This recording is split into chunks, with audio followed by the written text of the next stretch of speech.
We are live.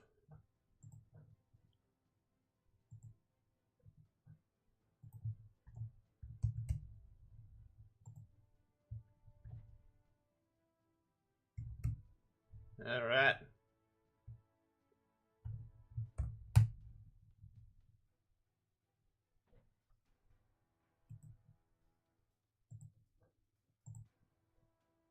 German battleships, here we go.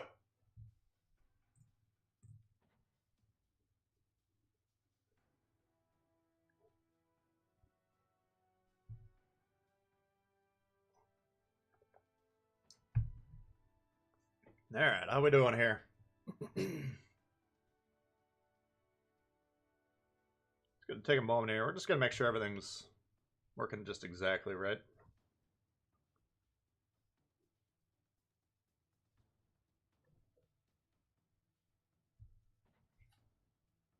How's everyone doing here? We got Tyler, we got Hot Downwinder. Do I own every ship in the game now? I don't have Key, I don't have Lennon. Don't have most of the tier 2 goofballers. I don't know. Most of them. Probably a couple others I don't have.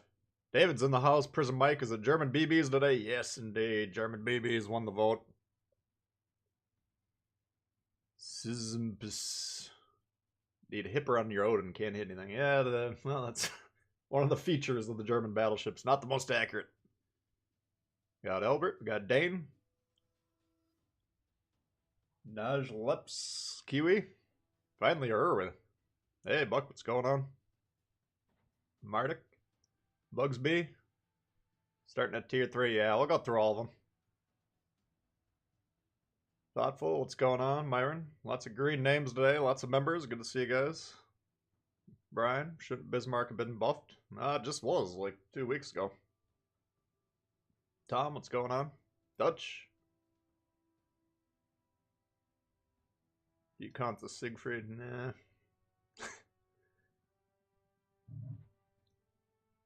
It's got pretty ripping guns, but it's definitely not a battleship.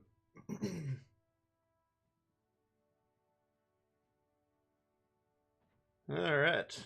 Good to see everyone. Thanks for joining in here. Hey, Stylo. Understands Germans. Alright. So yeah, we'll probably we'll take a look at the commanders to start off with.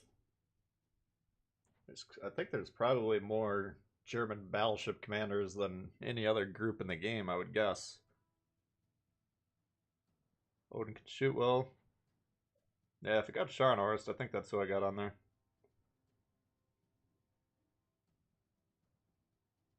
I mean, everyone's got the two main guys, but then we got Transformer, we got Halloween, got Azure Lane, I think. I don't know. We'll check them out here.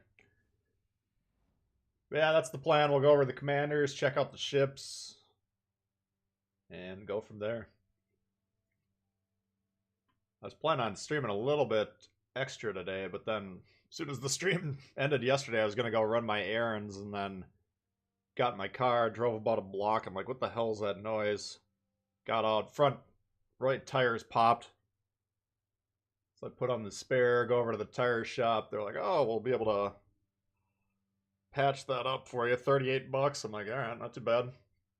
Comes back like 2 minutes later. Nope. The inside's all fucked up, so you're going to have to replace that. I'm like, all right, well, not the end of the world, I guess. Comes back 2 minutes later. Oh, you got a irreparable screw in the front left one. So that got expensive pretty quick yesterday. But I didn't get anything done, so... Well, we'll have plenty of time here. I don't know. We got several hours at least. Commanders, though, we could check them out here. So everyone's got Von, Hipper, and Ciliax. Now you can see I got a lot of points in both of them here. And Hyde, we got Scharnhorst. I mean, I got more points in German battleship commanders than I care to admit. Pickup is a new guy here. Megatron. But when this line was coming out, it was about a year and a half ago. The big debate was, excuse me, should we be running the Celiax or Von Hipper? And at the time, I was kind of making the case for Von Hipper because the accuracy is so dang bad. So this is an old build. I haven't updated this for a while. JoJo's not bad. Penetration, you got lower caliber guns. Not the end of the world. Probably not the first. Excuse me. Probably not the first option I'd go with. I mean, if we wanna back up a sec, what do the German battleships do exactly? Everyone knows about the secondaries on the Bismarck.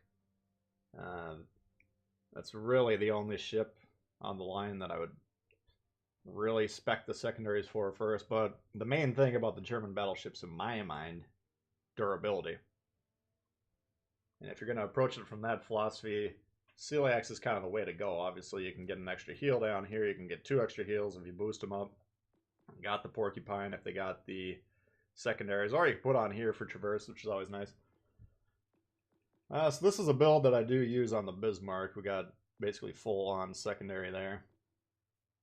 But again, if you just got Celiax and Von Hipper, I probably wouldn't go all in on the secondaries because most of the secondaries, you know, the lower tiers, short, you know, what are they, 5 kilometers? We'll check out all the ships before we play them.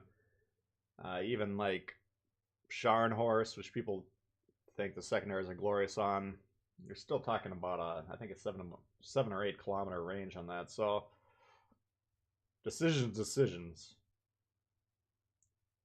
But you could put, for Celiax base trait, by the way, increase AP shell damage. That's always a decent option to put on any battleship. Hipper is kind of nice to level up because you get the secondary range boost. But yeah, Scharnhorst, this one just came out. Now this, if you got Scharnhorst, this is an excellent one. This is kind of the main accuracy boost for your battleship line. My philosophy on this one, speed and offensive firepower. Reload, ship speed here. So torps, a little bit of a boost to the range, 12%, pretty good. 5 knots, it's pretty solid.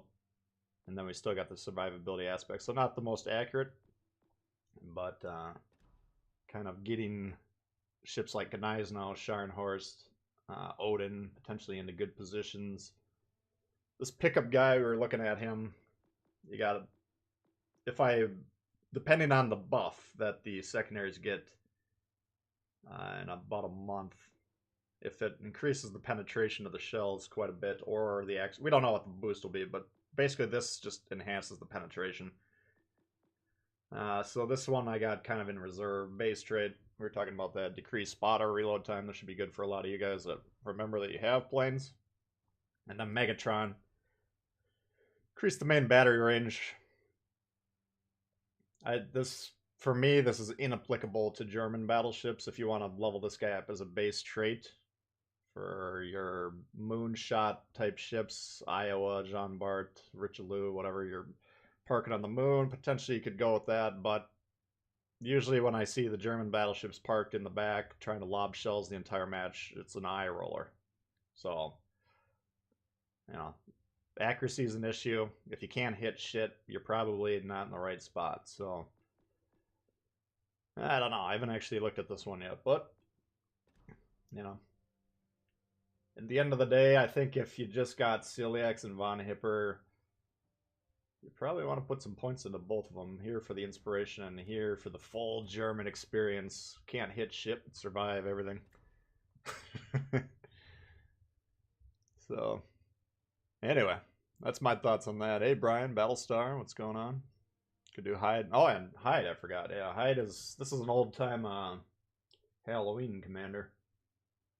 This is a pretty strong one. This is one of the few pure hybrid commanders. I don't think they're planning on doing these anymore because they recognize they're pretty strong, but you got your XC perks, you got your heals, you got your Porcupine if you want, you got your Traverse if you want, which is all, and damage, by the way. Always good options for battleship. Here we got Olidad. This just makes it harder. This is kind of a plus-minus perk here, because if the guaranteed ricochet, that's what I refer to as the auto bounce. Alright, so we're we're giving them a little bit more leeway. They get 2 extra degrees of auto bounce, making it harder for us to shoot at them.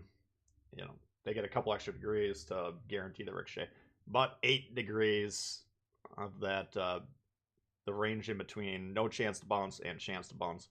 So basically, it's treating the ship as more flat when it's mostly broadside and more angled when it's mostly angled. So it's not a pure benefit for the player, but in general, it's going to be a good perk overall. So you could actually put Dimitri Dewey on there as well. But I got Kedrov, Turret Traverse, and Scharnhorst for the accuracy. Marble Flint, what's going on? Jeff? DA, oh, from Detroit, what's going on? You, me, and Dragos. Oh, Biz, me, and Dragos. Yeah, we saw Bismarck yesterday at one of the games. That was a long time ago. Should you use Silax or Von Hipper? I would say Silax at the end of the day, but it's up to you. I mean, if you're playing for money, you got... Maybe you want to go Von Hipper. Because you're still going to have the survivability built into the ships. Plus, you can tighten up the accuracy a little bit. But, I don't know. So, I haven't... The thing about these ships are you got a bunch of them. The commanders, you got a bunch of them available. Now, a lot of guys don't have all of them, but those of you that do, you can kind of tailor individual builds to each ship. So, for my Navy, I tend to run Hyde on the more quote-unquote standard battleships, the low to mid-tiers. Scharnhorst on the ones with torpedoes. Celiax on the goofballers. So, well, we can, we'll just jump right in with the Kaiser here. I want to check the armor schemes, too. Prison Mike, thanks for joining the members. Check out the members before we get too deep here. Thank you very much, Prison Mike. Oops. Love that profile photo. But yesterday we had a few new members. Mike, Jack, and Bear Rain rejoined. So thank you guys. And thank you, Prison Mike. If anyone's interested in becoming a member of the channel, there's the join button next to the subscribe button. Or if you don't see that, there's a link in the description. Never understood when to push. When to push is the eternal struggle with these things. Because the goal is to get as close as possible without getting blown up or focused by the entire team. But note here on this, now, this is what's the game, or I don't know if it's not the game, but I guess it's referred to as an icebreaker type of a nose, where you got really heavily armored bottom portions and then lightly armored top portions. So if this thing is angled at you, rather than trying to hit it waterline in the nose, if you aim up a little bit, you could potentially get those shells through there. And anything over 102 potentially go through there. Sides, you can see, it's kind of the opposite. You want to aim a little bit down. So these German ships, they're always pretty interesting. This one, no turtleback, I don't believe. Well, that piece right there. Let's see if you can isolate it.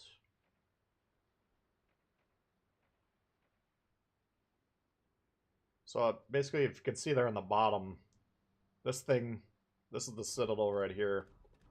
That's where you're scoring your Mega Mambo damage. This piece right here, you'll see it on most of the German battleships. It's kind of this protective case that fits over it. So that's kind of one of the highlights. It's very hard to Citadel German battleships, and usually when you do, the shots are coming more from long range straight down. But this is kind of a good introduction to the armor on the line. So we're going to jump right in there, see what happens. You got Von Hipper, Scheer. Oh, Deutsche Dewey, we call Scheer. And Celiax. You got all of them on the Bismarck. That's a German party going on in there. Push later. Yeah. It's always... it's the struggle. I mean, these lower tier ones, you should usually be able to push in quite a bit.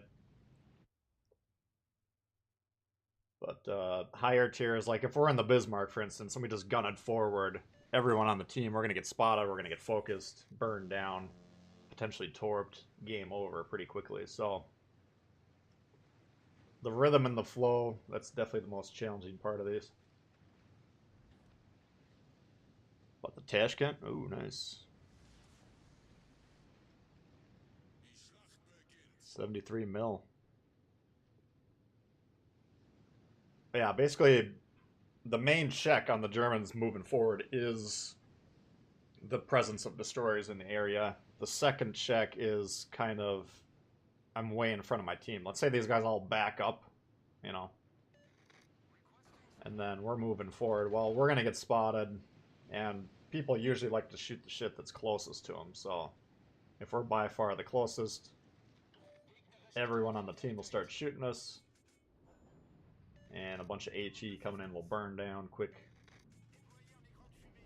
Alright, let's check the old German accuracy at tier 3 here. Oh, HE. Here we go.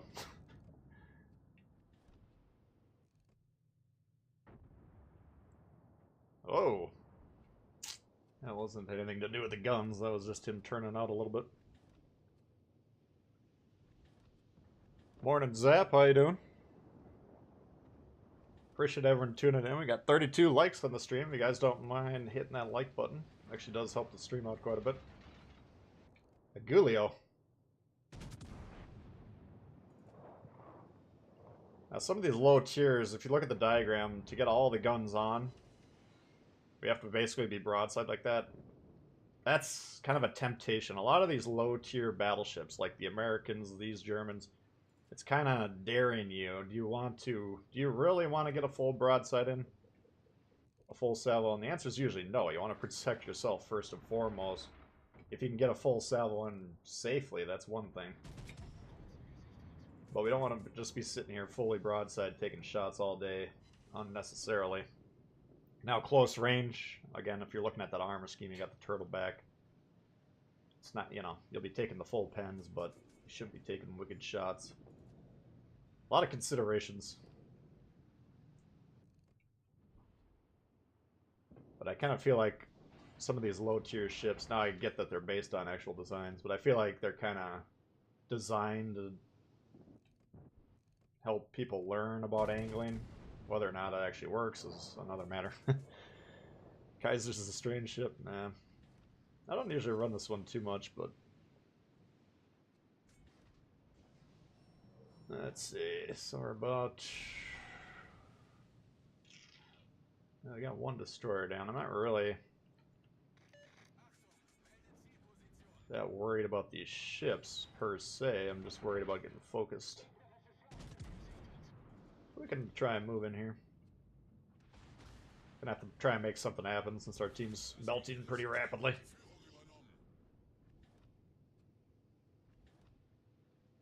Just ignited a joint. It's the freaking weekend. Alright, so that's unfortunate. So they sent most of their ships over here. But we haven't really been able to make anything happen on the other side of the map.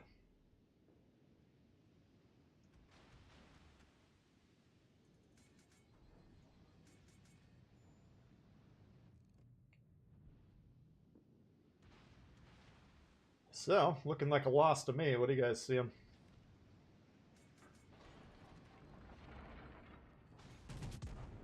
Oops.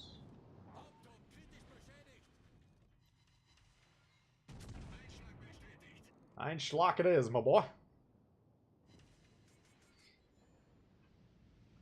So what do we got? Battleship, battleship, battleship, cruiser. Now, this guy... Basically, we're angled at all these. This is what we're talking about all the time, stacking their ships. And then this guy's on our broadside, so... Pretty easy in this case to figure out who to shoot at. Ideally, you'd like to... You know, we're pointed at all these targets, and then we want to...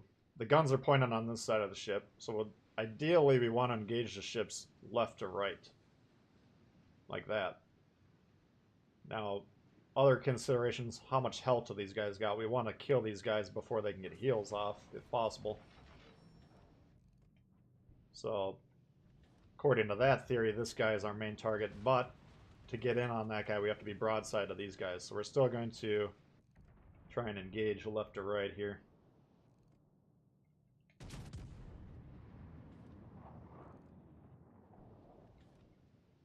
But these guys should be able to circle us and whack us, so... Just gonna try and back up here. Unfortunately, they're gonna assert their dominance in terms of score.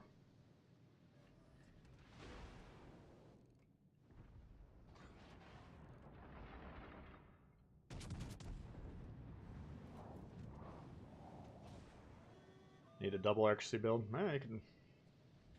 The thing about this line is there's a lot of options with the philosophies. You know, you can go pure tank. There's a lot of value of having people shoot at you and surviving. You know, we've had a lot of shots towards our ship so far. Still got about half our health once we get the heal off.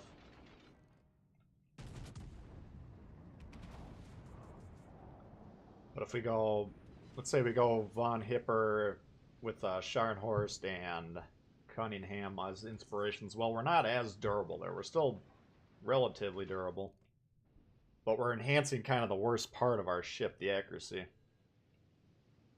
Which is always an option. Your build philosophies, you can either kind of enhance your strengths, mitigate your weaknesses, or you can just do the same thing every time. Like some players will always put a, you know, steering gear type of build on their cruisers, heals on the battleships, or whatever, you know, whatever they happen to think they like to play with, that's fine as well. If you got kind of one defined playstyle. Alright, I'd like to whack this guy here. It'd be just kind of risky with the Gulio.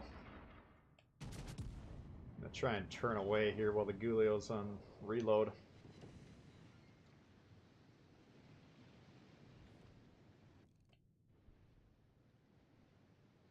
We're basically going to be forced to win by killing everyone here.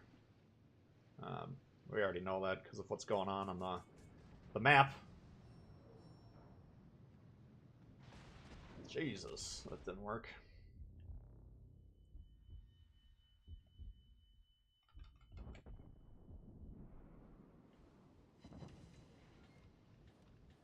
But you can see this guy's been angled. If you look at the map, he's steeper than 45 degrees. So even though it looks kind of broadside-ish there, he's still pretty well angled. This guy's flat and he's lower health. So if we can kill this guy first, that'll reduce the team DPM. Then we can go back to fighting the Gulio. If we survive, looks like we're probably going to go down here. Alright, just need one guy to hit him.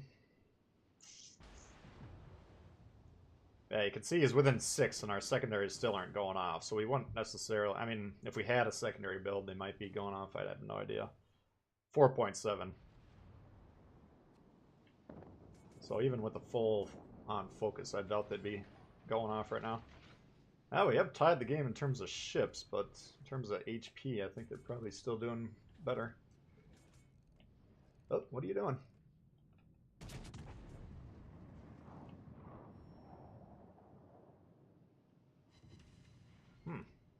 Kind of getting antsy over there. How's our guy doing? Konig's got a fair amount of health. Oops. Oops. I can see what's going on there. He spotted the Omaha Emerald.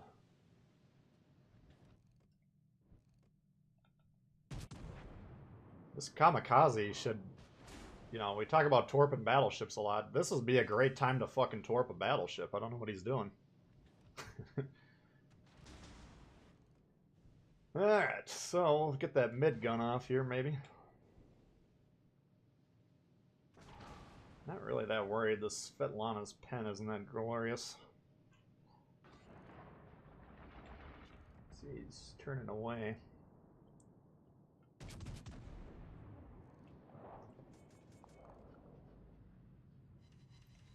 Alright. But we just want to ideally deal with these guys. Now, Since we're actually coming back, we got a slight chance in this game. It would be nice to get some cap control going here. Because score is quickly becoming an issue.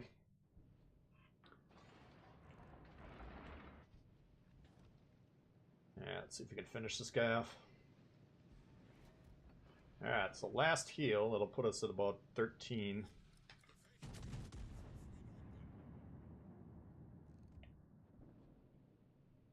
Oh, fuck.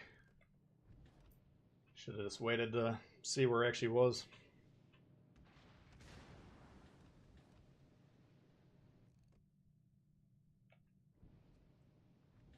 Not really worried about Svetlana.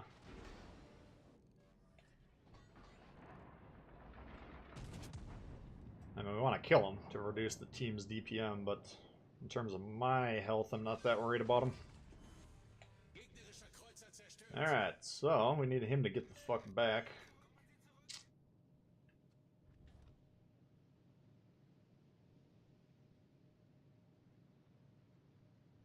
Rarely get all 5 turrets. Yeah, I don't...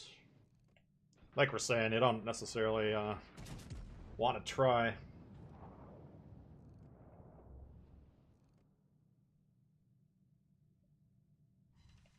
Alright, he's probably out of heals. Oh shit, look at this guy's health.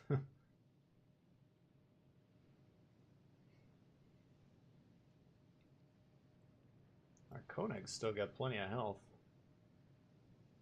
Just where time is becoming an issue here. If this Gulio gets away, I don't think we're going to be able to do this.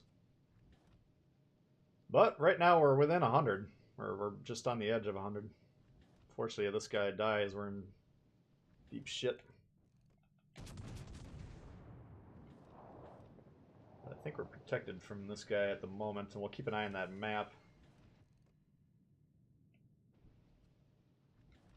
Come on, dude. Let's go. We got this. This will be a heck of a comeback if we can pull it off. Easy, easy.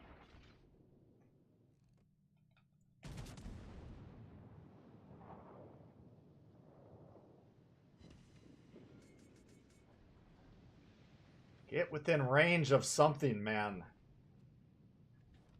I get this is a low tier game, but my god.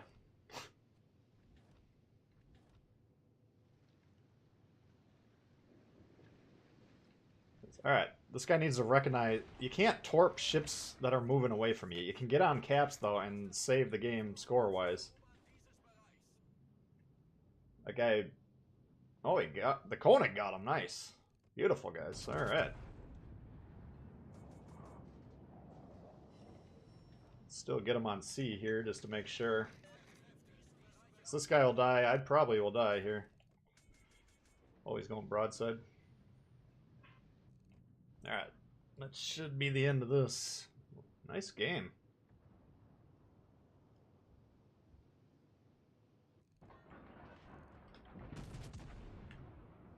Got it. Alright. Beautiful. Don't even get 100k in the Bismarck.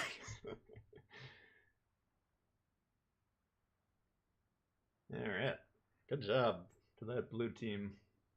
I think if the Destroyer would have played the objectives a little bit more, it would have been a little less close.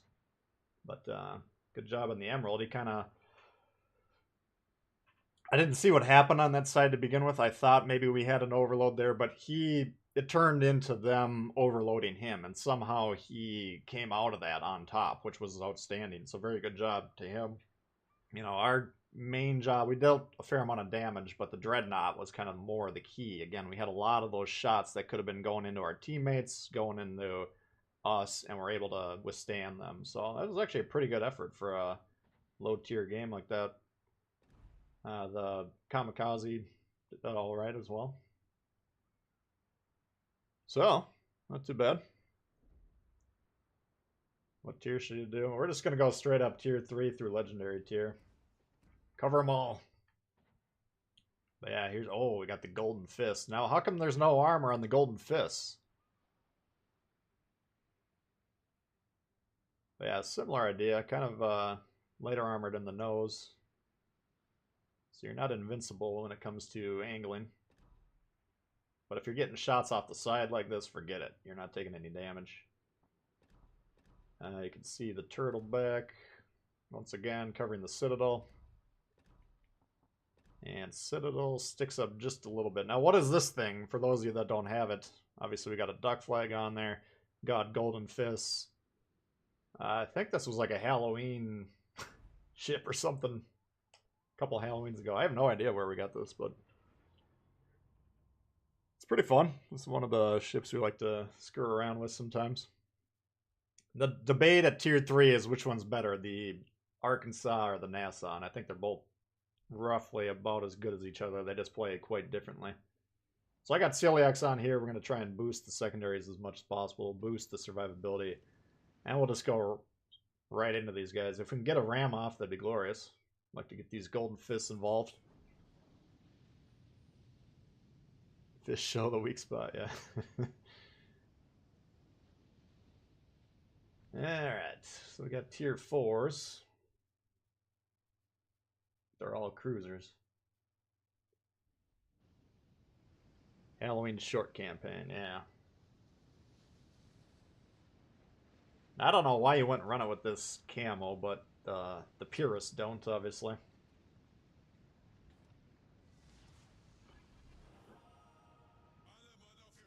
And a ship like this, or like the Omaha, or anything that has guns on both sides, theoretically what you could do is kind of flop around like a fish. I could shoot off the left and then swing around, shoot the front gun. So I can shoot these front 5 guns. You can see how steeply angled you can be on that diagram down there. Definitely doesn't work in all the situations, but sometimes you can pull it off.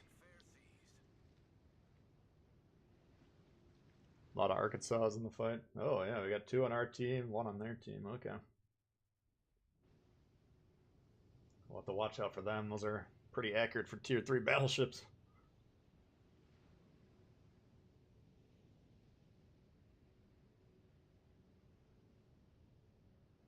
Alright, what do we got? Isakaze versus Izia.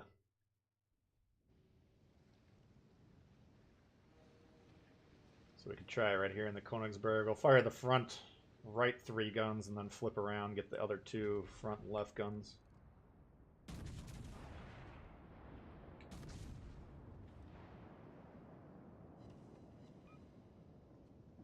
Let's see if we can actually hit anyone.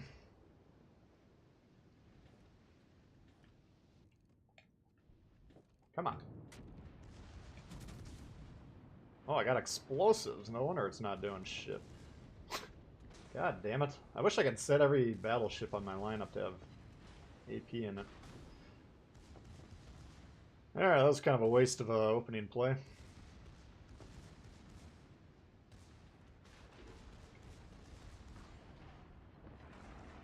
Through attack coming in hot.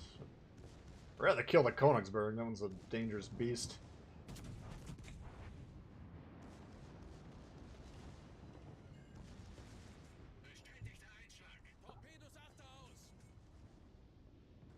Yeah, of course, you're trying to torp. I think we're actually gonna hit that one. Fuck. Jesus, that sucks.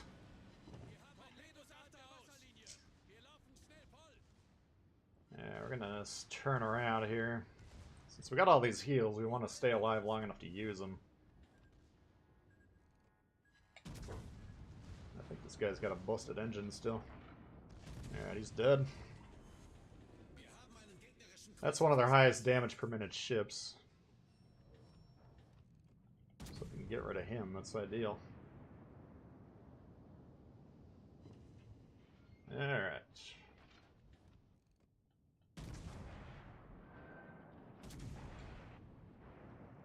Looks like it's going pretty well overall. We got their destroyer down.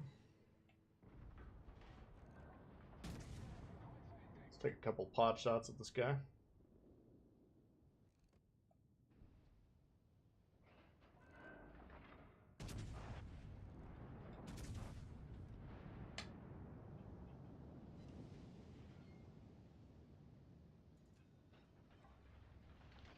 Cruisers have a death wish. Yeah, that's typical low tier cruiser play.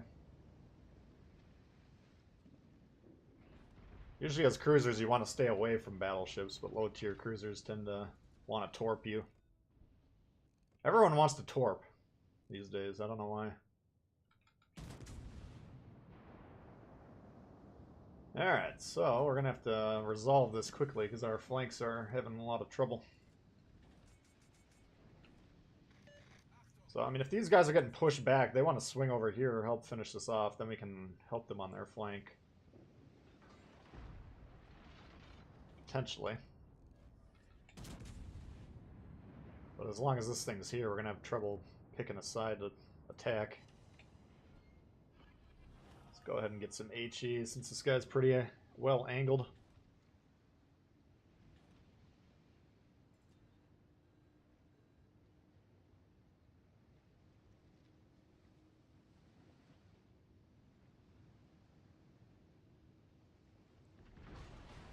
Tier 10. Tier 10 is the legendary tier. We'll be checking out the Grover as the games go on. That's all. That's why I don't like to put HE in battleships, because this guy was broadside. We could have potentially killed him there, or at least grievously wounded him. Instead, we got low damage shot.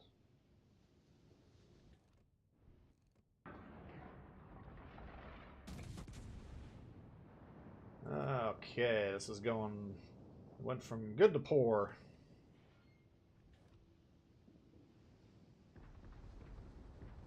It's Königsberg.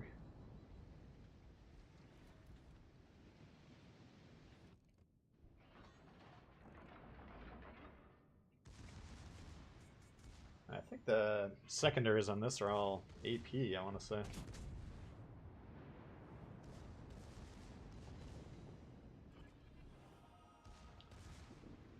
Secondaries are going off, we'll give them a little bit of a boost. Come on, Ciliax!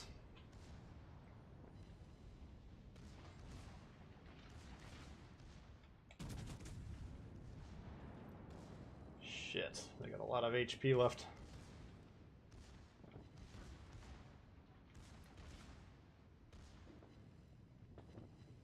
Try and keep them in secondary range.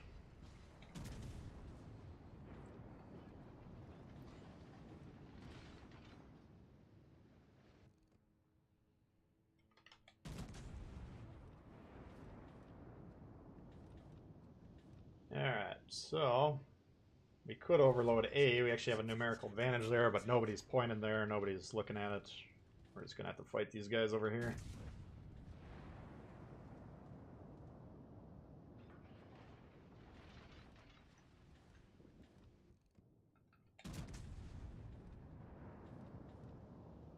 We might wanna...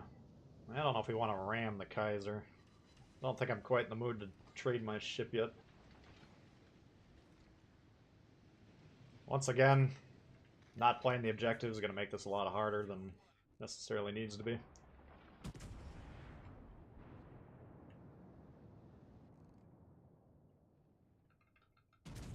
Alright.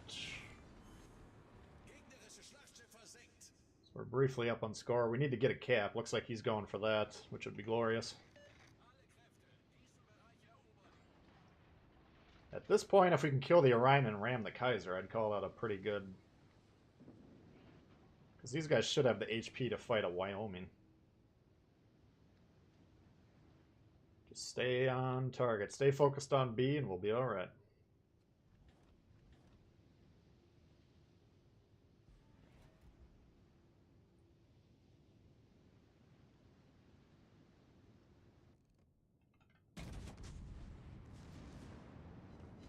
With this accuracy, usually I'm just going to try and aim in the middle of the ship just to get these hits.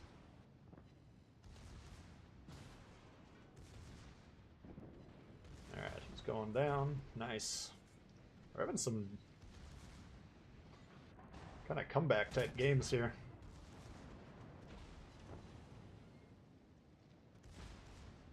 Now we check the armor again. The upper nose isn't the strongest, but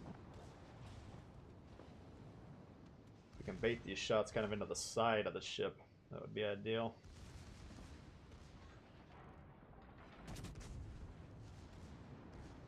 Alright, beautiful. So we're on B, we're going to get on C, and we're going to sink this bastard.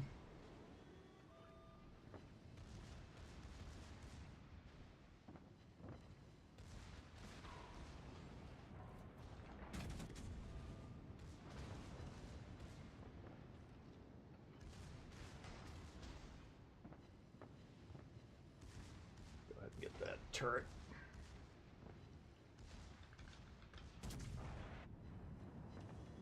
A little bit risky there getting that back turret in, but I want to get this guy dead as quick as possible. Block that, nice.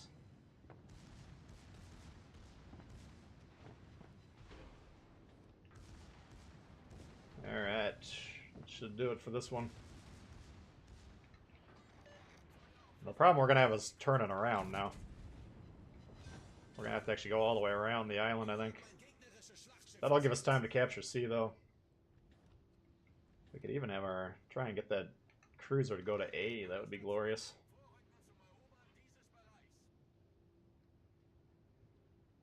Hey, Phil. How you doing? 150s are AP, 88's HE. Okay.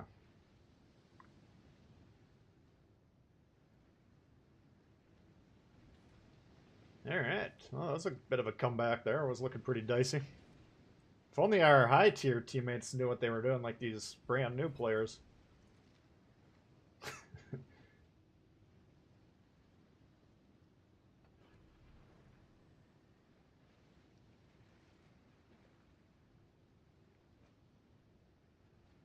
Textbook NASA play. Well, we didn't get a ram off, so it's not 100% what we wanted to do, but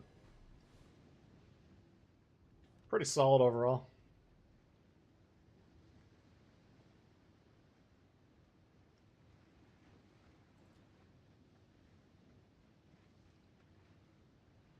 Now we got the 2 caps. They got 1 with 1 contested, so the game should end naturally, but they might sink him before. I don't know if we'll get another shot off or not. Yep, there we go.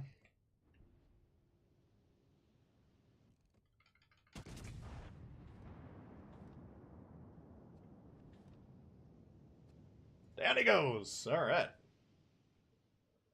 NASA turtleback, yeah.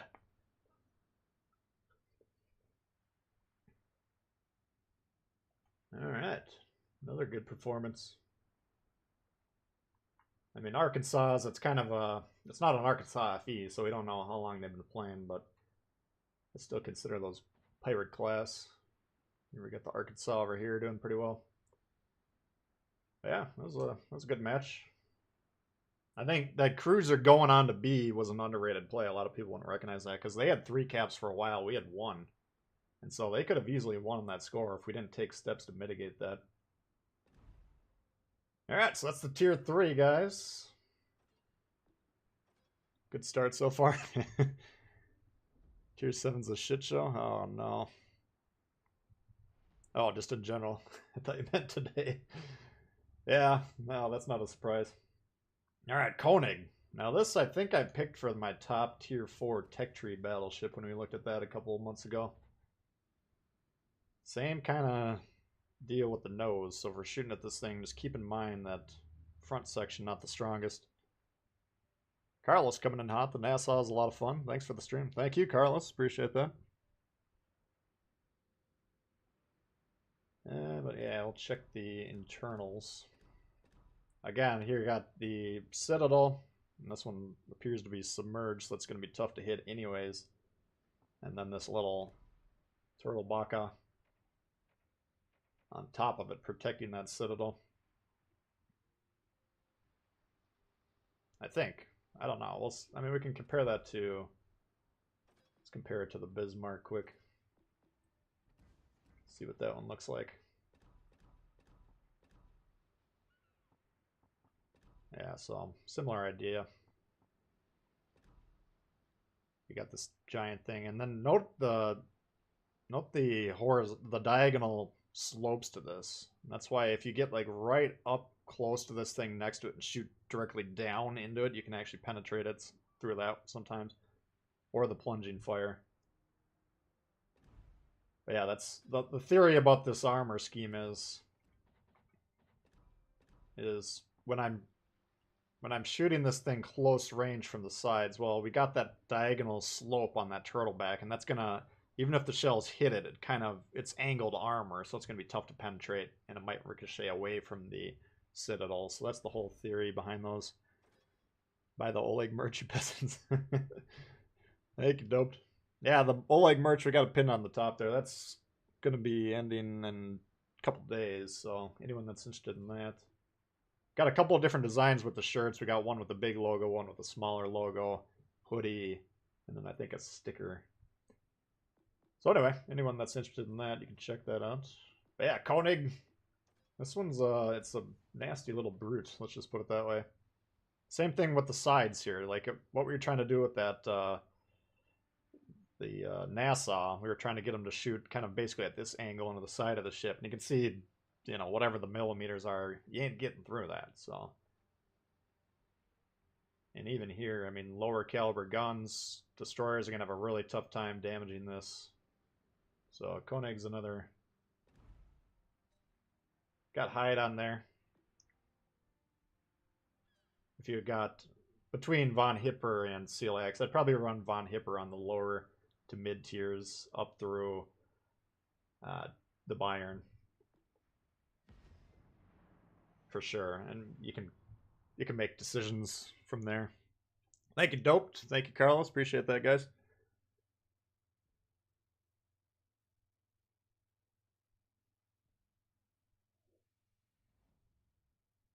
Have trouble getting the pens on the tier 5s. Yeah, I should have checked the.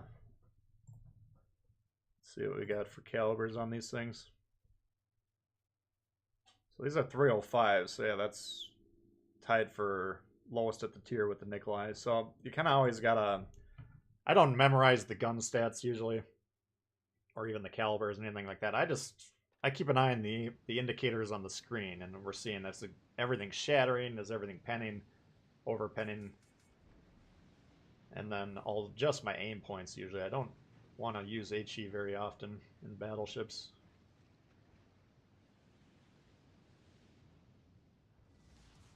Everyone's gangster in the Koenig till the Emperor shows up.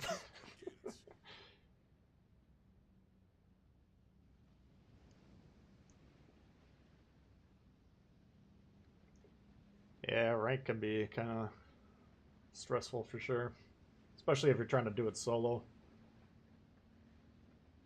I don't know. Ranked is what it is. I mean, if you get a good division mate, then it can be fun. But trying to grind it solo, I don't think that would be something I'd be interested in ever again.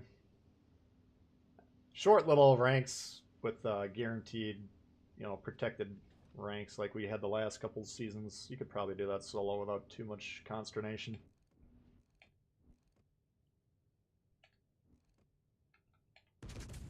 Alright, we didn't have HE loaded for the opening salvo. That's a start, an improvement. Eesh. And the Bayern will check that armor next, but yeah, I mean, we hit them, what, 6 times, and we only got 1 pen for 810. Maybe an over pen even, I didn't even notice. So the Bayern can be tough to deal with, too. A lot of these, the German battleships, like, if you're in certain cruisers or whatever, they kind of have to drop down your priority list, because if you can't reliably damage the thing, then it's really not that worth shooting at them. So that's my philosophy when it comes to these ships.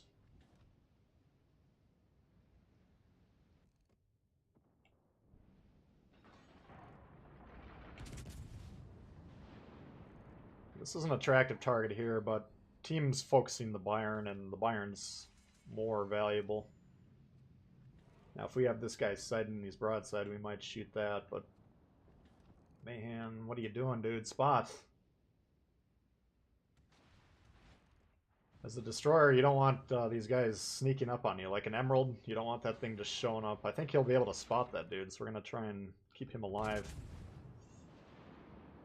But this guy needs to get the fuck back.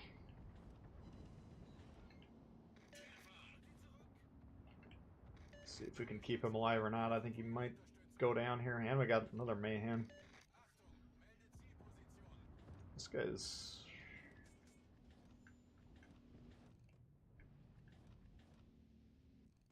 Oh, nice.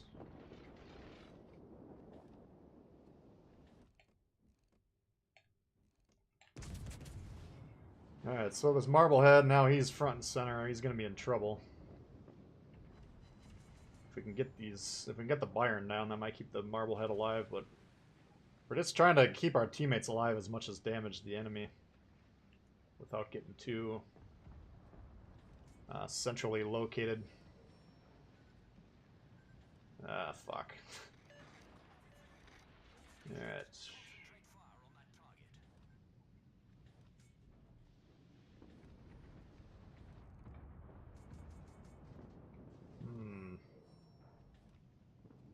Wanna fuck this Byron up if we can.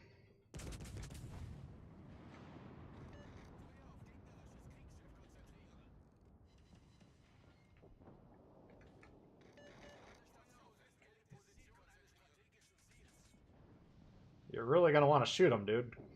Use your guns. Why are we not using our guns?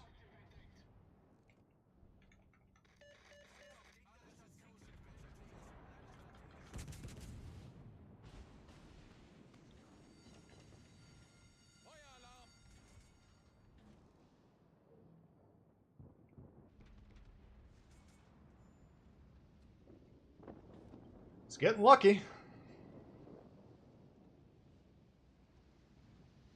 Alright, looks like we're doing alright here. We're just kind of jumbling up in the back. If we can get that Byron off the board, that would be nice. It's a dangerous ship.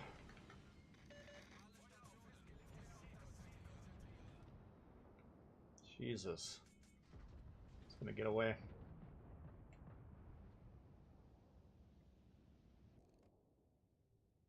Nice. The Mayhem is fucking owning everyone.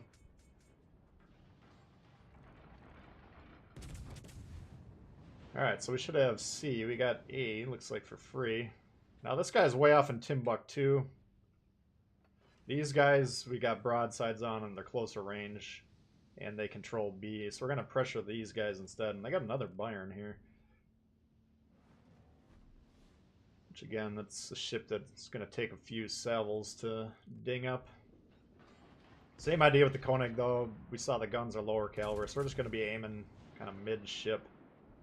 Seeing if we can get as much damage as possible.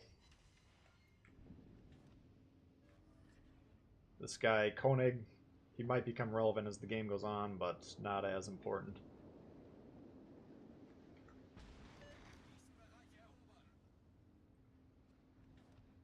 Alright. So. What's going on there? Can't tell.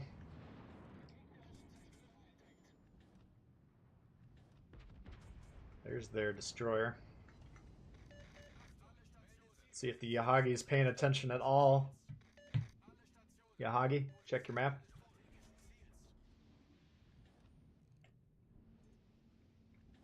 Come on, Yahagi.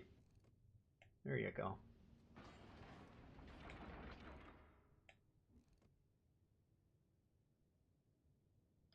Go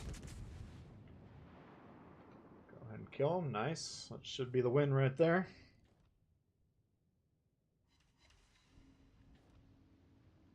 Alright, beautiful.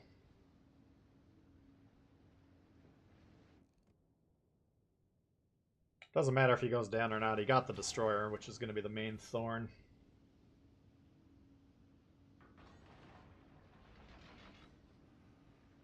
You saw my first Omaha video? Yeah, that was probably one of my first videos in this game. Yeah, there's, like everyone else, I've definitely gotten better. Hopefully. Come on. Give me a shot, will ya?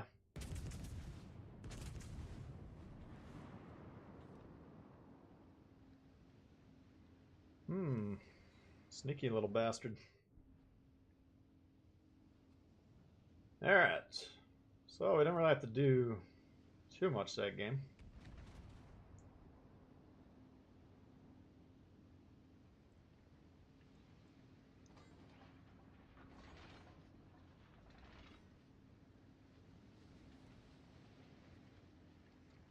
Alright, here you are.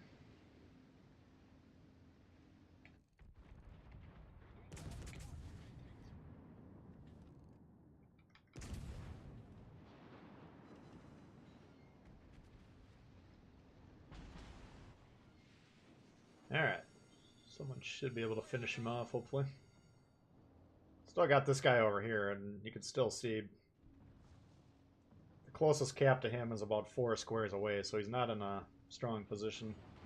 Low priority. Even though he's broadside, we can maybe get some decent damage. This guy's pressing the caps. Threatening a destroyer.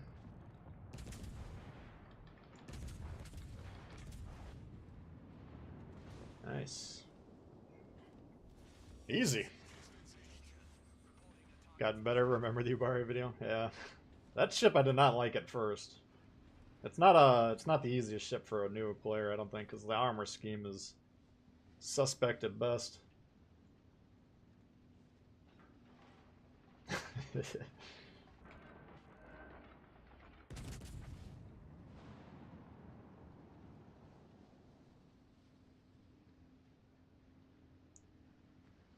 At this point in time, nothing really matters, as long as our whole team doesn't kill themselves, but we could go try and ram this queen over here.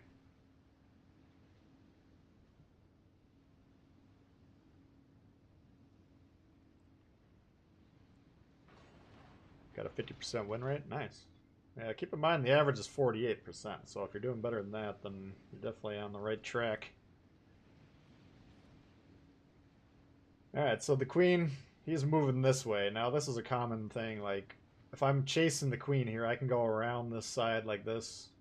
He can just keep going around this way. It's going to take me minutes to catch him, so, I mean, if he stops, like it seems like he might be doing, maybe we can catch him, but we would want to give up on him and turn our attention to Koenig, usually. I don't know, this guy might just be drifting and dreaming. Maybe we can catch him.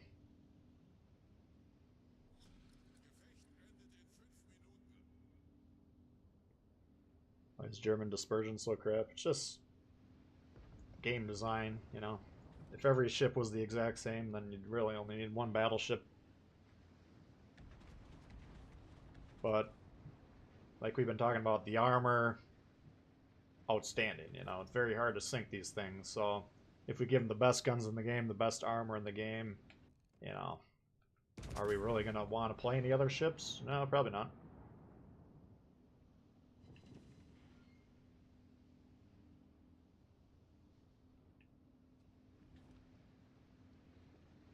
Variety is the spice of life.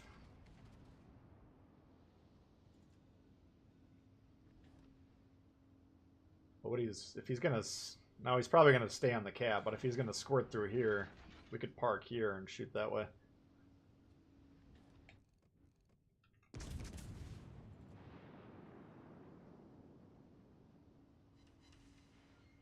Doesn't look like anyone on our team is even noticing this queen was. Alright.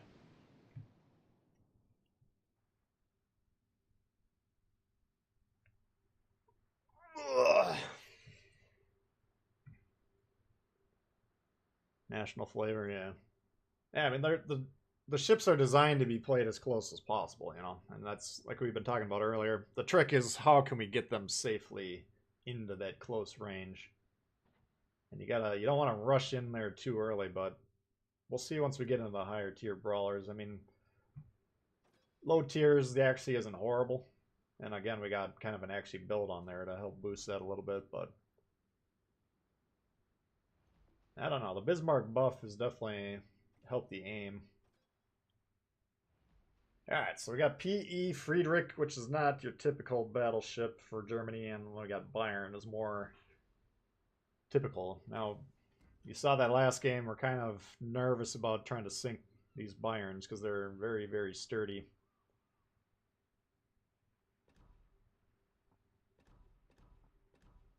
And you can see this, you know, once again, same turtleback principle, citadel submerged, protected by this heavily armored piece here. So we're not shooting for citadels on the ship. So if I'm shooting this thing, I'm just basically aiming halfway up the ship, trying to get as many shells into it as possible. And see if we can get our 10k that way, rather than getting 10k through a citadel shot. These guns, let's take a look at these guns. I always forget, because the prior two ships, low caliber guns. I mean, I don't forget anymore, because I've learned my lesson, but it took me a while to remember that the Byron actually has pretty high caliber guns. 380s for tier 5. Let's see where that compares. Yeah, that's, I mean, you got 406 on the West Virginia, 410 on the Mutsu, 481 on the Brits. Other than that, we're kind of higher than the Americans, higher than the Fuso, higher than French and Russians. So you got to remember, caliber is pretty decent on this. I got celiacs on here. I don't know, maybe I was fiddling around. I think traditionally I've run hide, but let's give celiacs a whirl.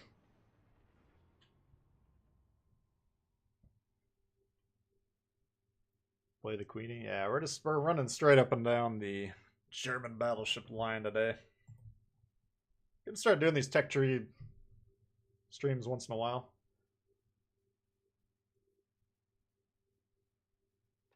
Did these earlier on in the game, but there's a lot more lines now. I got a lot more experience, so figured we'd redo them.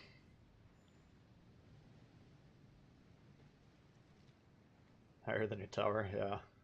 About talking about height of tower here. That's clearly goes to the Fuso. All right. Let's see. We got one destroyer per side. What do they got? Hatsuhara, a couple Königsbergs, Graf Spee. All right. As long as we're not getting torped, I think we should be all right here. Torped or focused?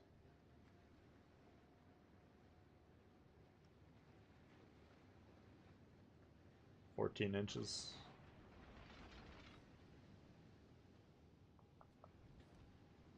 Yeah, Colorado.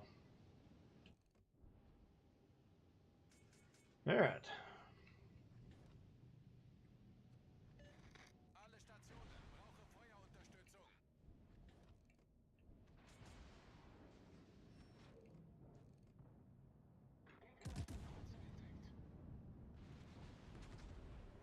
Ooh, looks like Silak's got a nice night of sleep. Normally he can't hit that. Alright, I'm gonna try and get through here so he can do whatever he's doing. What is this? Friedrich? I would like to kill the Königsberg, ideally. We don't want to get too far forward, because the more forward we get, the more the New Mexico has access to us.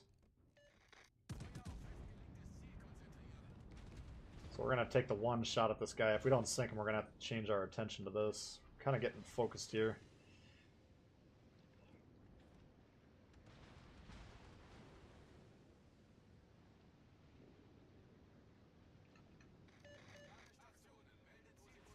I'd like to shoot him, but I don't want to die here this early. PE says no. That is the most annoying part of this game, is telling someone no. Especially when they have like a valid, you know, sink the destroyer. And then you're like, no, just shut the fuck up, will ya? Rather than being a little annoying piece of shit. Clearly I'm not talking to you.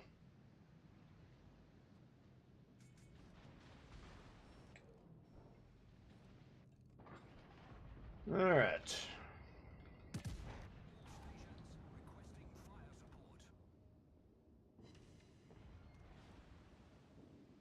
Check the map. He's about 45, a little steeper. So waterline, we're definitely not going to get any action out of that thing.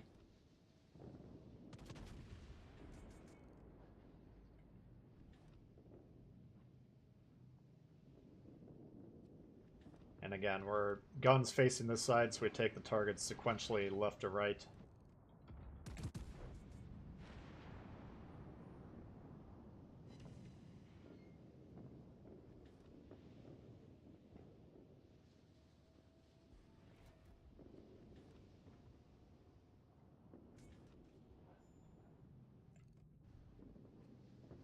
See, if I'm the Grashby, I'm shooting this thing. That's the Grashby is made to shoot those cruisers. He's not going to really get much on the New Mexico, in all likelihood.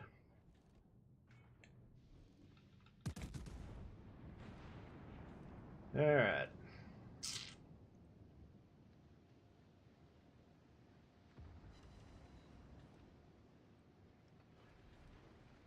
Keep those heals cycling. If you got a ship that has 5 heals on it, and you gotta think the reload, we'll find out here in a sec, but it's about a 2-minute reload, give or take. You gotta basically use it more or less when it's ready to go to get them all off. So rather than waiting for the perfect amount of HP to heal, just keep cycling through them.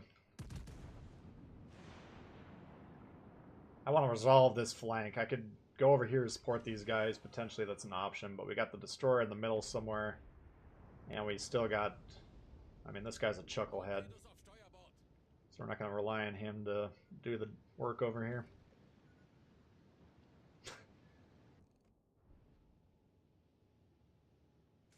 Alright, once this guy's shot, I don't have to worry as much of the angling. I was trying to spin the guns over here.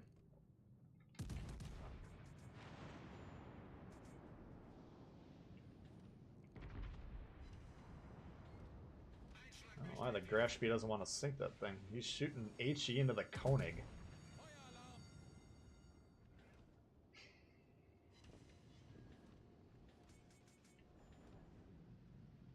Alright, he's dead.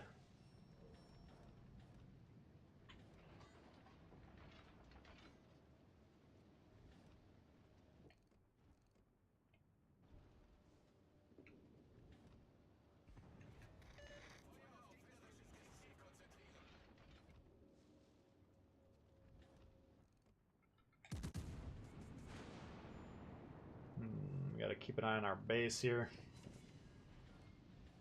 If we can kill this guy and resolve this side, then we can turn our attention to getting some crossfires on those guys advancing to our base.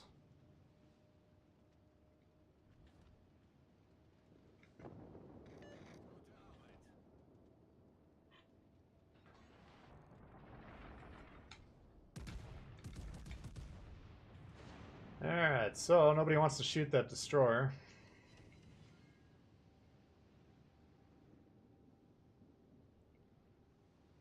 Yeah, it looks like we're going to lose this one most likely. If we can kill the destroyer, then I think we can still win, because we can play this where it's going to be tough for them to finish us off. There we go.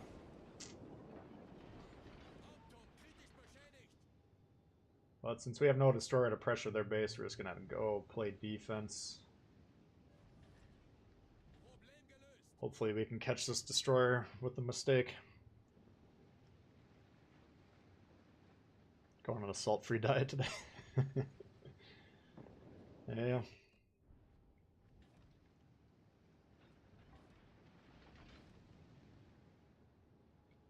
Can't blame you there. Alright. So unfortunately this New York is coming like right towards me. If he was like right about here, I could park here and then they would have to angle towards him and then we'd be launching crossfires into these guys. But he's, you know, low-level player. We can't expect him to know much about angling. Shit. California could be a bitch to deal with.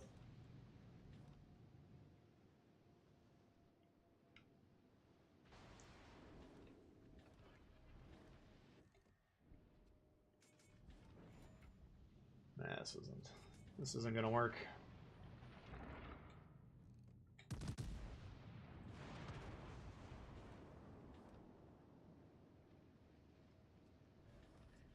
What the fuck? Can I aim?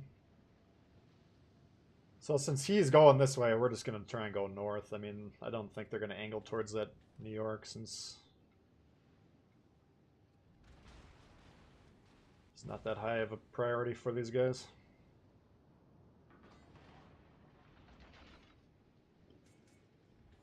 Damn it. Looked like he was going to fly through there.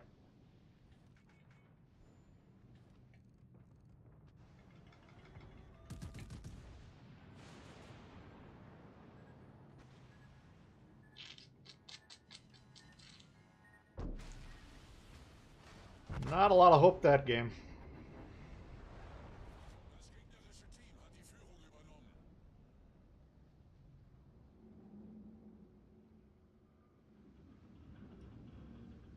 Well, we got our side. They killed 1 out of 6 on their side.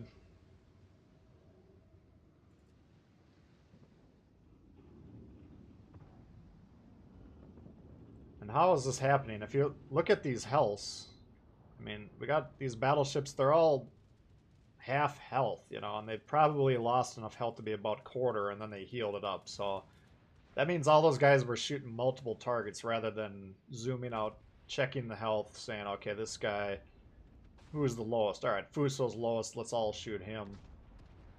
Or, you know, obviously you want to take the shots at the cruisers when you got them, but... And then you got the story popped up mid-game twice. Nobody shot him.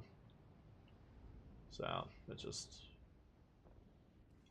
You know, if you're going to divide your attention, they focus your ships one by one. You spread your damage out between all of them. Well, you're going to lose pretty consistently. Alright, so this one is kind of a non-German German, if that makes sense. You can see here we don't have that turtleback protecting, you know. If we've been looking at this piece right here, usually it slopes down over the sides of that citadel. This one just rests on top, so the PE, when you're going against this thing, you can actually citadel it fairly regularly. I think accuracy, it's much more accurate than usual. So this one plays more like a traditional battleship than a lot of the Germans. So you got to keep that in mind when you're going against this thing. Just try and wreck it with waterline shots, and you should be able to blow it up fairly quickly.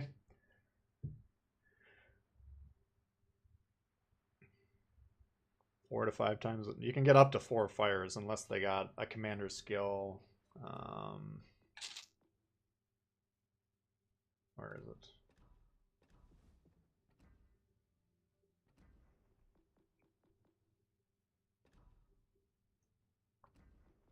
Where the fuck is it?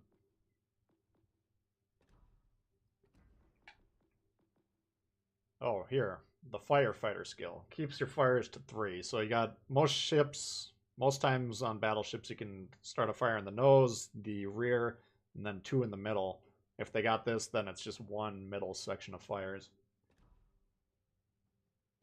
Yeah, you definitely can't set them on fire 5 times.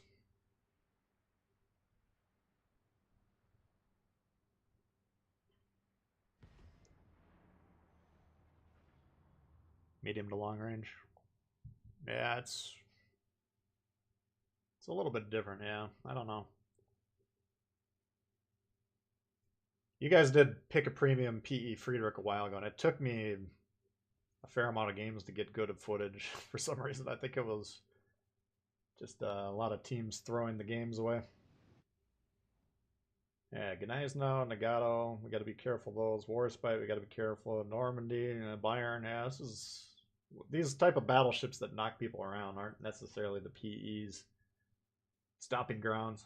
Got a few cruisers we can maybe blast. We got Benham versus Akatsuki. Let's see who does the role better.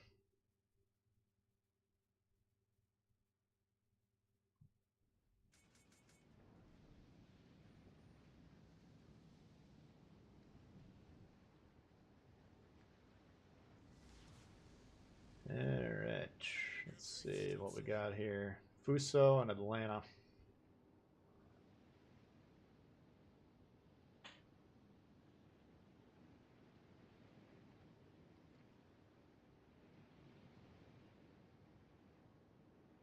It's an okay ship. I don't typically love it.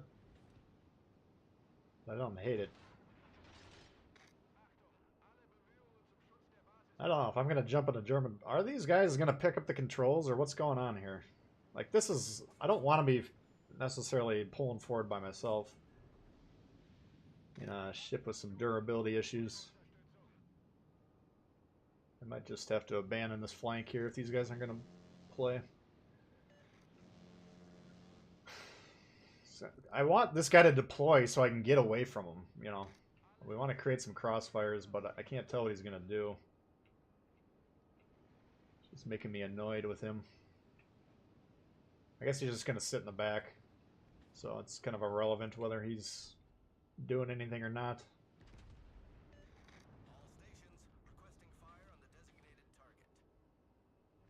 Jesus, 3 battleships over here. Fuck.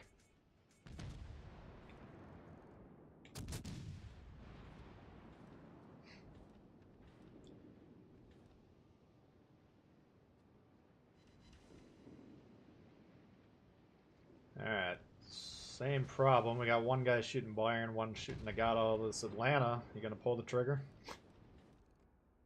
He's shooting the Bayern. Nagato I'd rather shoot because it's lightly armored and we can bust it up, but if they want to shoot Bayern, we can shoot Bayern.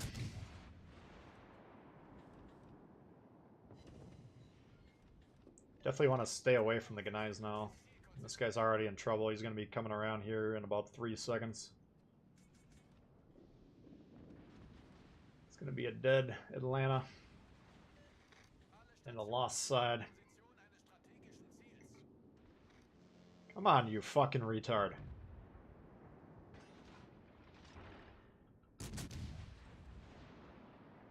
If he steers me into this, I'm going to be pissed. This guy just wasn't watching the map. He should have known this guy was coming and immediately fled. Instead, we're going to lose a radar cruiser against battleships, which is kind of unideal.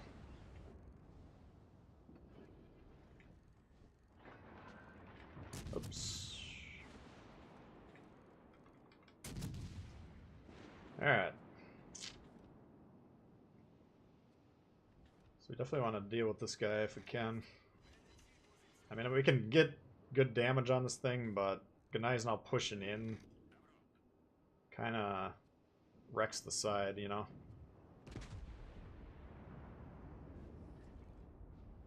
And once again, because we're tethered together, this guy can angle against everyone that's threatening him, so...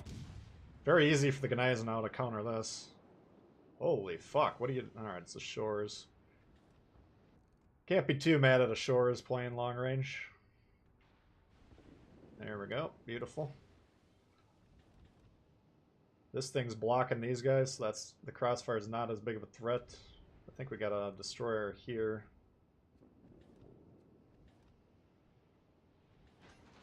But now that we're getting some separation from these guys, we can maybe hit this thing in the side if we can catch them. Gnais should be faster than us. But I think we can hit him here if we turn hard. He might have... Oh, he doesn't have torps coming because we're not spotted, so he's probably not trying to torp us.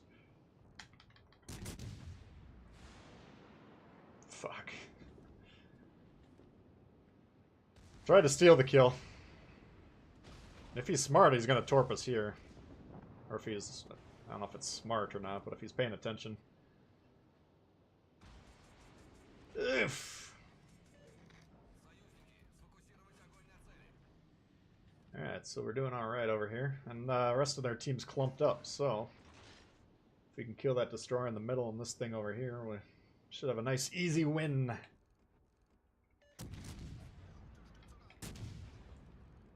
Oh, he's got a duck flag. That's a good sign.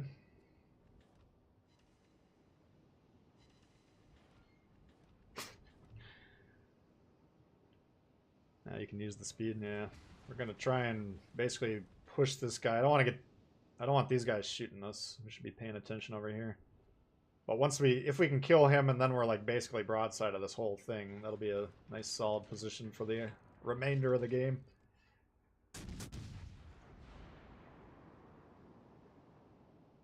Nagato punches, but it doesn't take punches very well. So we should be able to pile on him. Now's when you gotta be like, shit, maybe I didn't need to be that far back.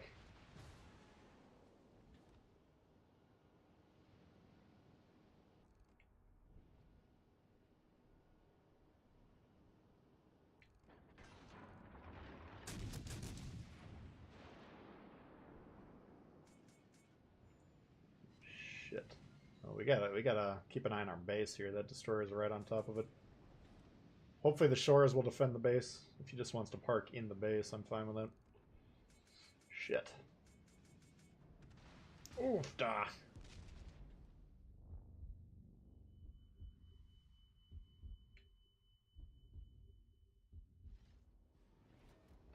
don't know why this guy's still alive, to be honest with you.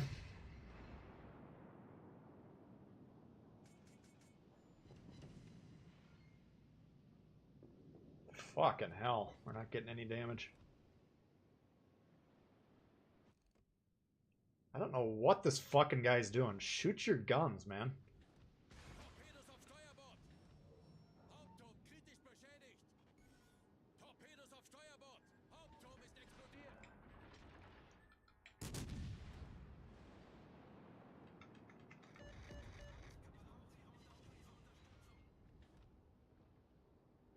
This play would work a lot better if we'd actually kill this fucking thing, because now we can't even move forward to get these things.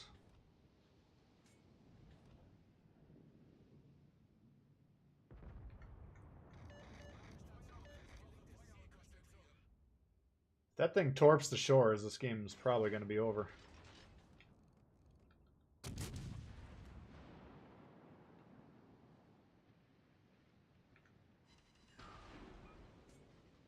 Jesus, come on, guys.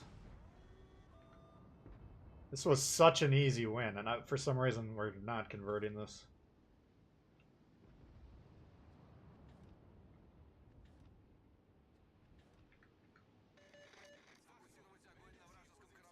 Not paying attention. Jesus Christ, shores. What the fuck, man? Alright.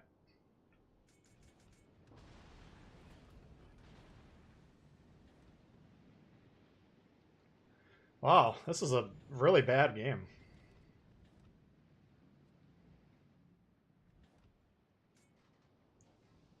There we go.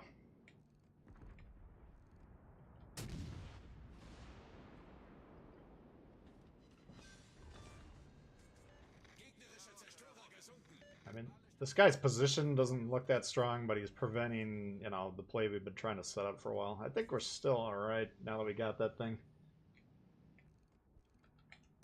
This game has been way too difficult.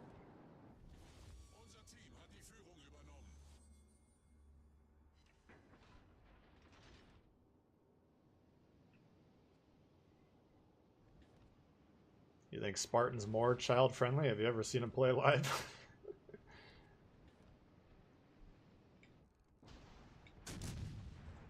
Good dude. I mean, I don't think his content's inappropriate, but like me, he gets pissed off at his team. Let's just put it that way. Alright, I might try and ram this thing if we can here. If this Nagata would ever fucking go down, I can't believe he's still alive.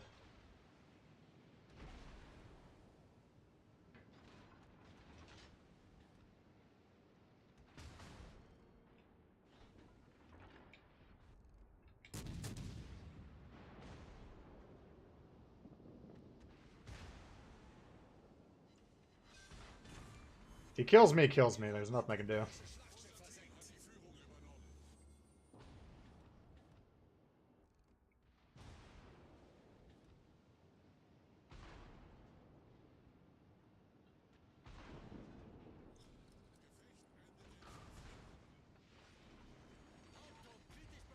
Shit. That really sucks, because basically if you're reloading your gun, it gets knocked out while you're reloading, then you have to start the reload over.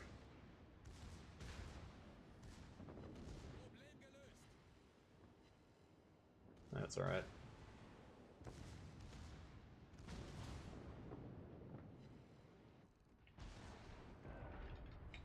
Jesus.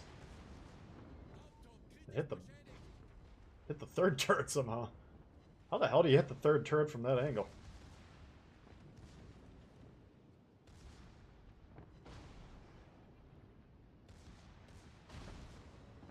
There we go.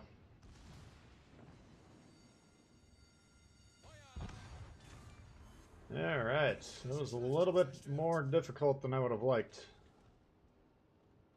But really, I mean, there was a lot more problems than we needed because this thing was in refueling mode the whole time. If you want to tie a rope to your friendly ship and just stack right on top of them the entire game, you're basically taking one of those battleships off the board, conceptually. Because they can't... If that Nagato can angle against all three battleships attacking them like that, well... You know, it's... A Nagato should not stay alive with three battleships fighting him for that long. Let's just put it that way. He played it as well as he could, but it was more the fact that we were all in a straight line. He could just angle against all of them.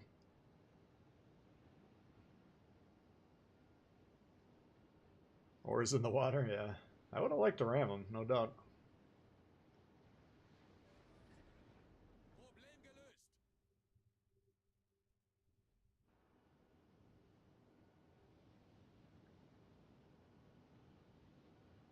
This game makes CC's rage. Yeah, I don't know if the reason's that hard to discern, man. I mean, basically it makes you rage if you're trying to win the game, and then you get the people on your team that don't give a fuck about winning the game. At least in my case. If you get teams that are like at least trying to win the game, they don't have to be that good of players, I'll excuse it, but when you got 4 ships that sail through a cap that you need to convert to win, like it happened to me a couple days ago, that's when I get real fucking pissed off.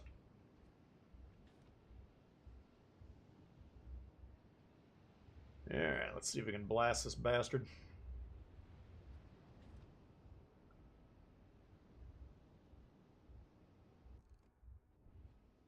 Probably going to turn out, so we'll account for that.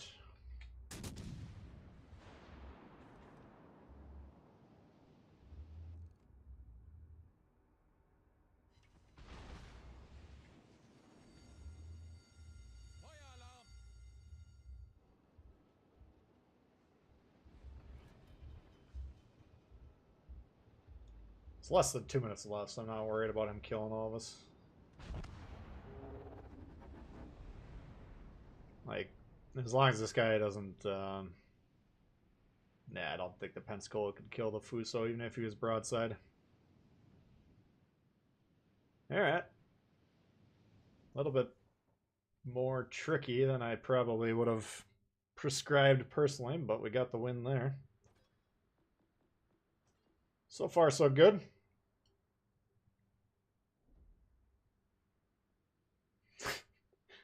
Biggest accomplishment inspiring a merch line at Teespring.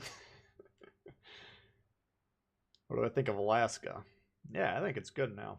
I wasn't that big of a fan of it right out of the gate when it was like 1 legendary per team. Because if everyone on the enemy team is shooting you at the same time, you're not going to last very long.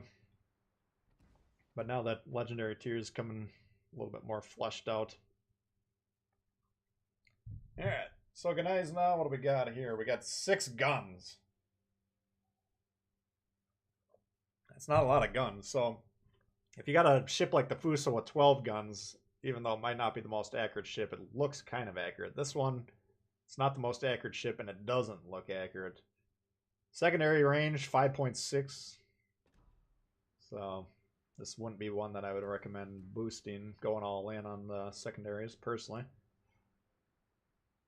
Similar armor schemes, upper nose, somewhat susceptible to damage. Turtle Baka. So far we're doing pretty good. I mean, we only got the 1 loss. Granted, they've all been low tier games, but... Now look at that Citadel. Flat in the front and lower armor. Or wait, no, that's the Turtle Baka. But still important to note. Flat fronted and then lower. So if we're putting this nose back on, conceivably we shoot through the nose, hit that, overmatch it. Then it encounters that green layer flat. And then if it's angling down into there, then we take that down and it goes into the Citadel. I don't see that happen too often. Once in a while, I'll get a Citadel on the Ganais. Now, it's usually a max range shot that's kind of plunging down through the deck into that flat top of the Citadel. But got the speed up 33. It's not too bad. Here's the Scharnhorst build if you guys got this Scharnhorst. I got Paulo and Emily.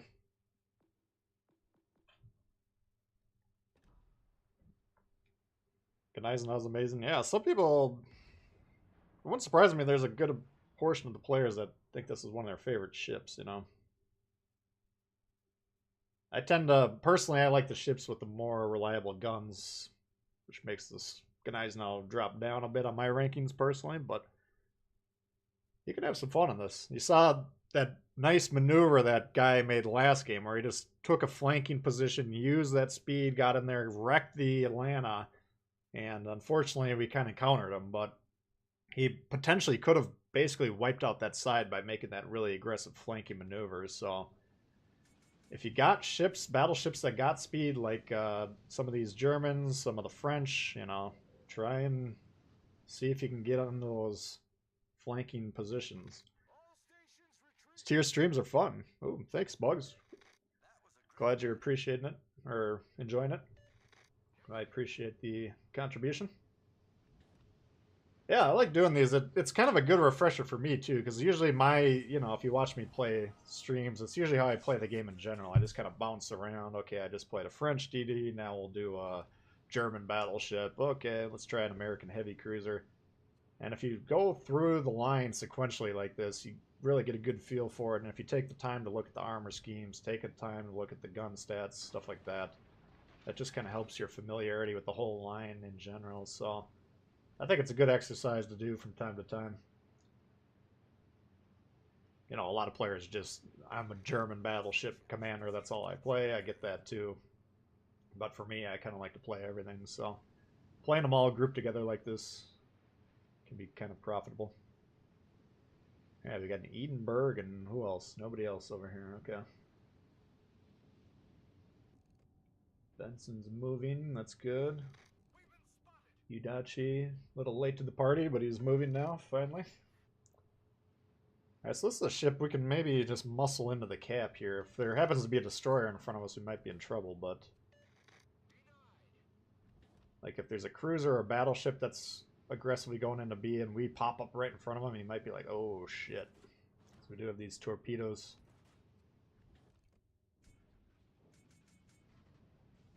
Let's see here. And we'll have some decent crossfires lined up as well. God damn the HE. Oh, someday we'll go through all these ships once.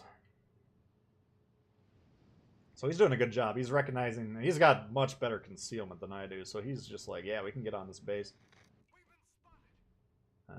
Hopefully I can tank all the damage slash... Now if he wants to pop the smoke here, he should recognize that I can spot this guy. Then he can go ahead and open up with the guns.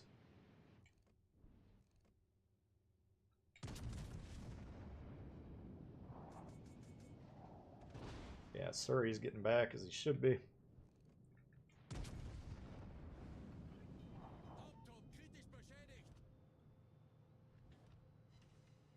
Now we kind of have this central position, which you usually want to get. It's kind of risky to get early in the game a lot of times.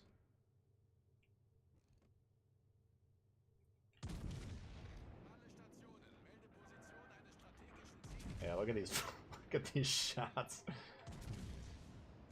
Oh man. I could maybe push through here and get a flank. Which side do I want to flank is the question. We got a goofball all the way on the edge of the map on C, so I'm not inclined to help those type of players. Ooh, Udachi, you got a strike over there on their destroyer. Nice. Well, I'm going to push forward, try and get this Martel. If we can keep our Udachi alive, that'd be ideal. The problem is that moving forward, I might get some shots into me over here. It's a little risky, but I reckon this Martel early would be nice. Oh, he's moving back in. All right. I'm not trying to capture. Hopefully this guy's... Why isn't he smoking up? My god, why is my entire team on B? I've never seen this.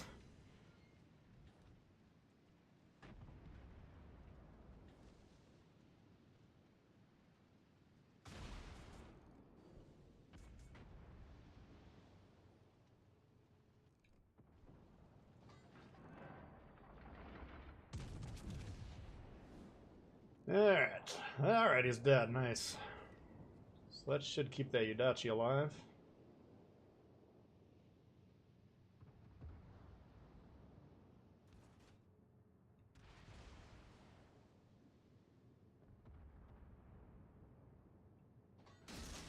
Let's go ahead and put those down, because we're not going to be in torp range of anything else anyways.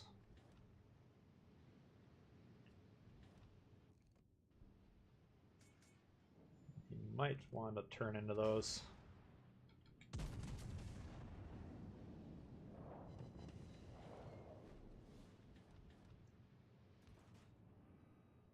There we go. Beautiful. So this guy's still on the board, but he's not really that consequential. We want to oh shit. We want to envelope the western flank here. I don't understand this deployment. Why is everyone on B? This is even worse than that last Land of Fire game. So we're up 3 ships. That's the good thing. We're up 2 caps. That's the good thing. But our position sucks. It's absolutely dog shit. So Red's still got a decent chance at this. But I'm going to try and move south. Well, actually, I might even turn around and go north, because all these knuckleheads on my team are going south. And we don't want to be... We can't rely on our teammates to create crossfires or space between the battleships. They don't know that that's something you want to do, and they don't give a fuck anyways. They're just giggling, buffing their Deweys, and drooling all over the place. So you got to look at what they're doing and be like, okay, if they're all going that way, we're going this way. Plus, these guys are pushing in, and we might be able to get a Scharnhorst v. Gneisenau battle. It'll be kind of fun. Although he's got a Tirpitz behind him. Benson goes down. Leon got Udachi'd. Okay. Oh, he's gonna ram me. Even better. We'll let him go by us, hopefully. Alright. Now he's trying to turn all the way around. Come on, don't be a fucking dope. There you go.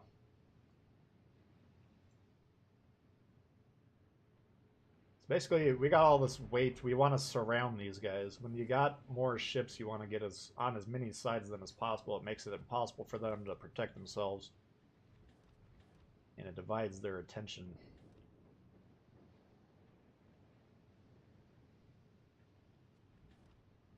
Alright, back in action here.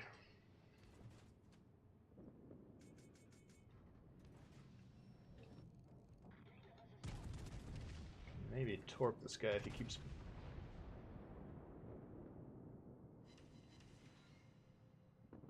About a 12 on the Tirpitz. Alright, it's not cooperating.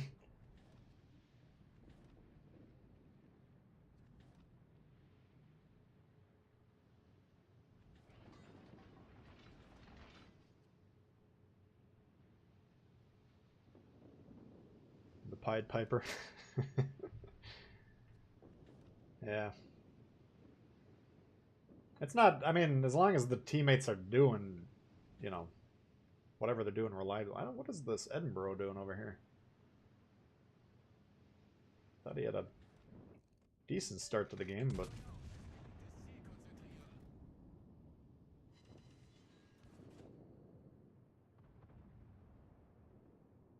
Alright.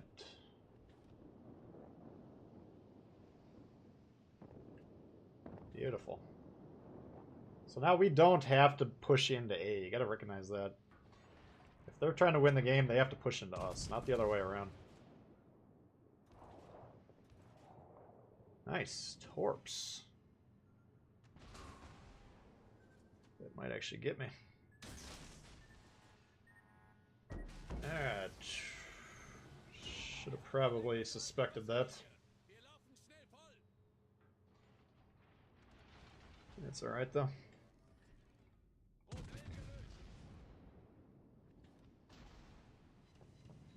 Jesus, come on.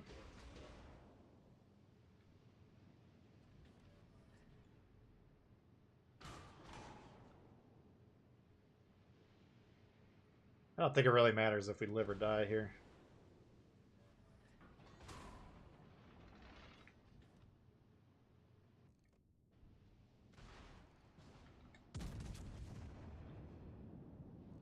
Oh yeah. That's the accuracy we're going for. They got a destroyer right here. That's interesting. Muy interesante, as they say.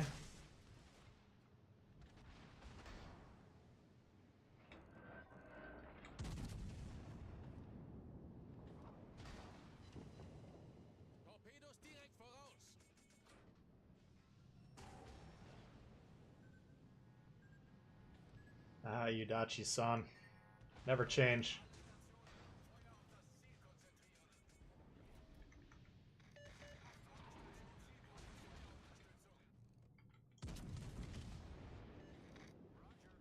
Alright, so we only saw one salvo, so we should assume he was holding the second one in case he missed.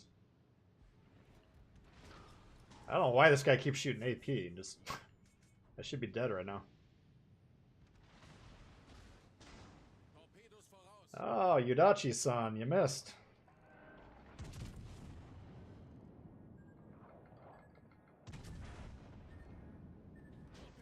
Nope, didn't miss that time.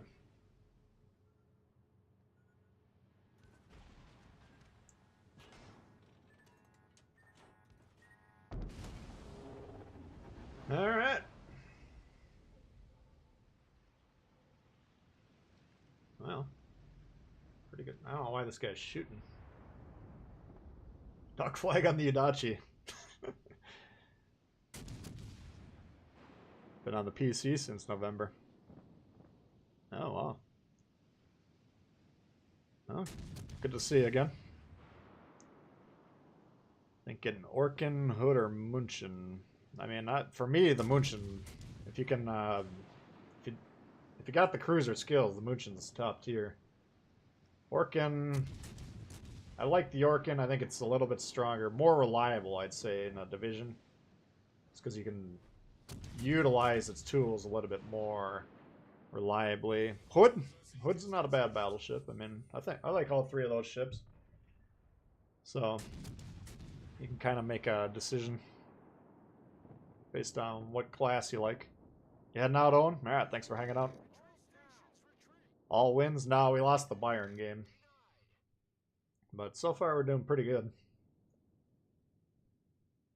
But we're getting into the higher tiers now, so we should start to see some incredible efforts by the blue team to throw the games. We'll see what they got up their sleeves today. Yeah, don't need to watch the Yudachi run. Alright, Scharnhorst or Scharnhorst B? Let's go with the B version. Now this one, when it came out, this is one of the first premiums, and it was kind of the first ship that people were speccing out for secondaries, and you can potentially do it that way. Again, we got Turtleback, Submerged, Citadel. We're not going to get lots of Citadels on the Scharnhorst. But I got it set up for, well, let's see, 5.2 secondary range. So even if we boost that up another kilometer, we're still talking 6.5, I think. Well, let's take our... I got the full secondary build on this one, so let's see what it looks like. 6.6. Yeah, they'll go off once in a while, but, you know, I'd rather spec the ship for something that's going to be more useful throughout the game. So I got my speed / torp build on here. 69 knots with the torps. That's pretty good. Reload, 17 seconds. Come on. That's better than a lot of the cruisers. 31 knots, not too bad there. So yeah, this is kind of a, it's kind of more of a cruiser-esque build on the Scharnhorst. Higher tier trauma. Oh no.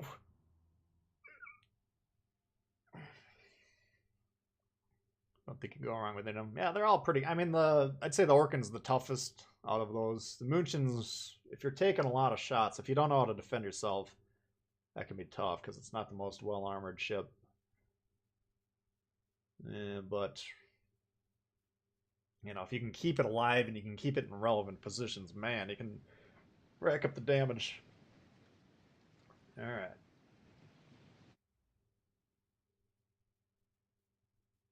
Tier 5 and Tier 6. So immediately what we're doing, we're looking at destroyer deployment. We got one here. Hopefully he goes to A. We got one here. Hopefully he goes to C. But I'm basically going to follow this guy, no matter what he does. I mean, if he just sits there in the back watching the game. No, he's moving. Wow. Destroyer that moved right off the bat. 2 of them. Holy shit. We got a team that's here to play.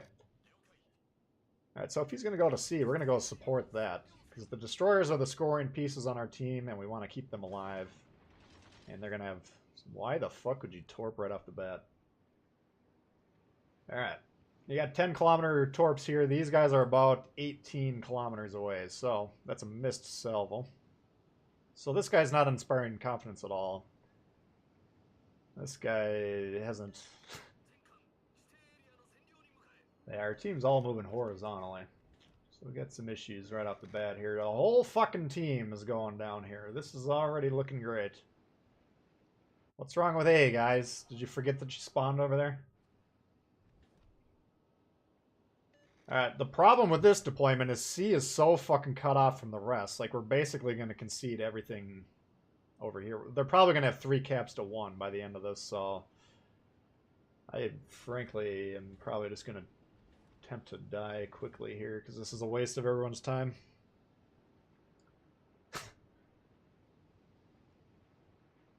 But if we can pressure... I want to at least pressure the side a little bit.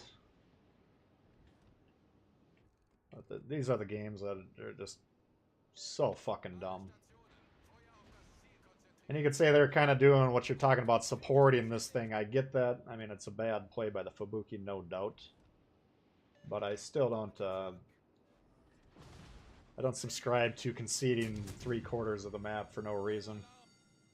They can tell me to get back. I can tell them to go fuck themselves. It's all the same. This is already a loss, so we don't really give a fuck if we're trying to win or not.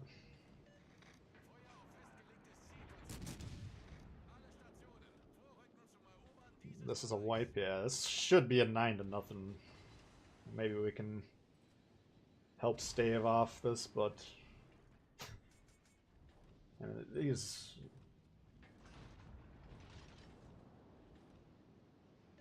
You know that internet shit where it's like how to tell people suck without them saying that they suck? This is it.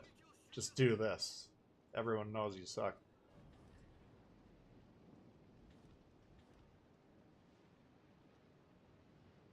Oh, alright. But we can do our own thing over here and see if we can have some fun.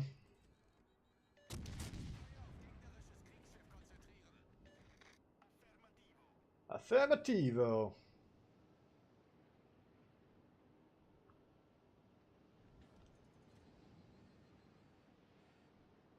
New Mexico Fire and HE, yeah. That's... American battleships love their HE, man. It's just... I think the American battleships are the most played class by brand new players. And brand new players don't get damaged with AP, so they all shoot HE.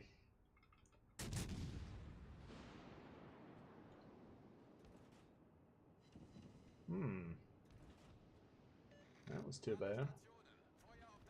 Now on the plus side, they got a 8v2 or 3 over there, so on paper they should win that. We'll see if they can pull it off or not. If we can slow down everything over here, technically we could still have a chance. Oh! Our cruiser lost over there, or our destroyer lost. Interesting.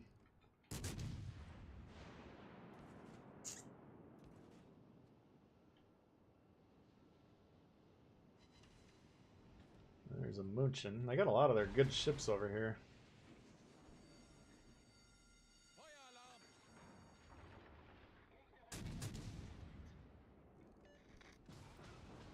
Hoo! Look out!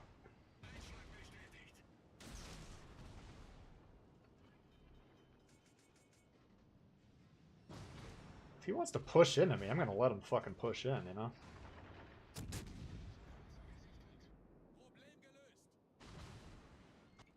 Maybe we can get those secondaries getting a little bit extra damage. Well, they keep telling me to get back, like I'm gonna fucking listen to them. You guys are not what I would call good sources of information on what to be doing.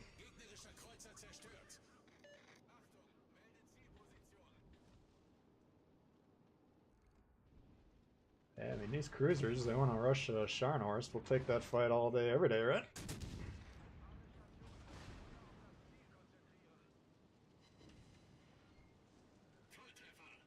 Let's see. They got C. That's a plus. Kabuki is definitely trying to torp me.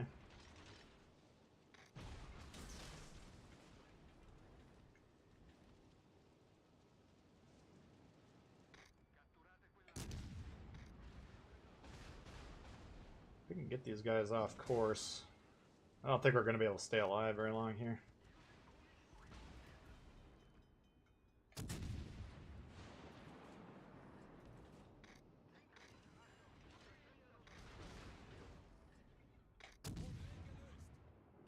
Guess I should be shooting that Fubuki if we're trying to win.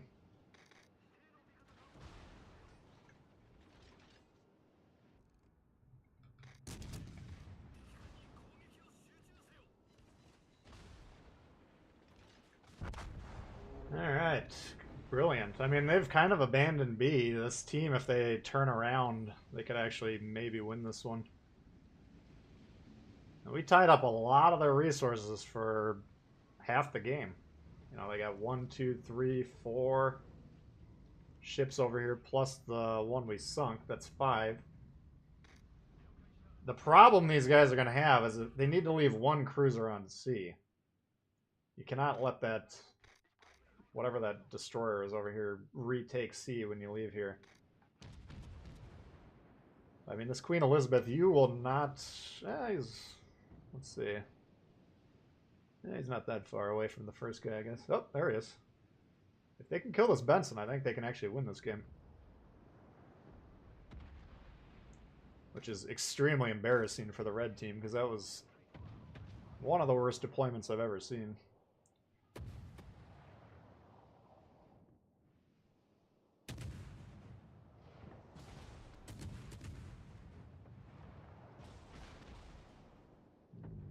Not looking good. Not looking good, guys.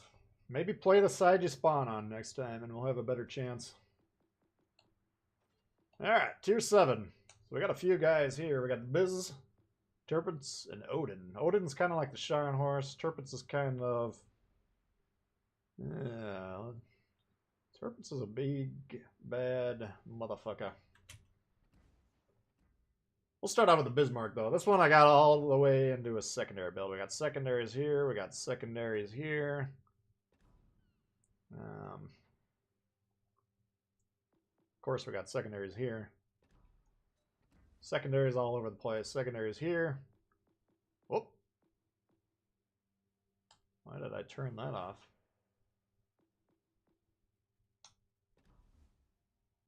I don't know what I was doing. A lot of times I'll fool around with the build and then I'll forget what I was doing. Never go back to fix it. Siegfried? No, not planning on playing the Siegfried today. Maybe if we got a fair amount of time, we might play. Maybe we can get one in later. We'll play Bismarck, Odin, Turpitz. We'll play a couple, 2-3 games with the Grober. Maybe mix in something else. Depending on how the time is. Hey, Dragon Lover. Be advisable to buy the 3 times commander crates for 10 million steel. Well, steel is what it is. I mean, there's going to be some ships that are exclusive to steel. So my plan for it is just to passively gather the steel over the next few years. And then when I have enough to get a ship, I'll just get the ship, whatever looks good at that time. But if you're not in the mood to do that, then you can go ahead and put it into something more useful. Alright, so we're in the south middle spawn, so we should go over here and do nothing, right? That's how this map works.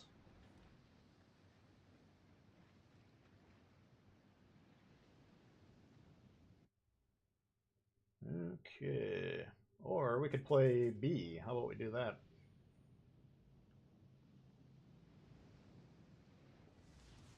Too weak to be a BB? I don't know, man. Sometimes the Odin can wreck some shit, sometimes it gets demolished.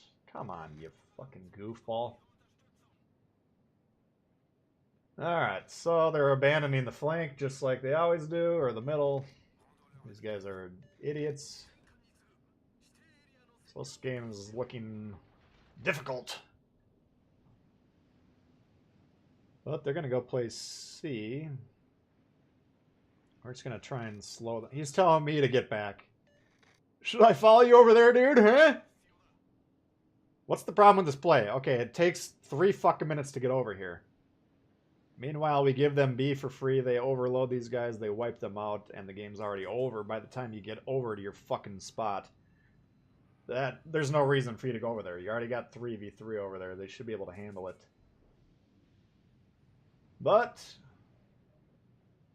that's only if you know what you're doing. If you got your head up your ass, then I would be telling me to turn around as well.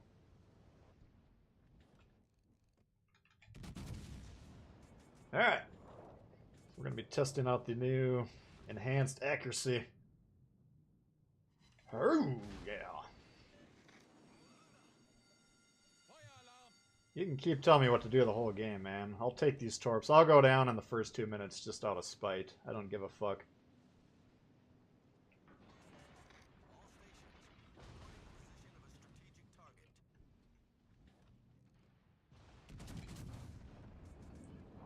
Yeah, maybe I would have preferred the extra heal this particular match. The Bismarck's the most fun to play in AI, just because to get it to work in human v human, you actually need some decent play from your team, which is obviously rather difficult at times.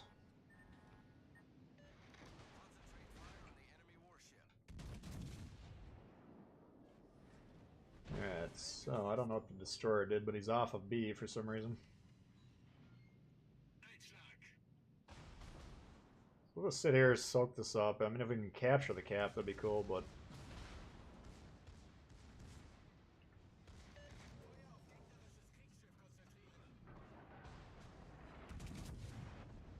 He didn't even realize he was under attack for the first minute or two. Alright. This is just... This map sucks so bad. I wish they would just get rid of this, because this is... It's so much fun if people play it well, but... This dog shit...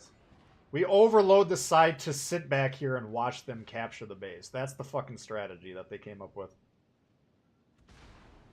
You know? I mean, these people... So fucking clueless.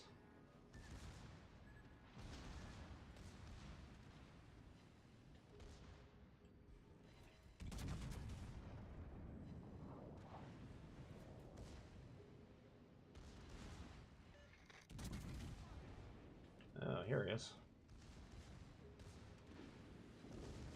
Now he should be within our radar, or our sonar range here. Let's see if we can actually get him.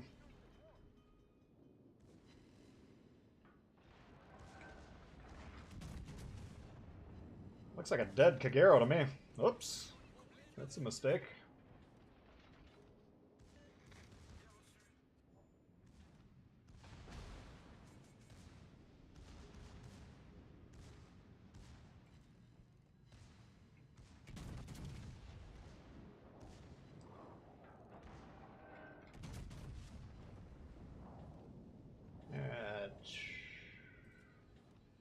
I think we're just gonna have to come over here and help these guys. Because otherwise, if they're gonna bog down and drop anchor here for the whole game, there's no point in even playing it. We have no shot, but... We killed the destroyer. If we can kill these guys, get A, then maybe we can get these guys to turn around. I think it's our only reasonable chance at this game here. Shit.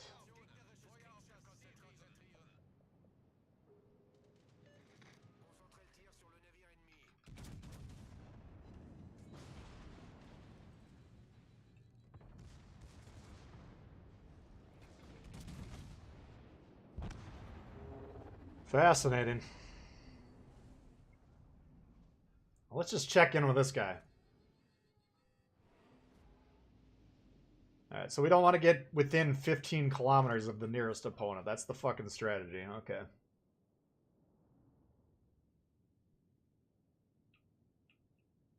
Shima, telling me what to do. Couldn't even get on the fucking cap until 5 minutes into the game. Not advisable. Looks like a loss. We'll find out. Weird map and community isn't smart enough to figure it out. I don't understand it. You spawn on B, play fucking B, man.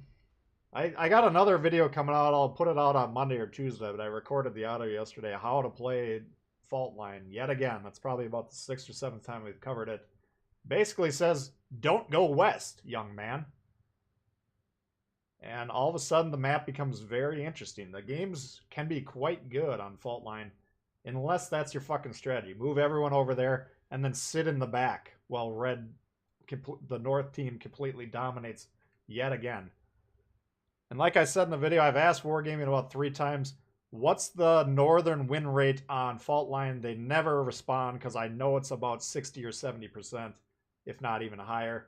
The north side should kick the living piss out of the south side every fucking game if they do that deployment, and they do that deployment almost every fucking game. So you should almost always lose if you spawn on the south in Fault Line, just based on your teammates.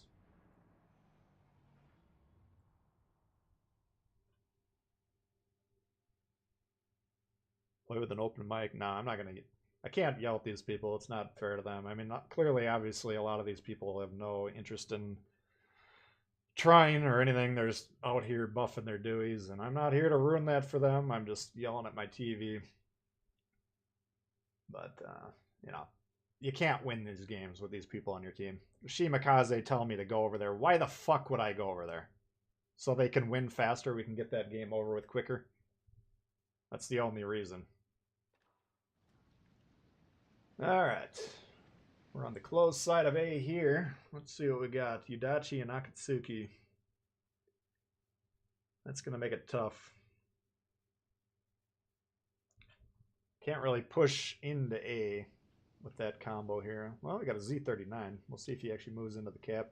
If we got these support ships, Flint and Z39, and we have a destroyer to the north of us, we should wreck them. 2 + 2 = 5.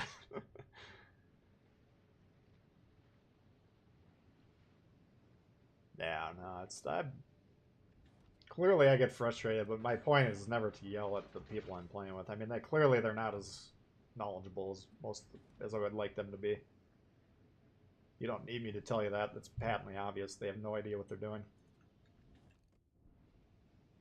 But that's not necessarily their fault. They just need more time behind the controls, I guess. Alright, this could be a issue. Now, I understand he doesn't want to be by the Prince, Eugene.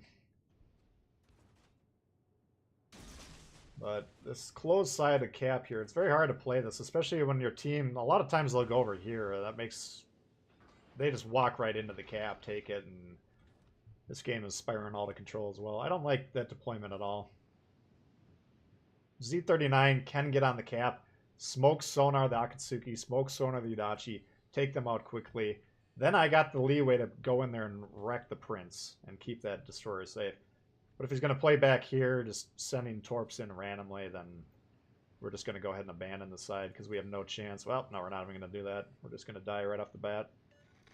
Fascinating fucking high-tier gameplay. Beautiful fucking game.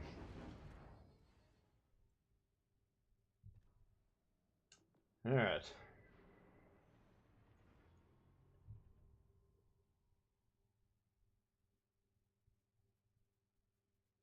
$77 win percent. We actually had probably about an 80 or 90% win rate until we hit tier 7. Now we'll see how far the wheels fly off the card, because they're definitely... they're going... We're in the ditch right now, let's just put it that way. Let's see if the card blows up.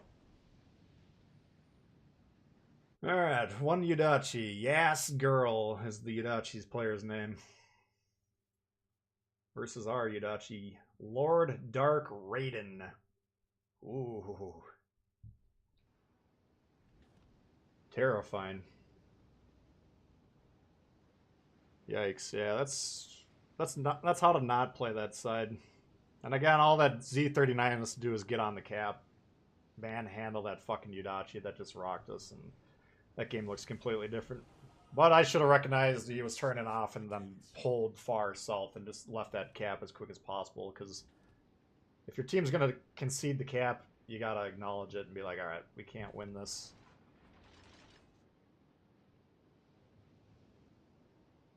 But if I'm in that Akatsuki or the Yudachi, I don't even get on that cap to start, because the fact that we got a Z39 on our team means that it's probably not that tenable. Alright.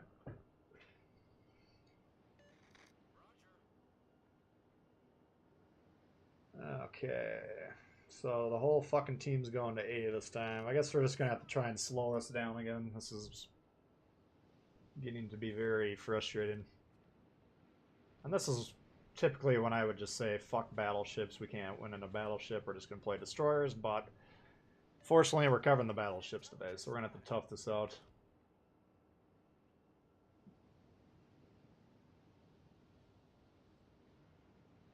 Alright, so they're overloading A as well, it looks like.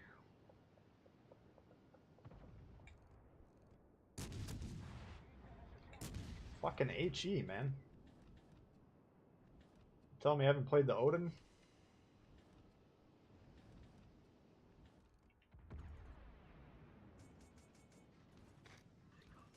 Xavier coming in hot. Any news on ship flags and permanent camo? Not that I've heard. I know, I just posted a four-leaf clover flag that you could get pretty recently. But camo, I know a lot of people are looking for the perma camos. That I haven't heard much on. Oh god, here we go.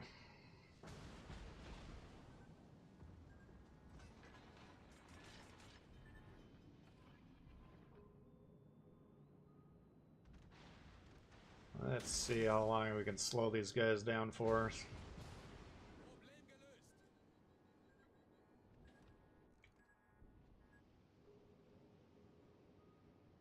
Probably not very long.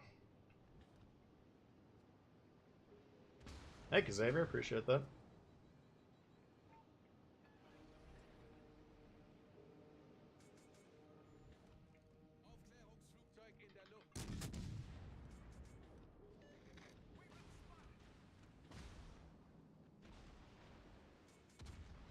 This is kind of back line. Isn't exactly what we want to be doing here, but if we want to survive longer than the last match, we gotta get away from these fuckers. I don't know why this destroyer got off the base. It's kind of interesting.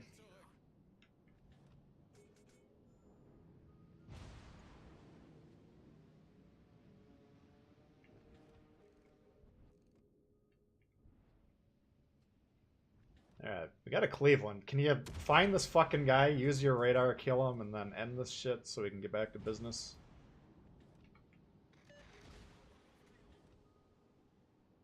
Come on, man. You're born to kill this destroyer. Let's see you do it.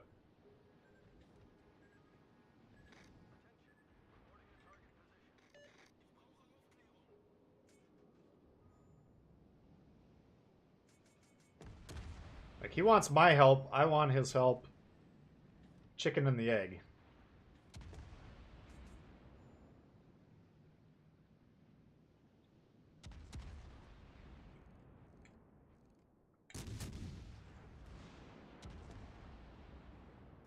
Just pop a torp over here since we have no idea where this guy is.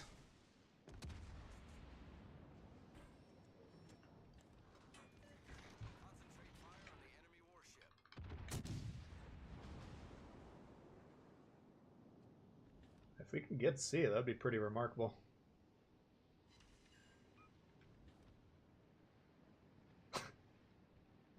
Come on, man. I know you didn't use your radar.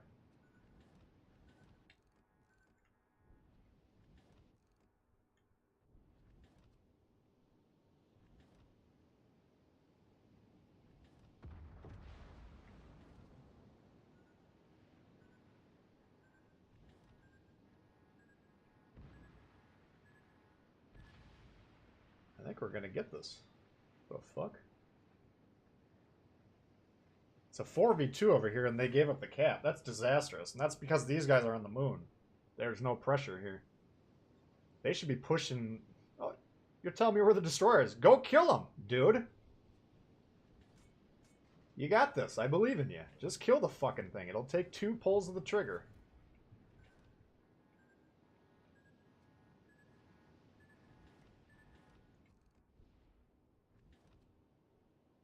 Alright, he's back for more.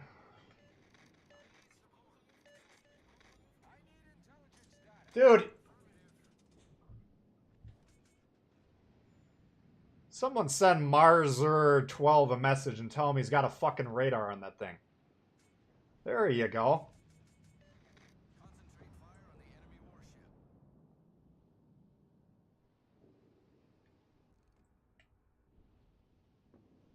Come on, baby.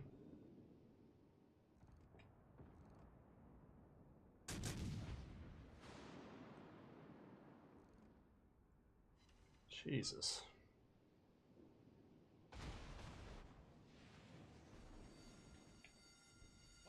I wonder he didn't want to use the radar. He can't hit anything.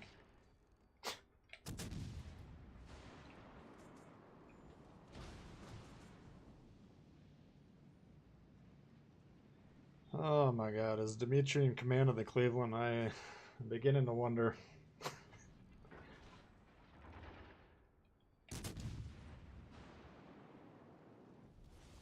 Unser Team hat die Führung übernommen. You know this guy? I mean, what?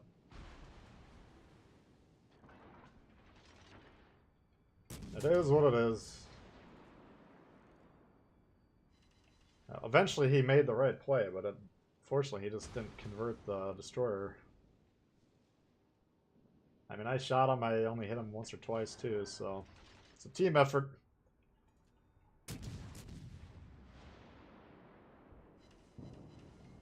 Eat that shit, you bastard.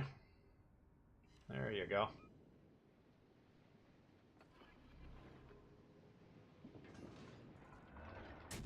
Quick reloader on this ship as well.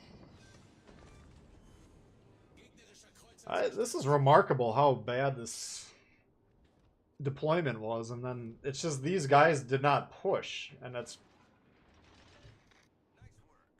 I'm starting to think the core concept of this game is just recognizing overloads and then pressing them. And these guys, again, they had a 5v2, they didn't push it. We had a 7v4, and we pushed it. And we won A. Somehow we won C. I mean, that makes no sense.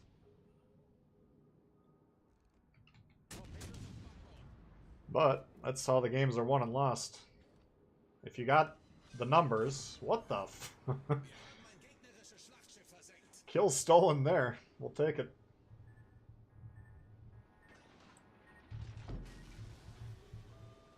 You know, if you got the numbers, you're on offense. If you don't have the numbers, you're on defense.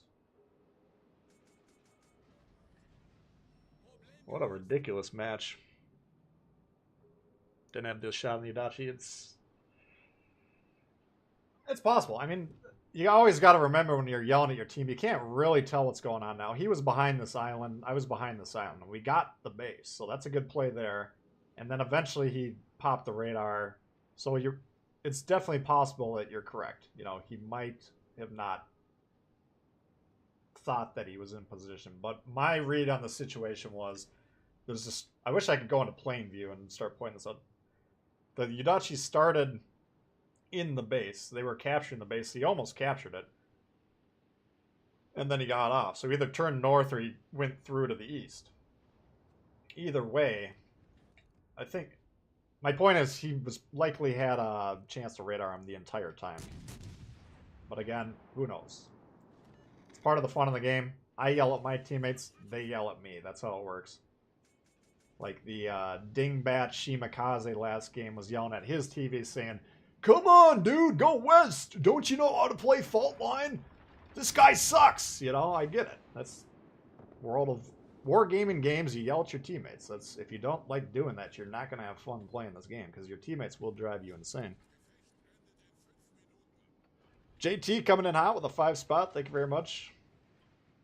You're gonna lose. Go down, Blaze. Yeah, I don't exactly.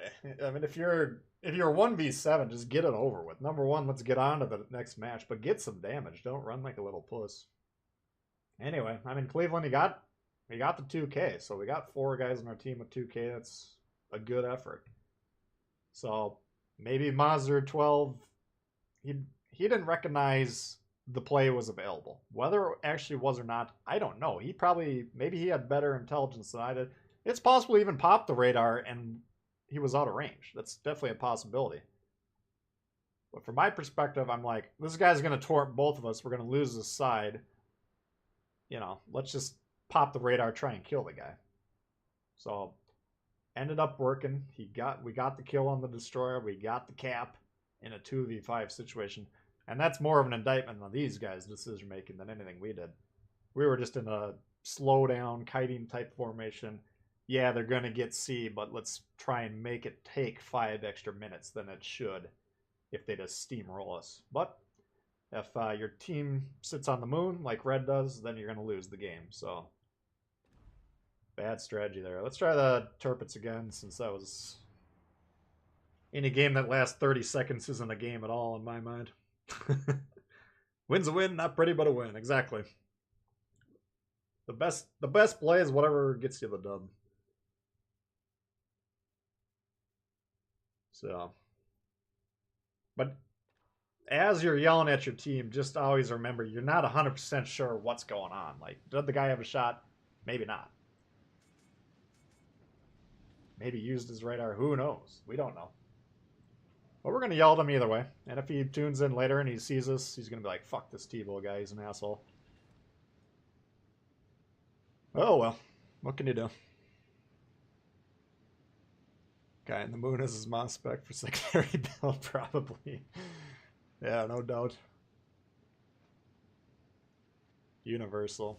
I mean, I was thinking about this the other day when I'm driving around. Like, if I'm playing the last shooter I played with any regularity, I guess I would say, it was the Battlefield 1. I think it was the World War 1 Battlefield game, whatever that was. And in that game, I can play with a bunch of fucking Nimrods and still get 50 kills and 2 deaths.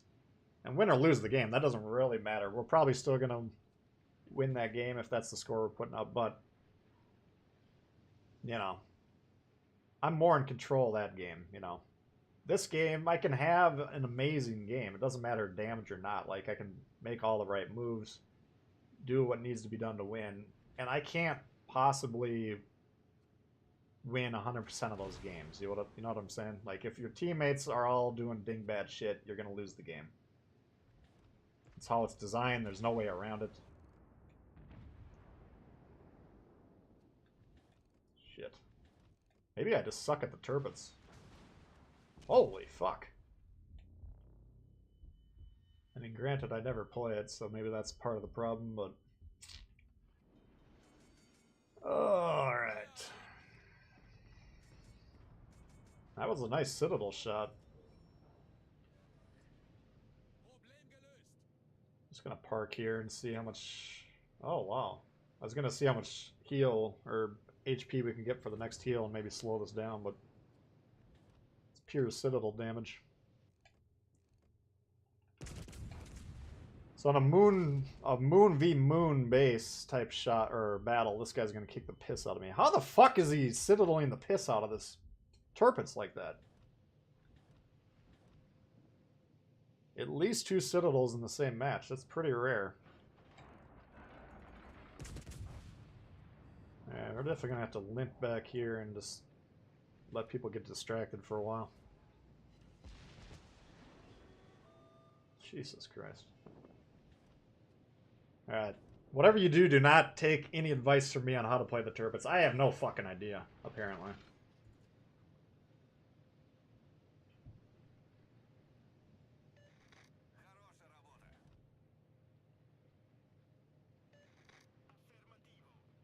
Okay, well, we should be under torpedo attack any second here.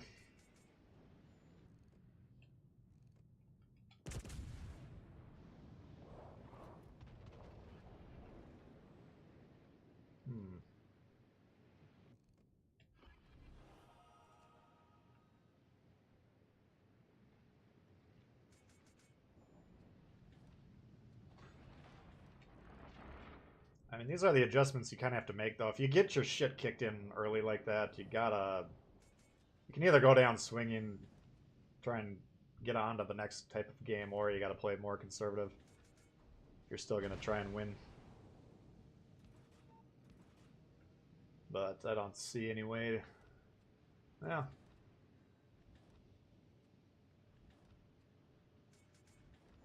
The problem we got right now is the Richie has got this pin on base. We want to attack the destroyer and the cruiser over here, but we can't get over there with this fucking Richie doing what he's doing.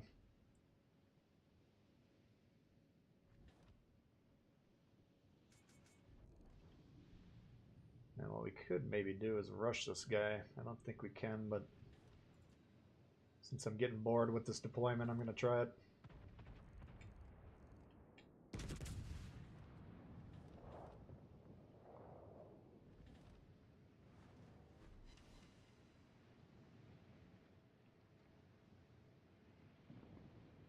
So I think their destroyer is trying to torp these guys.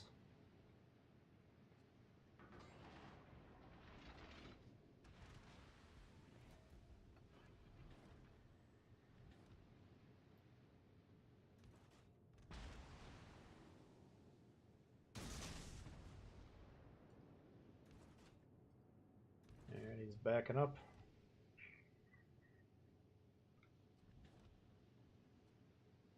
Back in the day, I liked the turrets more than the Bismarck, but I think the sonar kind of tips the scales for the Bismarck.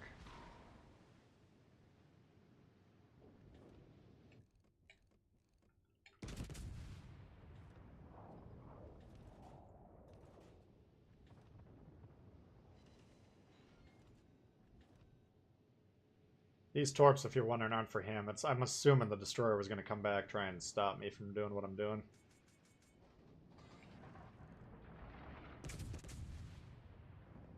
Yukakaz, that's who's over here.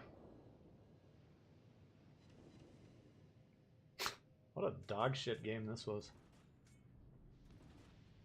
Alright.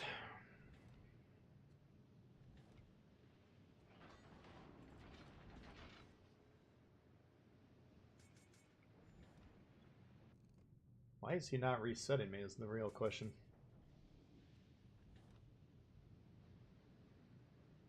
There you go. Too late.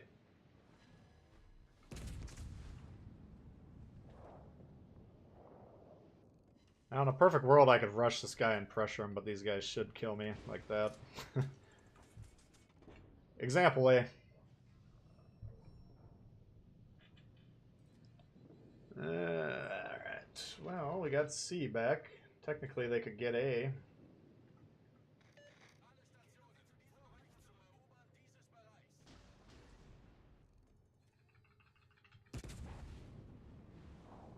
We're not going to be around to see the end of this, but I think they could technically win if they tried.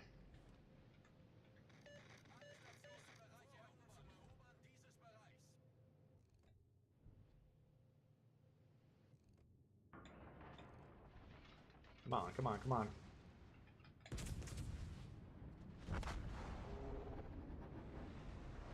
Jesus, what a blast we're having in the turbines today. Richie's not accommodating. I'm fine with what he was doing. I mean, that's a pretty good spot there because his team, why that works, it doesn't work if they all sit back there in the same angle. But his cruiser and his destroyer go up the flank like that.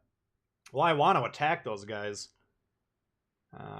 But to turn towards them, I get destroyed. That Richie just kicked the living shit out of me, man. I've never seen the turbines get knocked around like that. And we can't even check the armor scheme. Alright, well, that was no good. However you play the Turpits, I have no idea, but that's not it.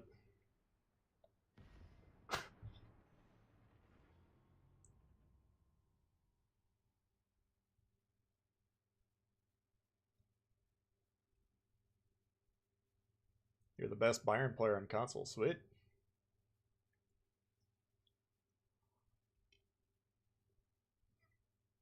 Those are pretty solid credentials.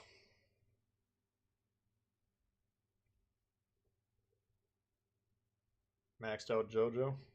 Yeah, the first two salvos are the ones I'm curious about. I mean, the Turpits, in my experience, you know, I think it was about a 13.5 kilometer shot, so it should be fairly plunging, which is what we're talking about in terms of how to citadel those things. But to get it he got at least 2 citadels, maybe 3 in that opening sequence, which is kind of high.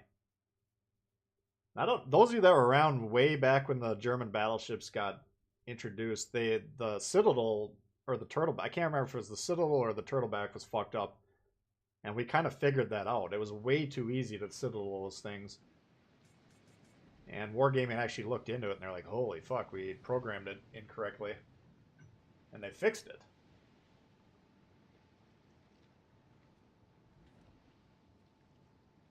But that seemed to be like how the Turpits came into the game, just getting its shit kicked in like that. It doesn't really happen that often.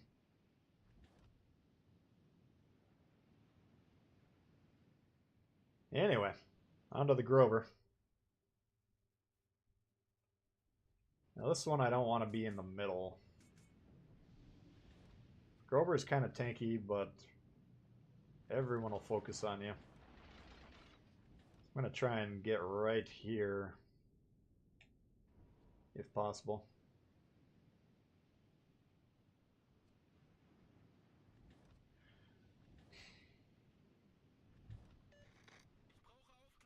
Odin wouldn't have favored much better. You never know.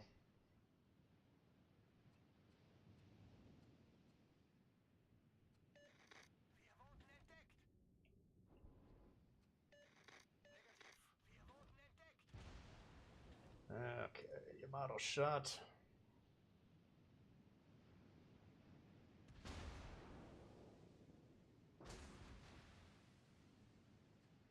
$10K, not the end of the world. So now if I pull forward here, the Yamato can't currently shoot me. I basically want to cut off as many ships from shooting me as possible. If I want to engage the Vanguard, that's fine. But I don't want everyone shooting me from all angles, because if you're getting shot in the sides of this thing, you can get fucked up. Whether or not they're civil shots doesn't really matter. Of course, on this one, I got the big caliber guns, if you're wondering. Alright, so we're going to concede 3 caps right off the bat. Let's see if this strategy pans out. Place your bets.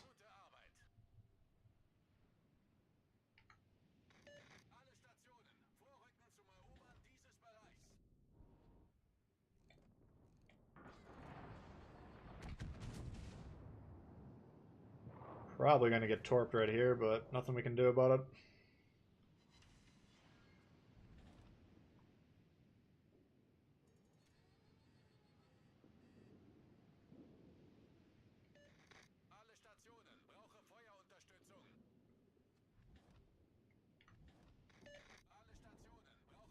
Alright, see if we can hit this thing.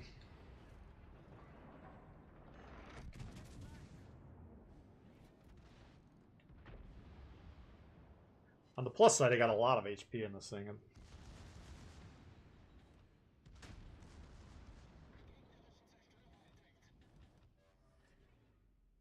Why are we still alive is the real question.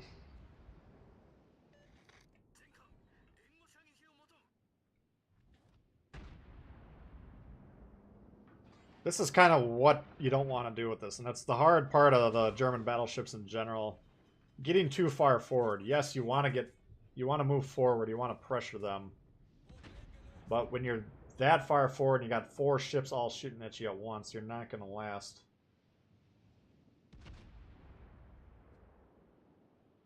So there's, and it's kind of team dependent. If they're all just sitting in the back, why the fuck do you get off the cap, man?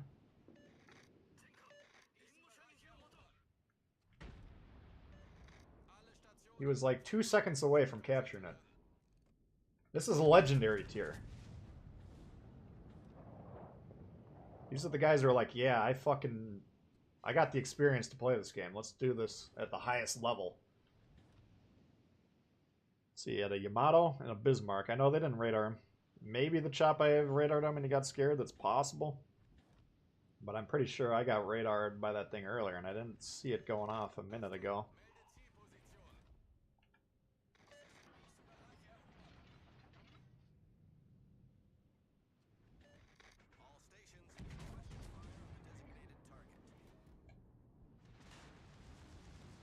Oh shit.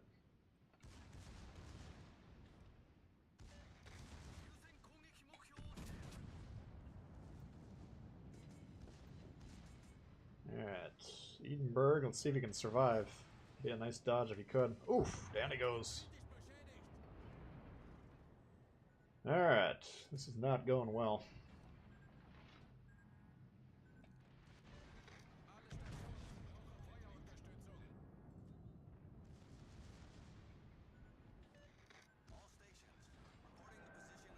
Ah, I got him with the torps. Nice.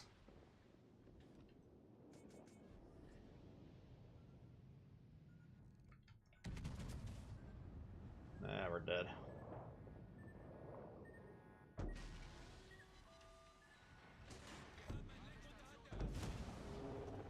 What a blast legendary tier is.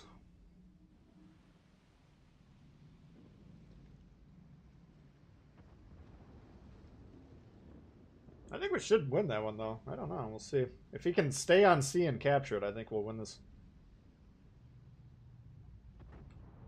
Let's see here.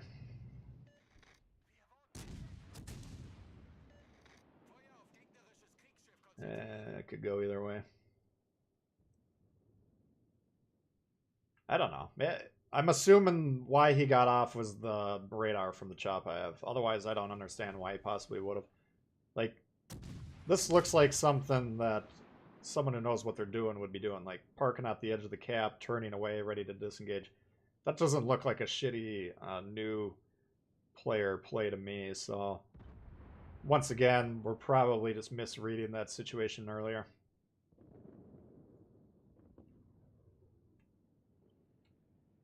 But I think they should be able to wrap this up here.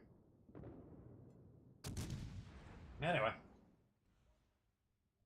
Is your GK CLX? Yeah, it's the secondary build. I don't know if that's the way to run that ship. I just kind of like to do it because you can. I typically only run the GK in AI, so I don't really like it in standard. Alright, Turbot's is shit in the bed. Let's try Turbot's one more time before we give up.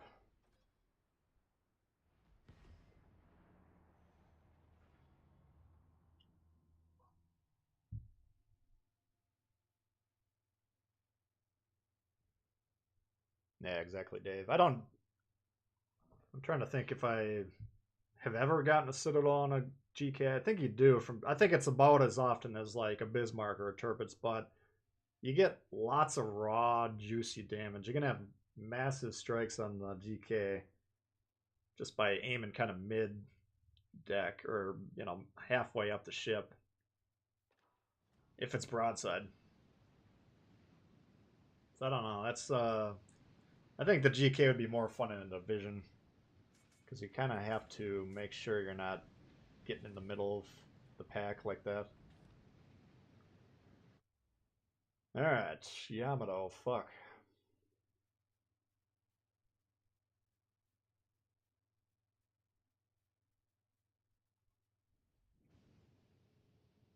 Yeah, we get an extra destroyer here.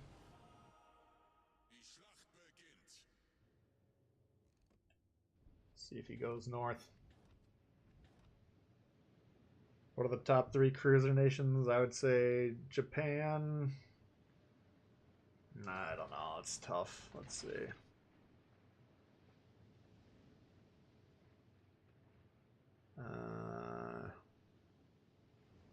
I mean, I'll put American as 1. I was considering saying light cruisers and heavy cruisers. But since you're just asking nation, we can count that as 1. I don't know. The Germans are pretty good, too.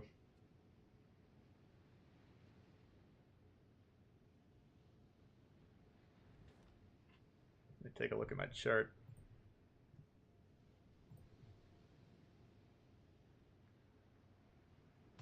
Yeah, I'd say, well, fuck, the British. I don't know. There's a lot of good cruisers. Alright, Z23. You got a Shimakaze on the cap, man. This is your time to shine. You were born for this. Kick the piss out of them. This is probably going to be my last battleship game of the day, because this is becoming extremely aggravating.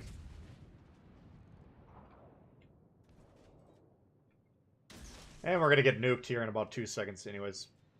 Get on there, find the motherfucker, and kill him. And then you can go down. If you want to quit the game after that, you've done your job. Why are you spotted? Holy shit. He should be right in front of you.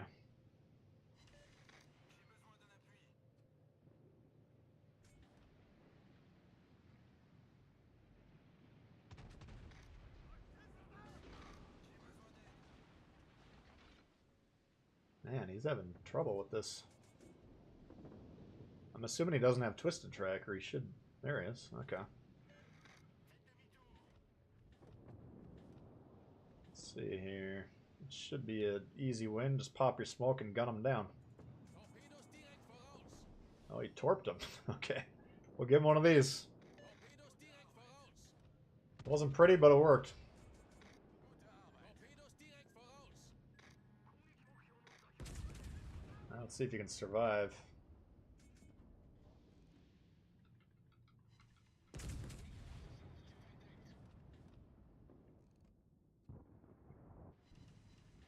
He's got a busted engine. He just needs to get in the cloud to disengage. Then he should be able to survive, no problems.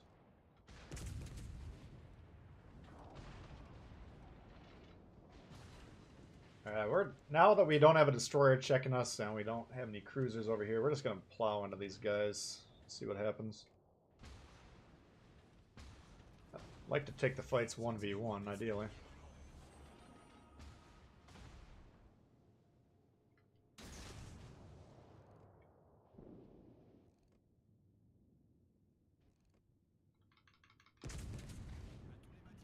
Alright.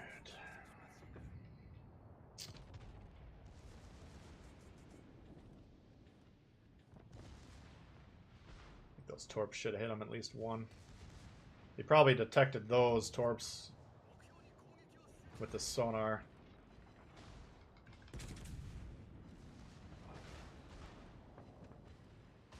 It's too bad this dude is here, or we could fucking finish him off.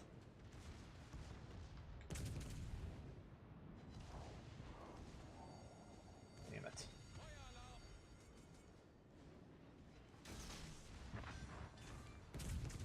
Alright, beautiful. We're actually in the spot to do a little bit of brawling.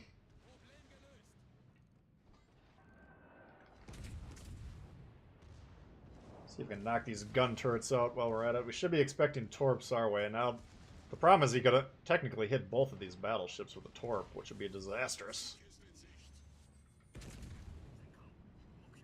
There we go. Boom, boom, boom.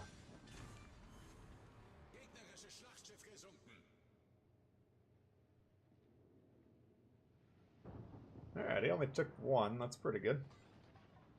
Now we got the Roma surrounded. Kind of the hard part of the German battleships. These are the games you want. This is what you're trying to do, but you can't do it every time. And it's usually just because your team is too passive. I'm going to try and just capture this base. Well, fuck, we're already about to skunk them. I guess we'll just capture for the points to make up for those 2 300-point games that we got the last 2 times.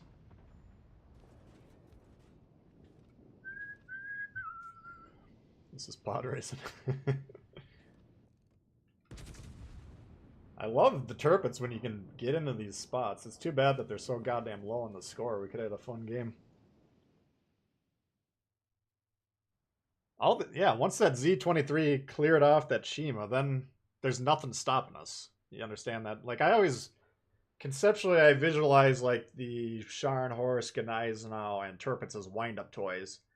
And you wind them up, crank them up, let them go, and then they're going to keep moving forward until they hit something that stops them. And what stops them typically is the destroyer in front of you trying to kill you, or you getting too far forward, getting surrounded by the enemy.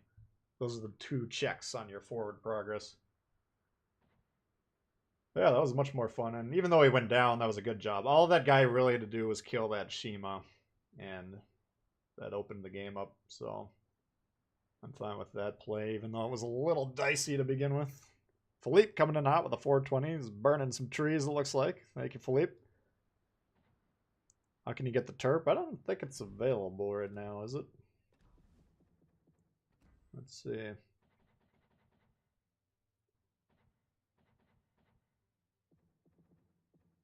Oh, there it is. If you need 750 green XP, then you can get it. I don't know. It's been power crept a little bit. Yeah, we did. I mean, that's a Turpitz game right there. The first 2 games were dog shit, so hopefully anyone that wanted to know how to play the Turpitz saw that one.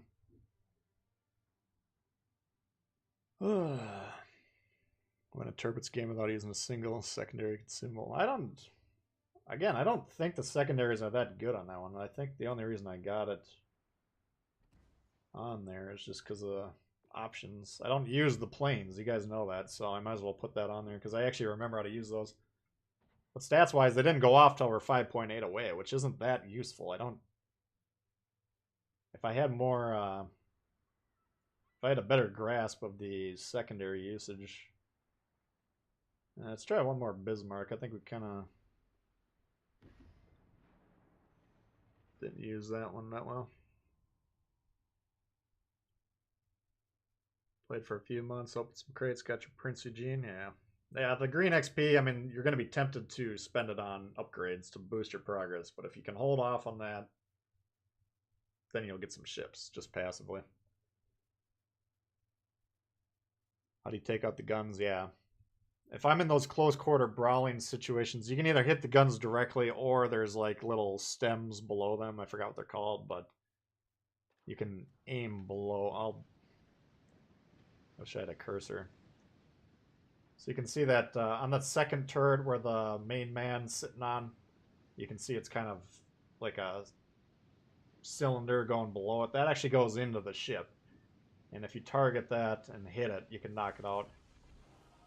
If it turns red, you've temporarily knocked it out. If it turns black, you've completely destroyed the turret. So if I'm in a close quarters battleship brawl, especially in these where I got something like a Bismarck where I got secondaries going off getting some passive damage, if I can take out their ability to deal damage back by killing their guns, that's a good way to take control of those battles. So yeah, I mean, if you're new to the game, you're still learning to aim.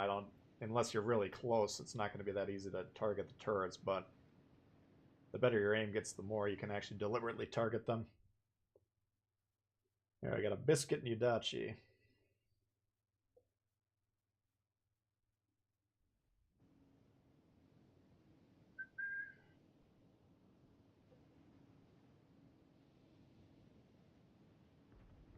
You got EOP? Yeah, if EOP is on your commander options, it's probably worth using. I think it's only on Americans and Soviets, right? And if not heavies, don't put it on your heavy cruisers, but for the light cruisers, yes. Alright, so we're just going to park here for the moment. We can disengage if we get attacked. We also got a pin on A. Anyone trying to cross into A is going to have a tough time.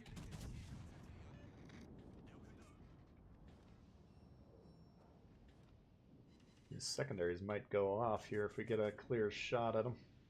Got a plane coming over here. That's something worth note. We've got a cruiser over there. It's more for this guy to take note of, but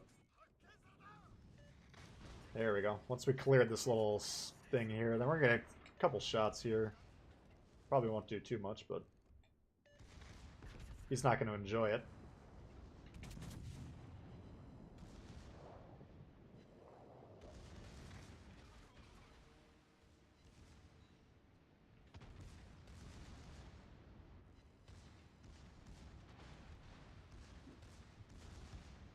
Jesus, come on. Look at this deployment.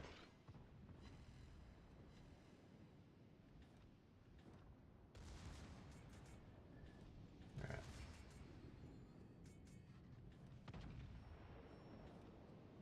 We should kill the Charlemagne before we leave. I want to get going opposite direction of these fools so we don't throw the game completely from the start, but I also don't want to have this Charlemagne just scoop up A for free once we all leave here. This team is all... they're just going to follow each other around with no fucking clue.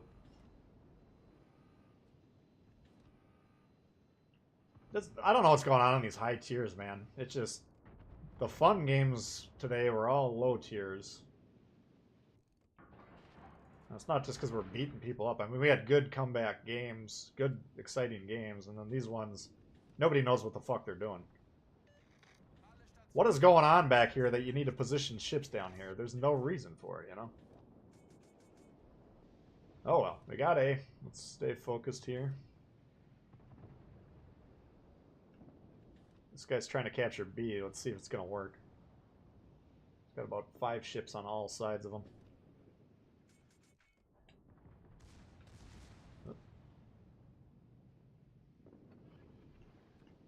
Oops, I did not mean to do that. Shit. Alright, they got the Scharnhorst. I mean, as long as this Charlemagne's not staying back here, he's kind of kiting away now. So now he's not really pressuring A, at least not with enough speed and momentum for it to really matter for us. We can go back and defend it. We got 5 guys over there, so... just gonna try and stem the bleeding over here.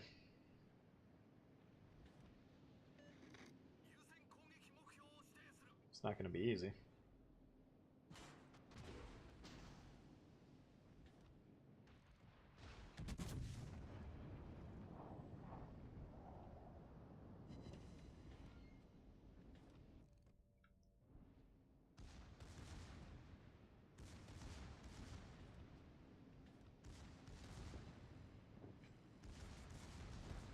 Fuck.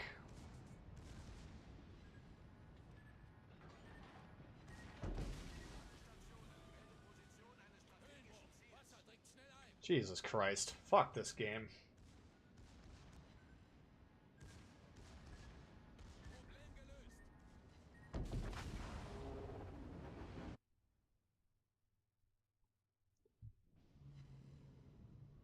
Alright. Well, that's enough battleships for once. Let's see. Anyone in the mood for some destroyers? Tier 4 to 6 where it's at. I mean, if you get half the people at tier 7 that are actually somewhat knowledgeable and they don't clump up like that, then you can have a lot of fun. I mean, I like the tier 7 ships, but the people, it just smells like piss because everyone's pissing their pants in fear. They're not looking at the map, but let's pretend they were looking at the map. They're like saying to themselves, all right, we captured A. What should we do? Well, let's move our entire fleet on top of the fucking piece of the map that we already control, conceding the other 2/3 of the map. That's the strategy we're going to adopt. Let's see if it works. Oh, it doesn't work. We take another loss. Okay, well, let's do the same fucking thing game after game after game after game and just drive down the win rates, you know. Concede the games. That's a lot of fun. Because people are scared or they don't want to play C because they don't like the cut of its jib. I don't know why the fuck they abandoned the side they're spawned on. Makes no sense to me. Maybe you guys know something I don't know. Kagero, no. Let's play some. Let's just get into like a Fletcher or something here. That's unfortunate because I mean, like the Turpits, it took 3 games to get into a game that was enjoyable, and then it ended so quickly. But Bismarck, I mean, we got our side that we spawned on. I don't know why the team decided they didn't want to cover the other 2 spawns that they started by, but we captured it. Then they all come over there, and then we go over there trying to stop the bleeding, and of course we get torped to death. So very fun and entertaining to play. Hopefully you guys enjoyed watching that game almost as much as I enjoyed playing it. Alright, Akatsuki and Fletcher with a Fiji, Helena, and New Orleans. This isn't too bad. We gotta keep an eye on that Fiji. If we can wreck the Fletcher right off the bat, I think we'll have a good time. Okay. Have you ever thought about streaming on Twitch? Once I get kicked off of YouTube, then I'll switch over there.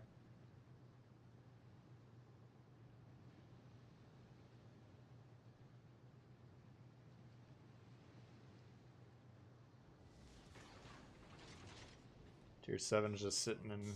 Tier 7 Legendary just sitting in spawns. It's just... It shouldn't be that way. There's no functional difference between Tier 7 and Tier 5. It's just people piss their pants. I don't know. How many couches are ruined on a daily basis because people are peeing all over them? Terrified. I have no idea. This game is extremely terrifying for a lot of people. No idea why that is. So this guy's sitting here spamming comms instead of moving forward. That makes no sense. If you got directions, go forward and then give them. Alright? Leningrad. Yeah, I could play some Leningrad.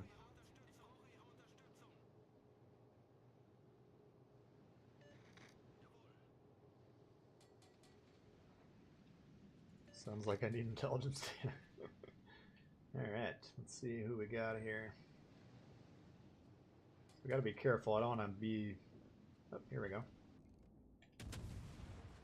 Let's see which side he breaks.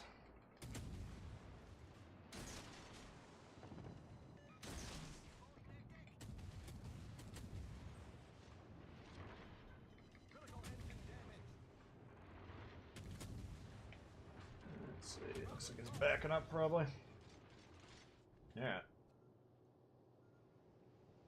So we won the battle. Now we're gonna go win the war. We took 1.5k. He took 4k. Plus, I think someone else hit him, and he might get torped.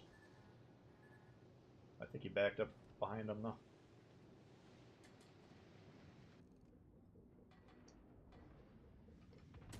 Oh, he might eat that torp there. Let's see. No. Wow.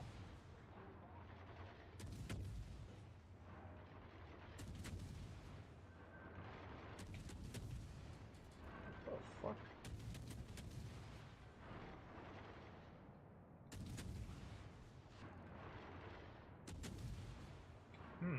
Apparently I don't know how to blind fire anymore. We'll go wreck him the old-fashioned way. So he launched his torps just slightly in front of mine. So he's got about 30 seconds left on the reload, I believe. So try and kill him quickly and then drop this. Oh, you actually got torps off. They got bolt destroyers over here. Interesting.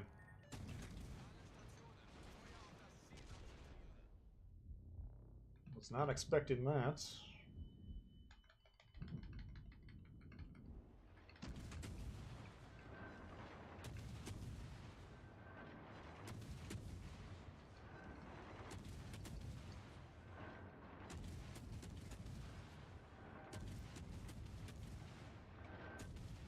Alright, so that didn't go as well, but I got confused there with the torps coming that way. I thought he'd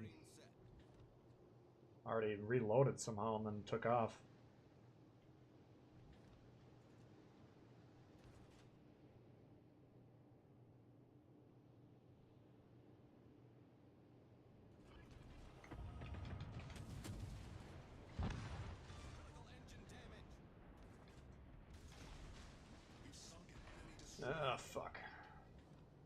See if we can survive or not. Torpedoes to port.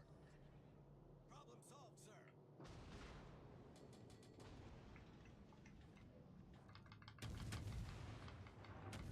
We'll go down as long as we kill both of the destroyers. I don't mind. Alright, he's dead. Our team has taken the lead. Kind of done our job already, you know.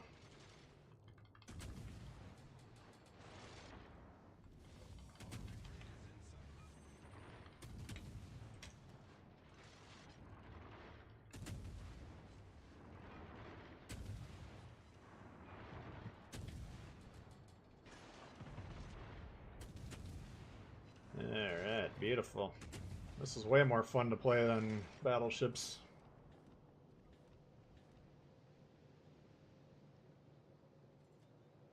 It's all you gotta do. Just kill the destroyers, get some bases while you're at it, and you've played a hell of a American destroyer game.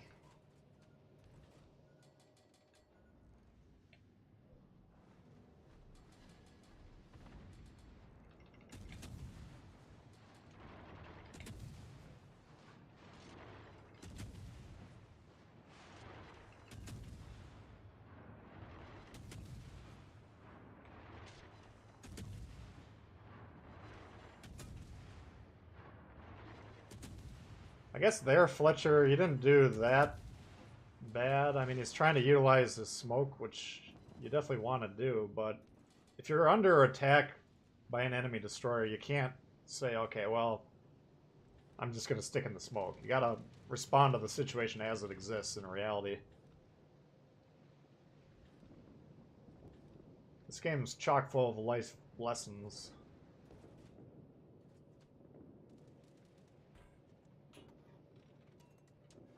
The main one being just because you want to do something doesn't mean you can do it. Alright, that was a beatdown.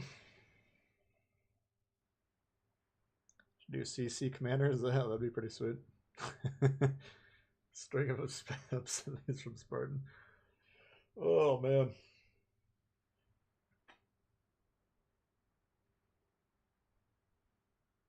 Oh, you got the Graf Spiegel on the Prince Eugene. Yeah, I haven't got around to putting any points on that one quite yet, but that's intriguing. The problem I got right now with the concealment is the concealment. It's kind of tempting us to boost the concealment right now, but we're going to have to see how the planes come into the game whenever they come in. If they completely remove the concealment aspect of it, then there's no real point to keep playing them, you know. Let's try this one. I mean, if I want to, you know, we got that new AL, what is it? The Graf Spee. There was another commander that had some concealment perks. It's like you want to put all these points into them, and then all of a sudden, you know, it could be next update for all we know that the planes come. Well, they might just remove most of the value, but maybe the concealment will be good enough that it'll help with the planes. So we'll have to see exactly. So I'm kind of in a wait and see mode with those concealment options. Especially with you guys telling me they're going to put concealment mods on like Vanguard, maybe even Monarch, who knows. It could change the meta, and I think it would be a really good thing. I just wish they would have done that a year ago. Almost forgot about the dreaded carriers. Yeah, they're coming. We don't know when, but they're definitely coming.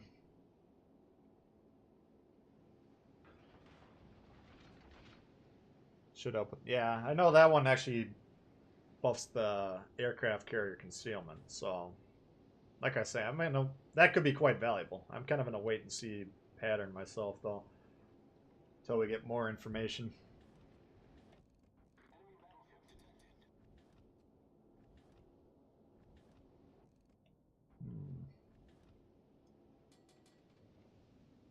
Alright, so all our destroyers are moving horizontally.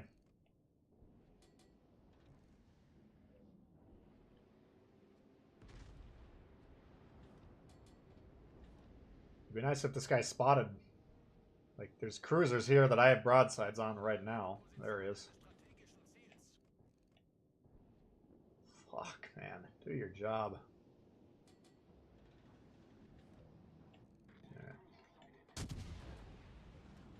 HE, beautiful. All stations requesting fire support.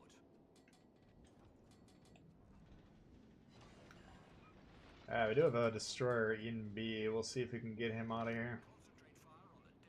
Concentrate fire on the designated target. Without Mr. Cheese killing me. I don't understand this destroyer play. It's so fucking bad, man. Our team is attempting to concede 2 caps, and this guy's going around the edge of A. Get on it!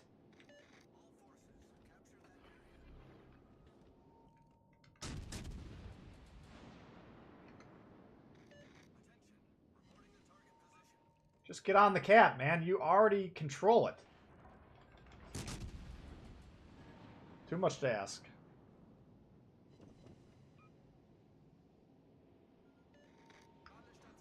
Alright, maybe he was afraid of the Cleveland. Maybe he'll get on there now.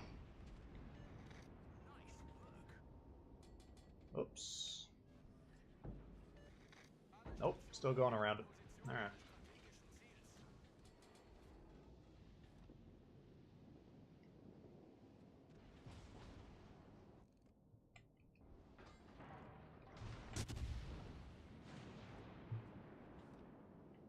What the fuck is he doing?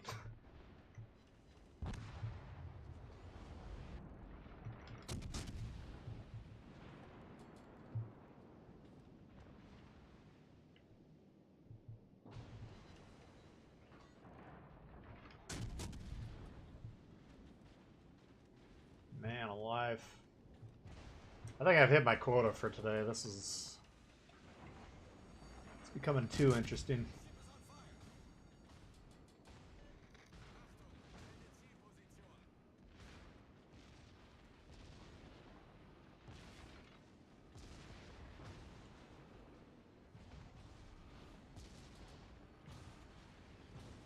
Let's see here.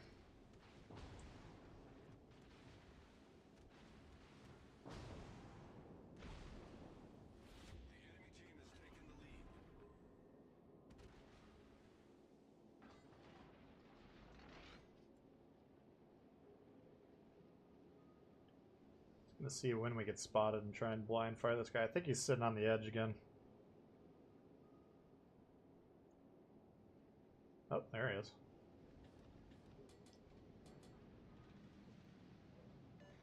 Concentrate fire on the designated target. Oof.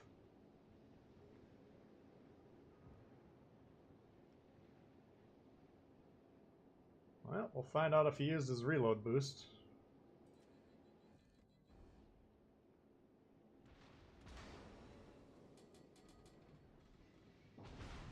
Yeah, we flushed him out of there.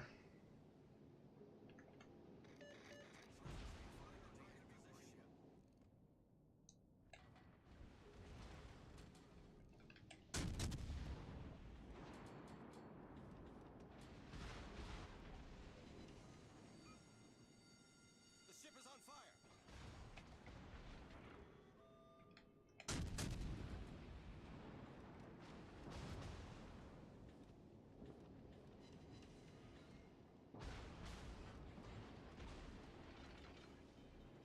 Okay. Problem solved, sir.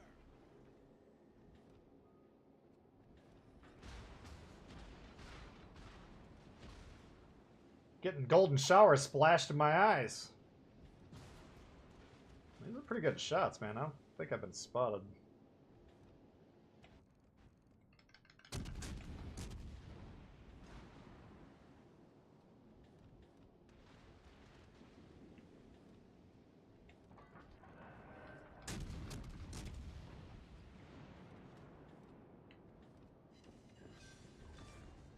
Alright.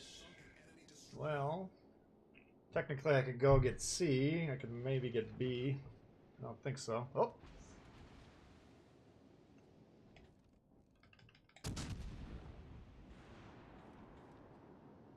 I think I might go south, try and drop spot, and then get C. Don't want to concede this game quite yet.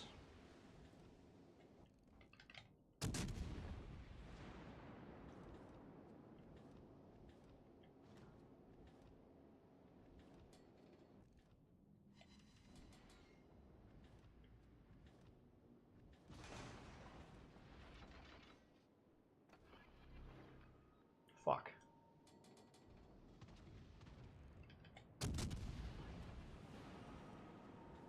Look at, we got 3 destroyers just sitting on A. They haven't moved for like 5 minutes.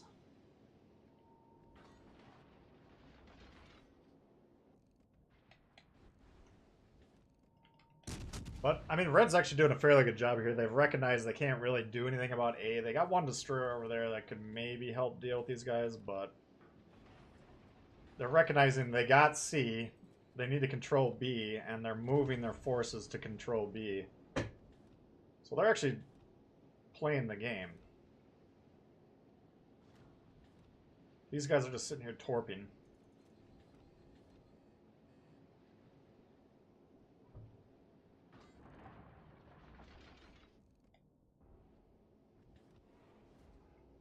Whatever, there's nothing we can do here.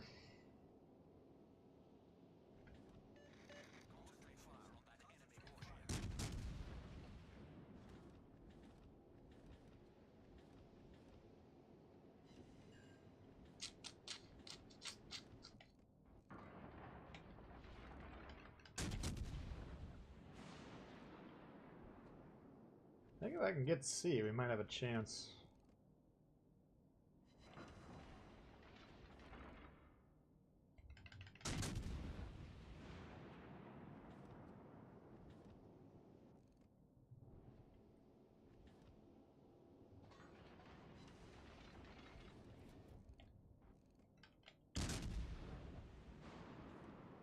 All the DDs on A facepalm, yeah. It's called duplicative efforts, superfluous. I should have not shot. I kind of fucked that up. If I'm gonna commit to making this play, I gotta commit to making the play. You gotta use your stealth and actually get on there, so... I'm trying to do too much there. I'm trying to deal damage and capture the base, and you gotta at least get on C. You know, I could have gotten here. Now, we would have had to keep the gun silent for about 2 to 3 minutes, which is a long time in a game where you're down ships. That's why I didn't want to do that, but technically we could have parked here, captured the base, and then begun to get these crossfires. But, Jervis, are we playing caps, or what are we doing here? I mean, they need to figure out how to get people to play destroyers without their heads being up their ass, because you cannot play this game with an eye of actually winning it with dog shit destroyer play every single fucking game. It just doesn't work that way. And we talk about playing Monopoly against someone who only wants to get on the free parking place every time. That's all they're trying to do. Not a winning strategy. Yes, you're allowed to play that way, but do I want to play against you? No. Do I want to play hockey against someone who's only trying to wind up slap shots from their own zone and see if they can score on the opposing goalie 3 lines away? Fuck no. That's not a winning strategy. I don't want to play against these people who have no concept of playing the game, but unfortunately there's nothing we can do. So I try my best to help the destroyer play out. I know a lot of you guys watching are the good destroyer players that we want on our teams. If you're not there quite yet, hopefully you're on your way because you're taking the time to learn the game. You guys shouldn't be the problem, but these fucking guys, let's stack 3 destroyers on A and see what happens. I'll tell you what happens. You lose the fucking game 9 out of 10 times. You know, it's very easy to figure out how to do, or what you need to do. Don't do what your fucking team's doing and you'll do much better. Anyway, that's as much of a World of Warships Legends as I can handle for one weekend. But we actually had some good games yesterday for sure, and we had some good games mixed in today with some of the dog shit. That invariably comes with just playing battleship after battleship. You can't, in this climate, you can't really have a lot of success just playing battleship because you got these destroyers that wind up on your team. So we lost that one. That's no surprise. Let's get a updated count here. Whoops. All right. Well, we'll put that one as a loss. We're 1-3, 2-4, 3-5, 4-6. Am I counting these right? 5, 6, and 7, 7, 8, 9-7. We wound up somehow. I mean, this honestly, this isn't that. I like the German battleships. They can be fun to play. If you get into games like this Tirpitz here, that's a good time. This Bismarck game was set up to be good until our team pissed their pants and ran away, and then it dropped off. But playing German battleships as a solo player with these doorknobs on your team, you can't really do that much because they're not going to let you push into where you want to be. And it doesn't work, at least for me. I haven't figured it out, and I've been playing them for about a year and a half. I don't know how to win with those high-tier German battleships. Every time I play with them over a period of time, they just drag the win rate down. So I still think they're not that effective class for a solo player. If you get a division that knows what they're doing, you can probably have some good success with them. But get a pint and enjoy the evening. Yeah. Potential damage is anything coming towards you. I don't know how big the circle is around your ship, but if you got a torpedo that's coming towards you that you either hits you or you dodge, that's potential damage. 10,000 or whatever the value of that torpedo is. Same thing with shots coming towards your ship. So if you're going to do a potential damage mission over here, usually you want to get into a battleship because they're going to shoot a lot of shit at you. And then you got to focus on trying to tank the damage. Just go nose in, try and stay alive as long as possible. And hopefully you can do it in relatively short order. Destroyers, you shouldn't be getting a lot of potential damage. You know, you might get some blind fire torps coming at you that you can dodge, but hopefully you're not lit the whole game and you're not taking a lot of incoming fire. So if you're going to try and use those missions, I'd go with battleships personally.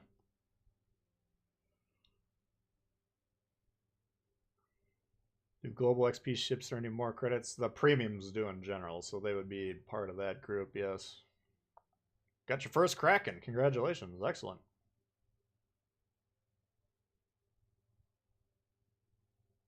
Tank and secondary builds require teammates' trust. I'd agree with that, yeah. Because again, I mean, the two main problems you got are getting too far forward, which unfortunately at the higher tiers is almost inevitable if you're trying to get into useful positions, because most of your team drops anchor or even reverses when the game starts. You know, most of your team sucks at level 7 and 8 or tier 7 and 8. I don't know why that is. I really have no idea, but they got to figure it out. They got to just. I don't want to hear this anymore. Wargaming that it takes too much resources to put a tutorial in the game. Just fucking do it. If that's all you do for one update cycle, teach these goddamn morons how to play the fucking game, because we can't do it with the CCs. Clearly, it's not helping. You know, we're part of the group. You and me watching, listening to me. You're part of the third of the player base, quarter of the player base, 10% of the player base that's trying to learn how to play the game, trying to learn the rules, trying to figure out how to do better.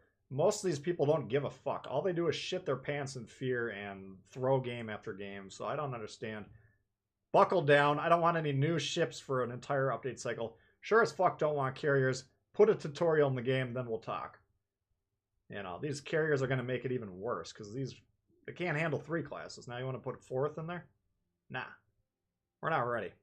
The player base isn't ready. We need help. French BBs. Yeah, I don't know if we'll do voting for going forward, or maybe I got the votes for the last ones. Maybe we'll just go most popular and then re-vote on the streams. I don't know, but we'll do more tech tree showdowns. Like I say, it's helpful for me to really do a deep dive in the line, and hopefully it helps you guys out as well. Do people want to get better? That's what I'm saying. Most of the people don't. They don't give a fuck. Put large font actual tips during loading screen. That would help. That would help, yes. We are the 3%. Whatever percent it is, we're in it, you know, and we should be. I'm glad that you guys are taking the time to learn how to play the game. when I get you on my team, and the proof is in the pudding. When we do the members streams, and a huge percentage of the players in those games are players that actually are trying to learn how to play the game, trying to win the game. Those are the best games all month long, easily, hands down. So if you get good players, and if we get the competitive game modes, 9v9s, maybe that'll solve the problems. At least from our perspective, because then we can get good teammates. But that's, some of the shit you're seeing out there at these high tiers is just embarrassing. You can lead them to water. No, you're not invincible. I'm just saying if you're trying to get those damage missions done, taking as much damage coming towards you, you know, that's the way to do it. You're definitely gonna die when you're trying to take the damage on purpose.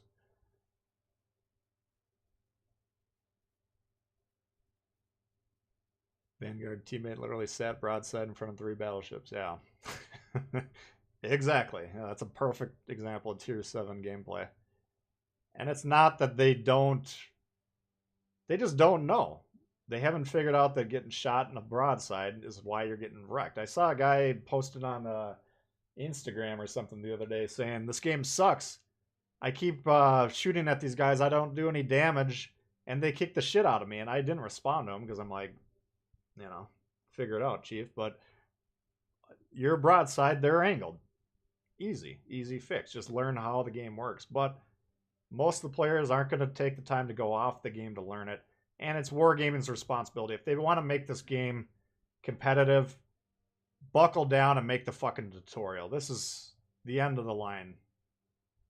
You know, you've been outsourcing, teaching the game to other people. You got to do it yourself. Because nobody out there randomly is learning how to play the game. It takes way too long to figure out angling, shell selection, scoring, getting on caps. All this stuff clearly is not being picked up just by casually playing the game.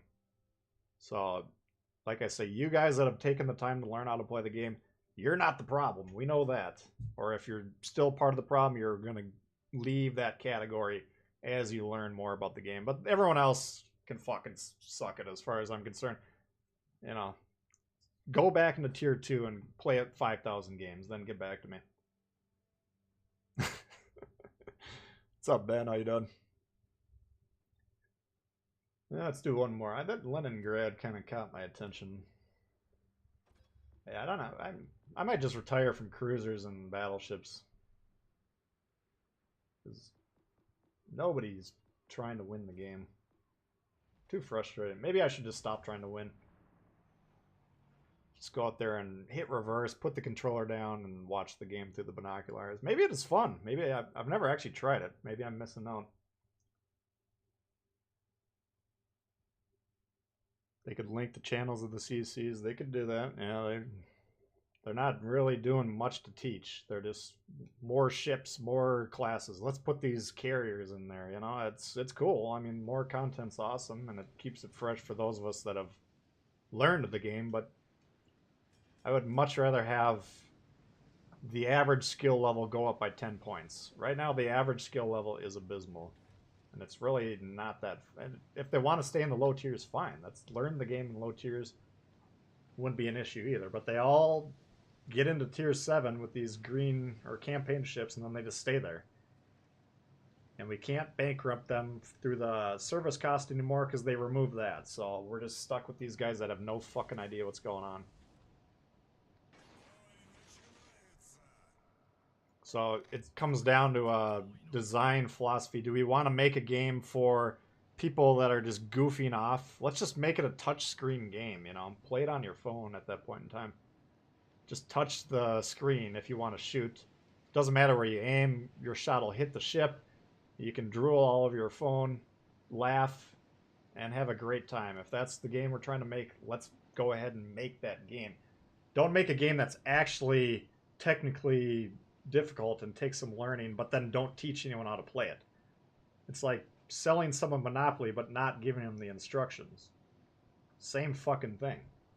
And that's on the Parker brothers. That's on the Warner brothers. That's not the players. We can't even blame the players for not knowing how to play the game. Because they have no idea. There's no information. 5 doubloons for every zone captured. That would be glorious right there. I'd like that idea. Yeah, I know, Myron. There's always going to be... I don't expect everyone to be lights out at the game either. I hope, I sound crabby. I sound annoyed. I don't have those expectations, though. I'm just trying to get a game where people don't sail around the caps. Put 3 destroyers on 1 cap. This type of behavior, it's just not worth... The time is wasted if you're trying to win the game, because you cannot win those games. I want every game to be possible to win the game, but maybe it's just too much of a team game, and it's just marketed to people that don't give a fuck. Apparently that's the problem. Yeah, what's going on here? I don't know. It's... The jig is up. They need to teach the game. Alright.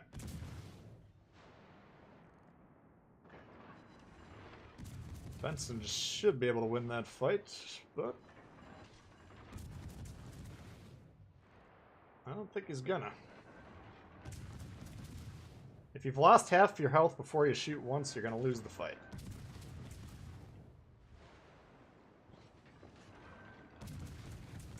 Hopefully.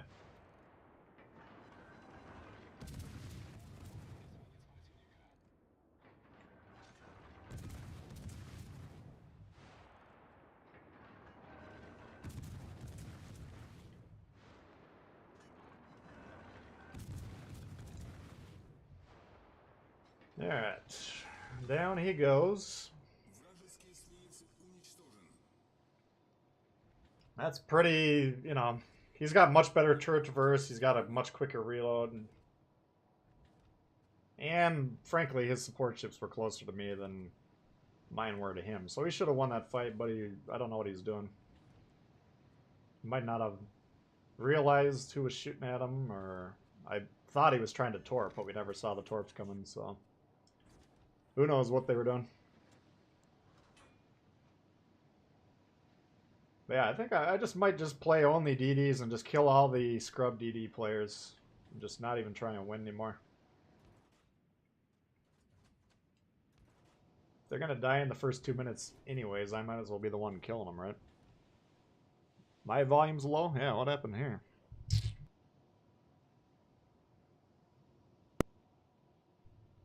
Hello? Is that better? Maybe I'm leaning back too far. Can you hear me better? Alright.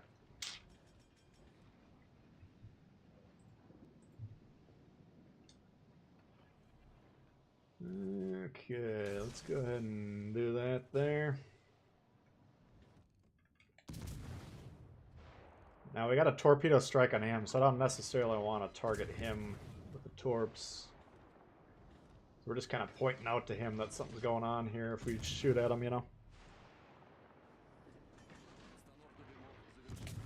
How high is your accuracy percentage? I don't know. I think it used to be at 10. It's probably dropped down to 9. I mean, if you watch me shoot, especially with torps, I take a lot of low percentage shots, but even guns. I'd much rather send a shot out there and have it miss than just try and go for high accuracy, so that's not a stat I would focus on personally.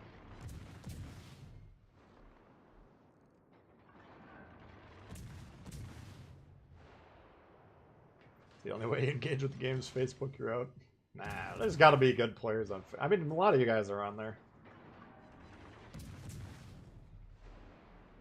I don't have Facebook personally, so I don't know just how bad it is, but... some of the shit I hear is pretty hilarious.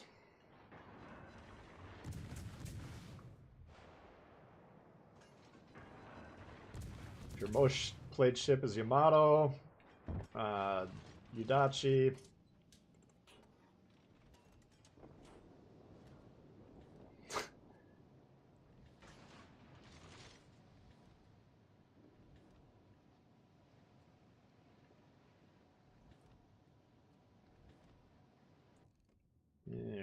Let's see here.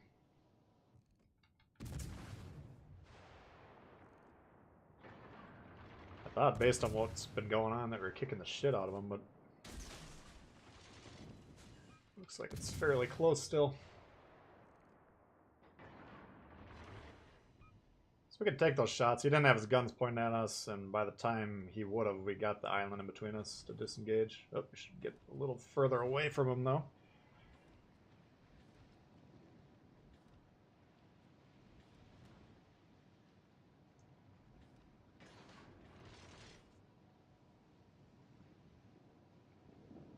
His most played as Yudachi. I mean, as long as he's trying to win the games. People always say, what the heck are you trashing on Yudachis, or used to be Jean Bart, used to be Iowa. You know, they say, well, I play that ship and I don't suck. And I'm like, that's great, you know. You're the Yudachi players we want. It's the average Yudachi player is really not that proficient. You know, they just rush in there, try and torp one battleship, and then go down. They're like, yes, I got a battleship. I did my job. Alright, let's go find that destroyer, since it looks like he's in full-on torping battleship mode. Hopefully this Nelson can handle a York.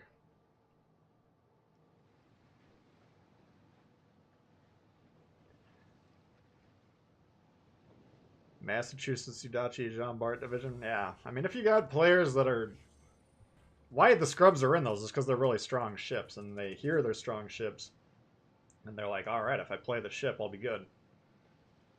But if you get guys that know what they're doing in those ships, especially in a division like that, man alive.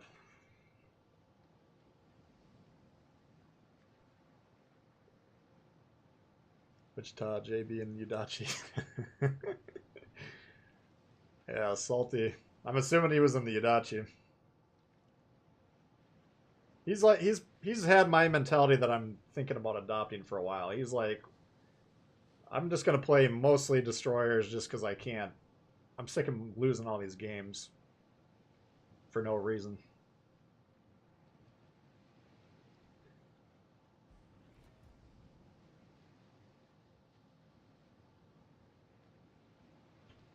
Still badmouth Iowa. Yeah, it's not. I mean, if you remember back to what it was, you know, it used to be. It was basically what you're saying. Whoever's got the most Iowas automatically loses. But they're not as problematic these days. I mean, that was the original backup as soon as the game starts ship, you know.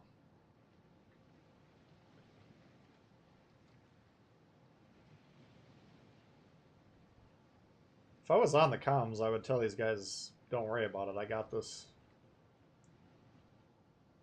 Maybe I can tell him to get back, see if he responds.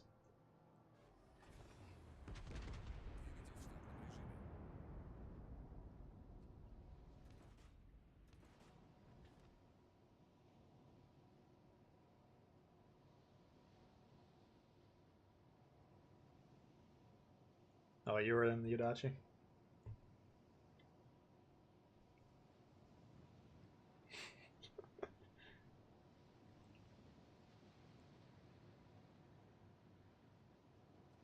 Well, I mean, the point stands. I mean, I know 3 really good players in a division number 1 that's good, but then you're going to run strong ships across the board. Well, should be lights out.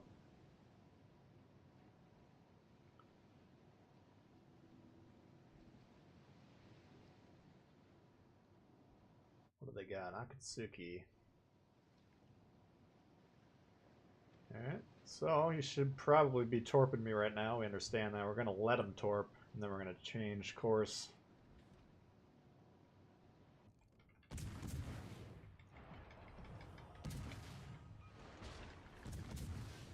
Now we're going to change course even more, just in case he had follow-ups.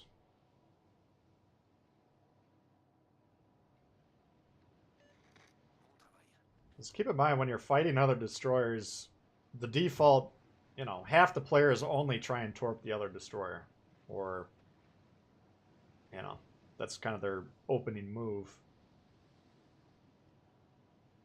So just assume it's happening, dodge it. Just assume the torps are there, dodge what you were trying to bait him into doing, and should be pretty easy. I think that was actually his salvo, though. Looked like he was trying to torp the battleship, and then he ran into us. Another potato slice, yeah. I don't know. If you care about your win rate, I guess just get good at destroyers and then just play destroyers, because you can actually have control over the game there until the planes come. Then we'll see if that's still the case or not. But I feel like German battleships, again, they're fun, but I feel like in terms of control over the game, that's one of the least effective when it comes to that. But anyway, did a great turnout today, guys. Appreciate you all hanging out.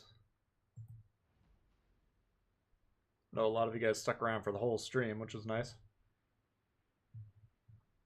Let's see. We had Philippe, JT, Xavier, Bugsby, Doped, Wookie, Carlos. All thanks for the donations. Appreciate that quite a bit. And Prism Mike, new member. Appreciate that very much. So if you guys don't mind hitting the like button before you go. If you got any questions about the German commander builds, let me know now, because I can sit around 5-10 minutes and answer those if you got them. Be the sheriff, yeah. The sheriff. I like using that term specifically for the Americans, but it's kind of a destroyer mentality, you know. If you got the knowledge to counter the enemy destroyers, that's what you should be doing, you know. Sometimes you're going to do it by spotting them. If you're in an IJN, for instance, you can spot the destroyers with words concealment. Rely on your team to kill them. You can use your smoke sonar combos. You can use your raw firepower advantage. Whatever it is. But the destroyers, this game is designed for the destroyers to score the points, everyone else to support them. So you kill the enemy's destroyers, you remove their scoring pieces, keep yours alive, you keep your scoring pieces on the board. That's when you're going to have success. If you clump up in a big puddle of piss, shivering, shaking, crying, that's not a winning strategy. That's not even recommended by anyone.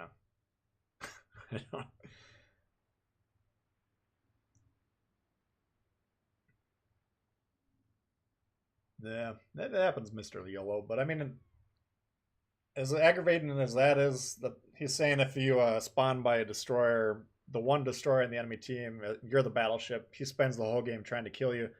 Well, if you can actually stay alive for the whole game, dodging those torps, pulling them out of position, that's a very, very strong play. Because that, again, that destroyer is responsible for scoring the points, but they're focused on torping you. And a lot of these destroyers don't give a fuck about winning the game. They're just going to try and torp battleships. So it's always tying these guys up, making whatever they're trying to do take longer than they're planning on it to happen. Then it's a good play.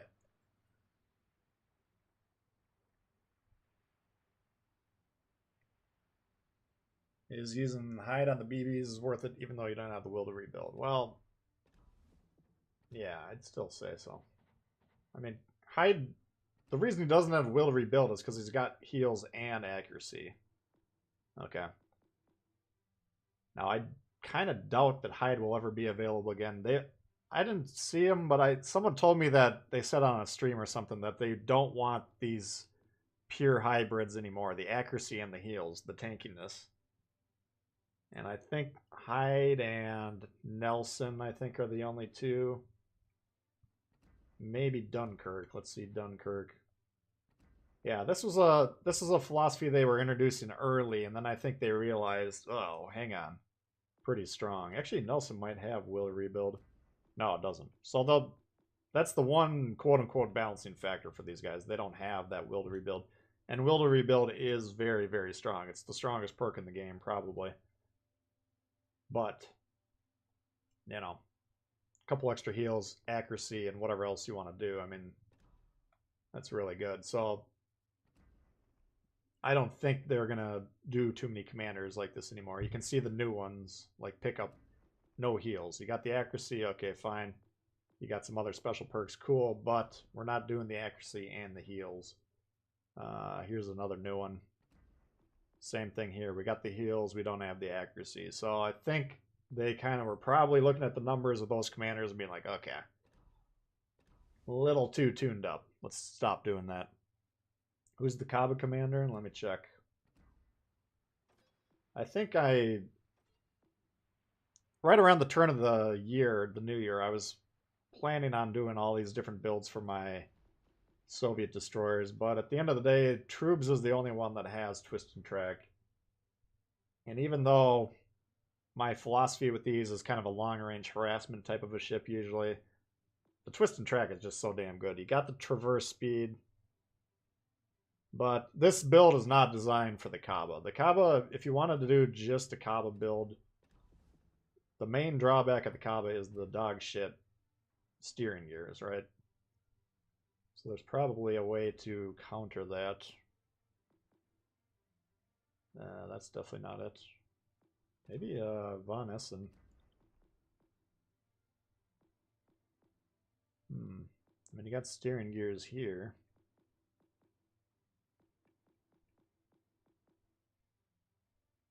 I don't know. I think legit you can maybe put Dmitry Dewey on there. Plus you get this, which is going to help the AP, which is really strong on the Kaba. So if I ever got around to making just a Kaba build, I would consider him. Gurren. We need rudder shift perks. He doesn't seem to have it. I don't know, man. Maybe Dmitry Dewey. Let's see what Splendido's got. Steering gears, impairment.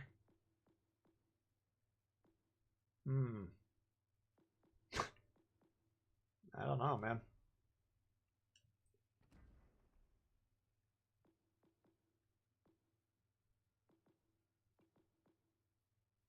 You can even put the torp speed on here. That could be interesting.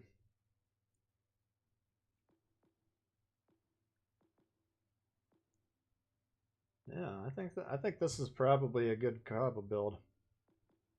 Put this here, put that there. Traverse you don't need as much. You could put that there if you wanted. Or you could stick with this. I'd probably go with this. You could also put the HE chance. Or the Ram if you're a real badass. And probably this guy. With maybe that Baltimore character. And maybe Bay. I don't know. That could be an interesting build. But yeah, currently I got Troops on there. It's just kind of... Number 1, he's my most leveled up. Number 2, he's got twist and track. Number 3, the survivability build works pretty damn good. It's just, you know... I don't have any issues with this build, but it's just... Keep in mind, it's not spec'd out just with the Kaba in mind, which... The main problem with the Kaba is the mobility. Rumble on the Kaba, yeah. You got options. I mean, you got 4 or 5 commanders. Makarov? We could check Makarov. You know, he's got the double steering gears. Let's see.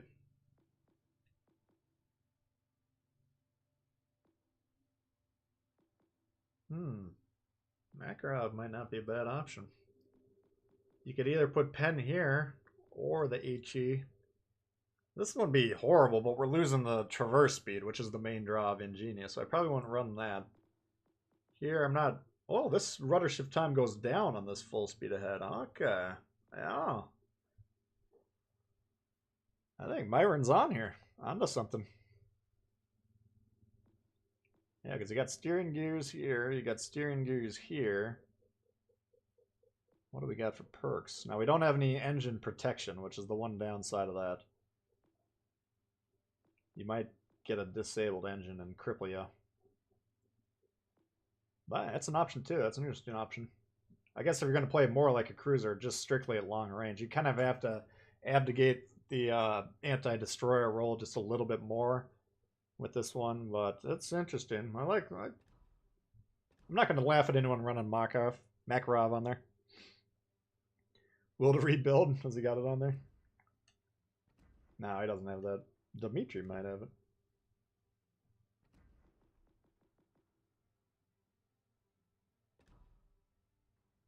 Wait a second. Auto repair when less than wow. So it doesn't. I always just assumed that was battleship specific, but I guess not. I don't know. There's some goofy options there.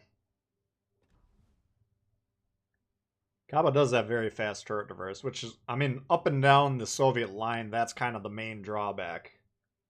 The maneuverability a little bit suspect usually, but the turret traverse can be quite onerous. So that's part of the reason I like troops. I mean, you get the twist and track, yes, but traverse speed, you know, 3.5 if we ever max that. Not too far away from getting that maxed. So that helps the line overall. But you're right, the Kaba doesn't have the turret traverse issues. It's actually quite comfortable. Let's see, 7.9. I mean, that's not Fletcher-esque, but it's pretty damn good. I mean, that's not an issue. So, yeah, I don't know. Those are interesting builds. You out of here, Vincent? All right, take it out of here. Take it out of here, did I just say? Take it easy, I meant. Troops just fine for the Kava, yeah. I mean, at the end of the day, it gets the job done.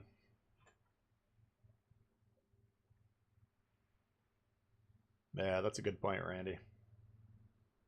You got to be pretty low for that thing to kick in. It's not a twist and track equivalent. You're talking about the radio locator, which he does have. So that, yeah, I mean, you could. Here it says sonar and radar duration, but if you read the fine print, it says the indicator showing the direction of the nearest ship. So that aspect of the twist and track is there, but it's missing the actual turret traverse spin, which, again, if we're talking just Kaba, maybe not that big of a deal. But if we're going to run this guy with the focus of making the maneuverability better, I mean, fuck, let's put him on there with this build just to check it. Whoops. All right, so right now we got 10-second rudder shift time. Let's put a level 6 Makarov on there and see what it does. And we can even, well, I don't even have an inspiration here, but if we put that Baltimore character on there, it could get even better. 8.1, so almost a 2-second boost. That's a 20-second boost to that. So that probably would feel a lot more comfortable. You still have a 760 turn radius. Max speed 43.4. Interesting. Ah, I'm intrigued. I'm intrigued by the Makarov build. I'm not going to put any points in them. I'm not that intrigued, but I think it's an interesting idea.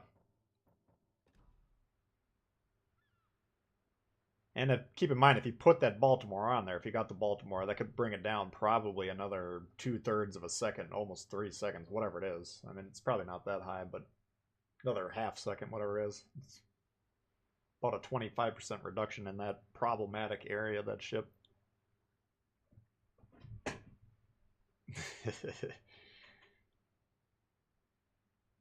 Turrets on the Cobb at 9 seconds. 4-second reload. Yeah. No, the turret for, I mean, let me look at my chart here.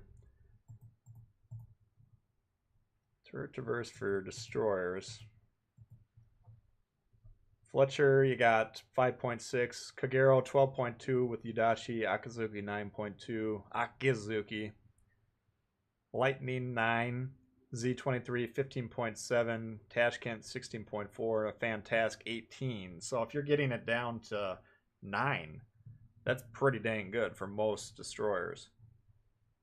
And keep in mind, a lot of those destroyers I listed off have twist and track on there with a boost to the traverse. So, no, that's traverse is not an issue on Kaba. I mean, you don't really need to take it into consideration at all. Reload of mine's 4.6. That's not an issue. The guns are fine. It's the actual ship movement. The Kaba can get fucked up by getting hit by random torps fairly easily, you know. And if you come against Fletcher or a Gearing, once we start seeing the Gearings, You know, if those things are maneuvering well and this thing isn't, they can kind of take it out that way. So, no, I'm intrigued by the Makarov build. Doesn't see the potato in islands. Yeah, yeah. No, it's. Oh, fuck. Let's try it with troops. Could do one more. But yeah, it's I don't play the ship every day, but every time I play it, I'm like, oh yeah, man, this thing turns quite. The turning is kind of a doozy on it.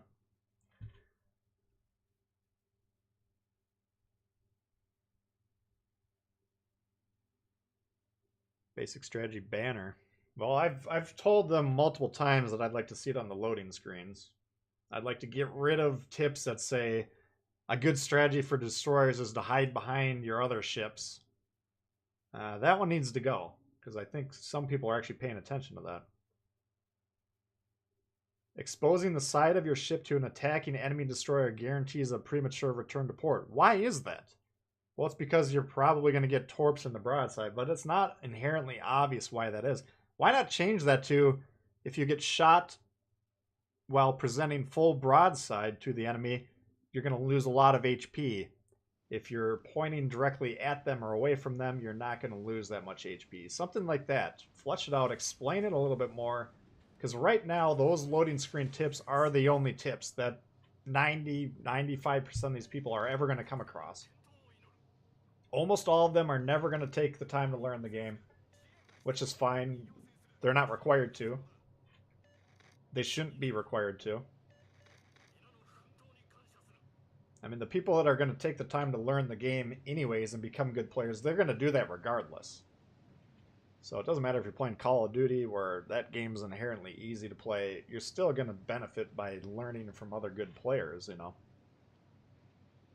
You think I fucking learned how to play World of Warships as quick as I did just by jumping in the game and goofing off? Fuck no. Flamu taught me the game, you know. 100%. But I recognized a lot quicker in this game that I needed help than I did in World of Tanks. World of Tanks, it took me about 5,000 times, 5,000 games before I'm like, God damn it, I fucking suck. Why is that? You know. And once I learned about the game, I quickly became a lot better. Same thing with this. Just picking up the core concepts isn't that hard. Fully integrating them takes a long, long time. I'm still working on getting better. I got a long ways to go, personally. But at least I'm not trying to get shot in the sides, you know. Some people, they drop anchor full broadside, and that's the strategy they're running. Yeah, this is kind of the Kava's problem here, as we can get permanently spotted by these things. Oh.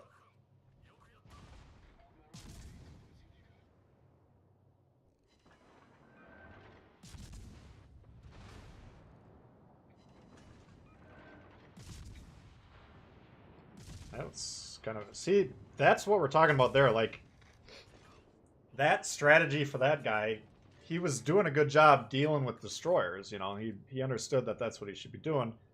He just picked the wrong play. He should have just kept me lit. He could have just sailed right behind me. Now, these guys shot at me, you know. I turned around to get the fuck away from him because I knew it was going to happen. I was trying to counter his play, obviously, but rather than... As soon as he shot, he died because I myself shot him, and then 2 or 3 other guys in our team opened up on him and back to port, you know.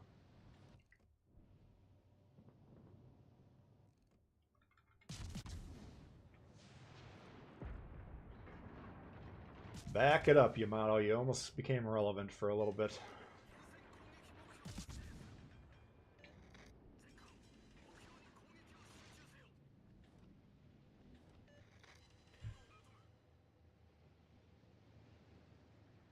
Battle starts. Yeah, I'm not knocking the suggestion. I think it's fine. Yeah, the more information, the more opportunities they can take to put the information out there, I think the better. Absolutely. Player education is this game's biggest problem right now, by far. By far.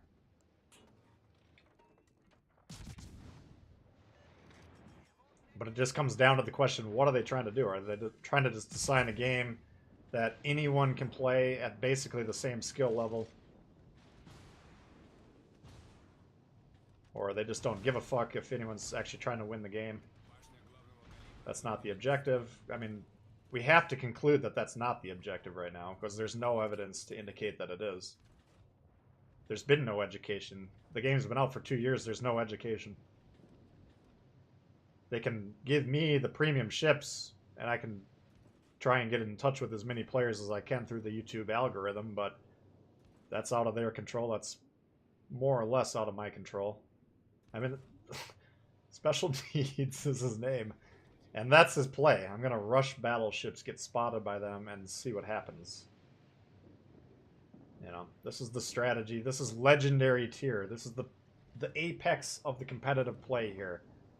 We just traded a Grober that was sitting in the back doing nothing for a Shimakaze. That's the strategy, you know. This needs to be fixed. At least in my opinion. Well, whatever. We'll just keep plugging away. See what happens. Yeah, we're dead. Nope.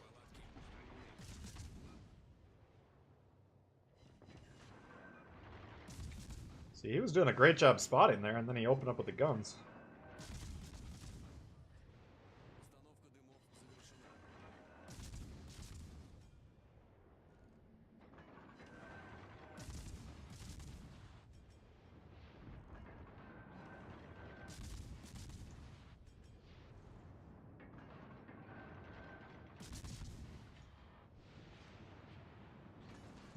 Okay, so we got a minute and 10. What? No, we're gonna die here. Nothing we can do. He's pushing into me. He's gonna find me and kill me. That's fine. It's my fault as a destroyer player letting the battleship get that close. I was hoping, though, the smoke would last long enough for me to get some torps off. But the fact that he's got sonar and he's moving in aggressively just means that play not gonna work.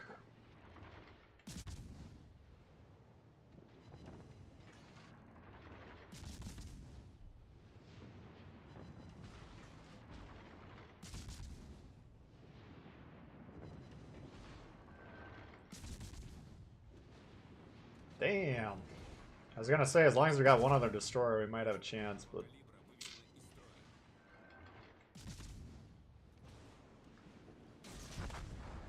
Whatever. Yeah, the Makarov sounds interesting. Because offensively, the ship's not going to really suffer. It doesn't really need that much help. I don't know, I just... Twisted track. It's just ingrained in my DNA. Hey, Zarkin.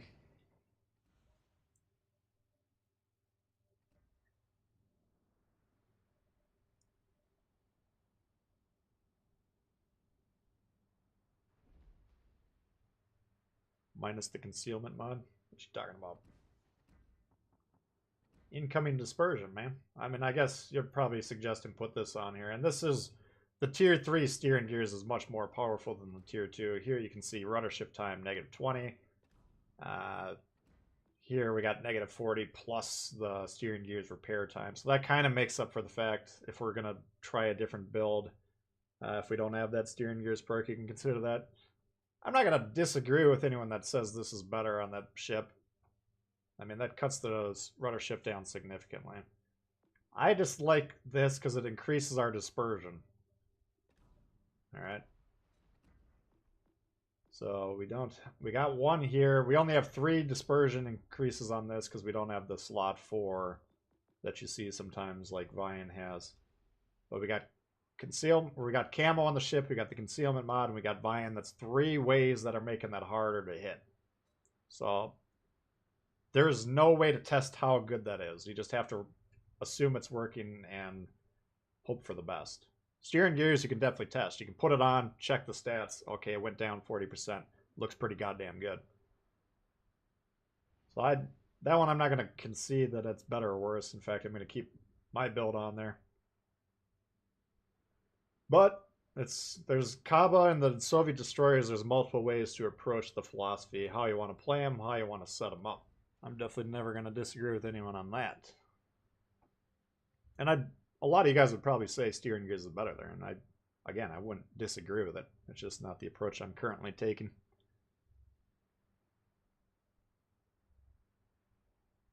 Takes the that I would agree with. Yeah, it's kind of unfortunate that it is classified as a destroyer. You can kind of make the same case with the Russians in general.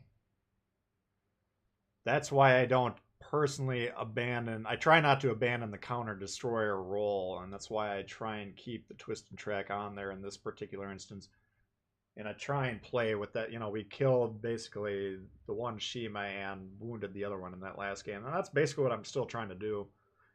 But it would be nice if there was like if it didn't take the destroyer slot. I would agree with you.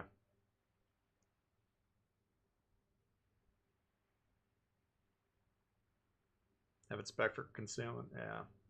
No, you don't have to spec it for the guns. The guns are outstanding on their own. If you want to boost them, fine, but I'd agree with it. Sarkun spitting facts and logic. Yeah. No, I mean 40% reduction on that 10% steering gears, that's 4 seconds, right? I can do that math. You should be able to. So you're going from 10 to 6, and that is a massive improvement, no doubt about it. That kind of more or less, let me check the steering gears on the other tier 7s. The rudder shifts. Rudder, I mean, it's still highest. Tashkent's 4.4, Fantastic 4.7, 2.7 on Kagero, 3.3 on Fletcher. So, I mean, it's still not exactly a maneuverability demon, but it's more within the acceptable range of possibilities. There's no doubt about it. I mean, my worst Kaba games are when I get torped by shit. It's the same thing with Akazuki. This thing also has really goofy maneuverability. 4.1, that's not that bad. I don't know why. Maybe I fixed that with my build or something. Or maybe I just randomly got torped a bunch. But when I started playing that ship, I kept getting torped. I was like, fuck. Oh, I did fix it here. That's what happened. Well, 4.5. That's not a massive reduction. I don't know. Maybe the turn circle combined with the rudder shift was bad or something.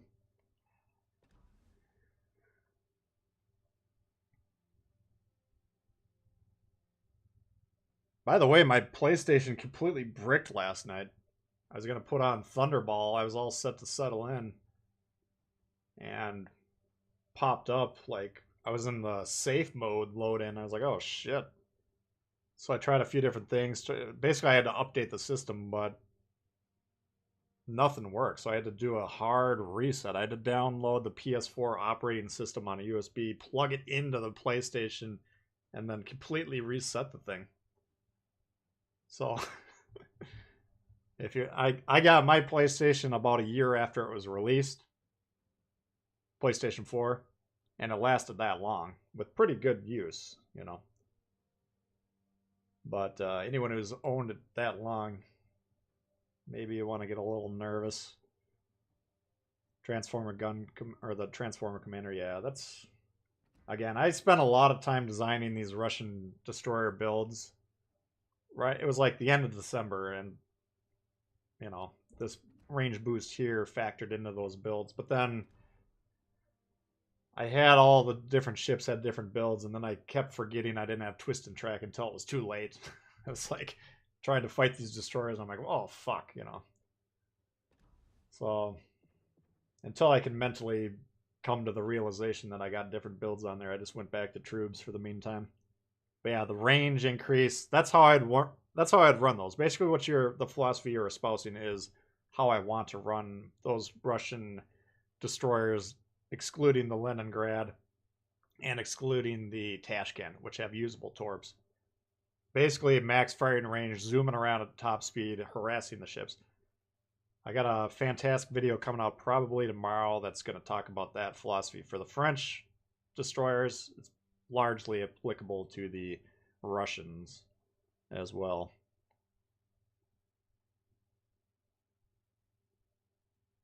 Yeah, no, I dig the philosophy, Zarkun. I'm not going to disagree with you on it.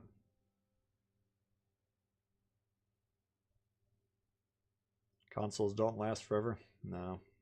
I mean, fuck, you should have seen it when I had Xbox 360. That's part of the reason I switched to PlayStation. I think I had 3 of those Red Ring of Death. And I was dumb enough, I kept buying them for cash. I didn't, because I think like they kept running out of the warranty or whatever, like just as they bricked. So fuck, I spent thousands of dollars on Xbox. And for in comparison, I mean the PlayStation 4 worked perfectly. And by the way, since I reloaded the software, I was able to put Thunderball on and watch the movie without any trouble. And all I really need that old PlayStation 4 for now is the ability to put DVDs on there and watch YouTube because it's hooked up to my main TV. So, you know, I lost all my game save files and all that shit, but I'm not really planning on playing games on there anyways, so.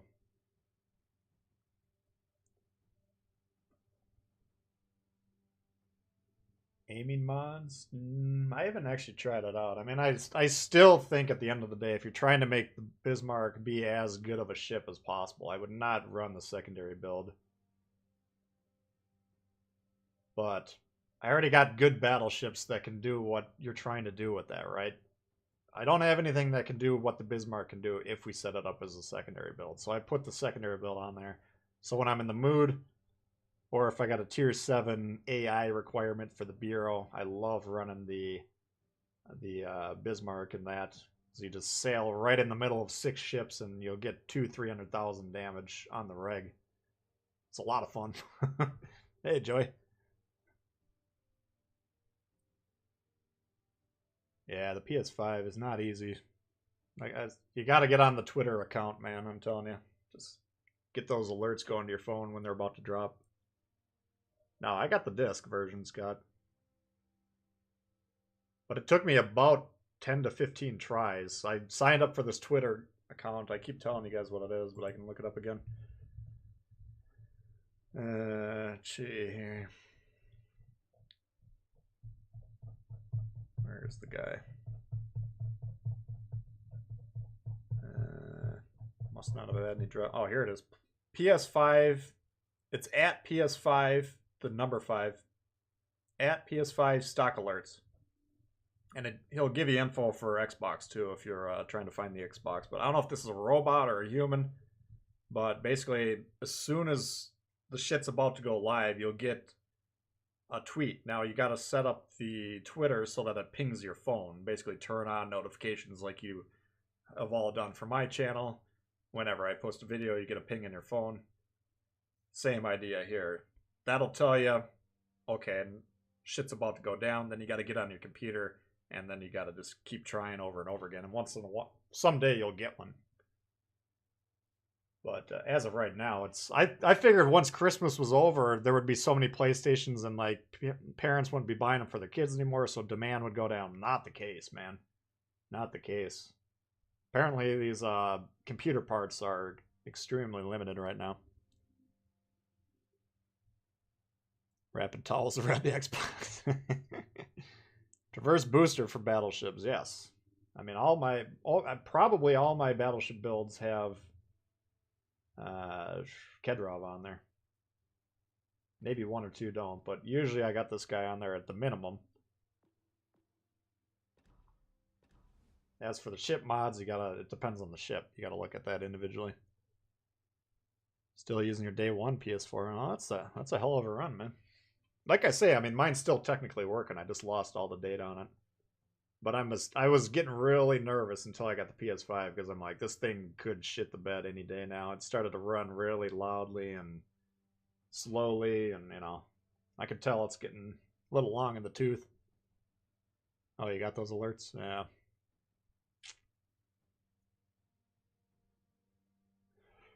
Anyway, all right, guys. Well, I appreciate you all hanging out. It was a lot of fun. Fortunately, we had a couple clunkers mixed in there, but that's bound to happen.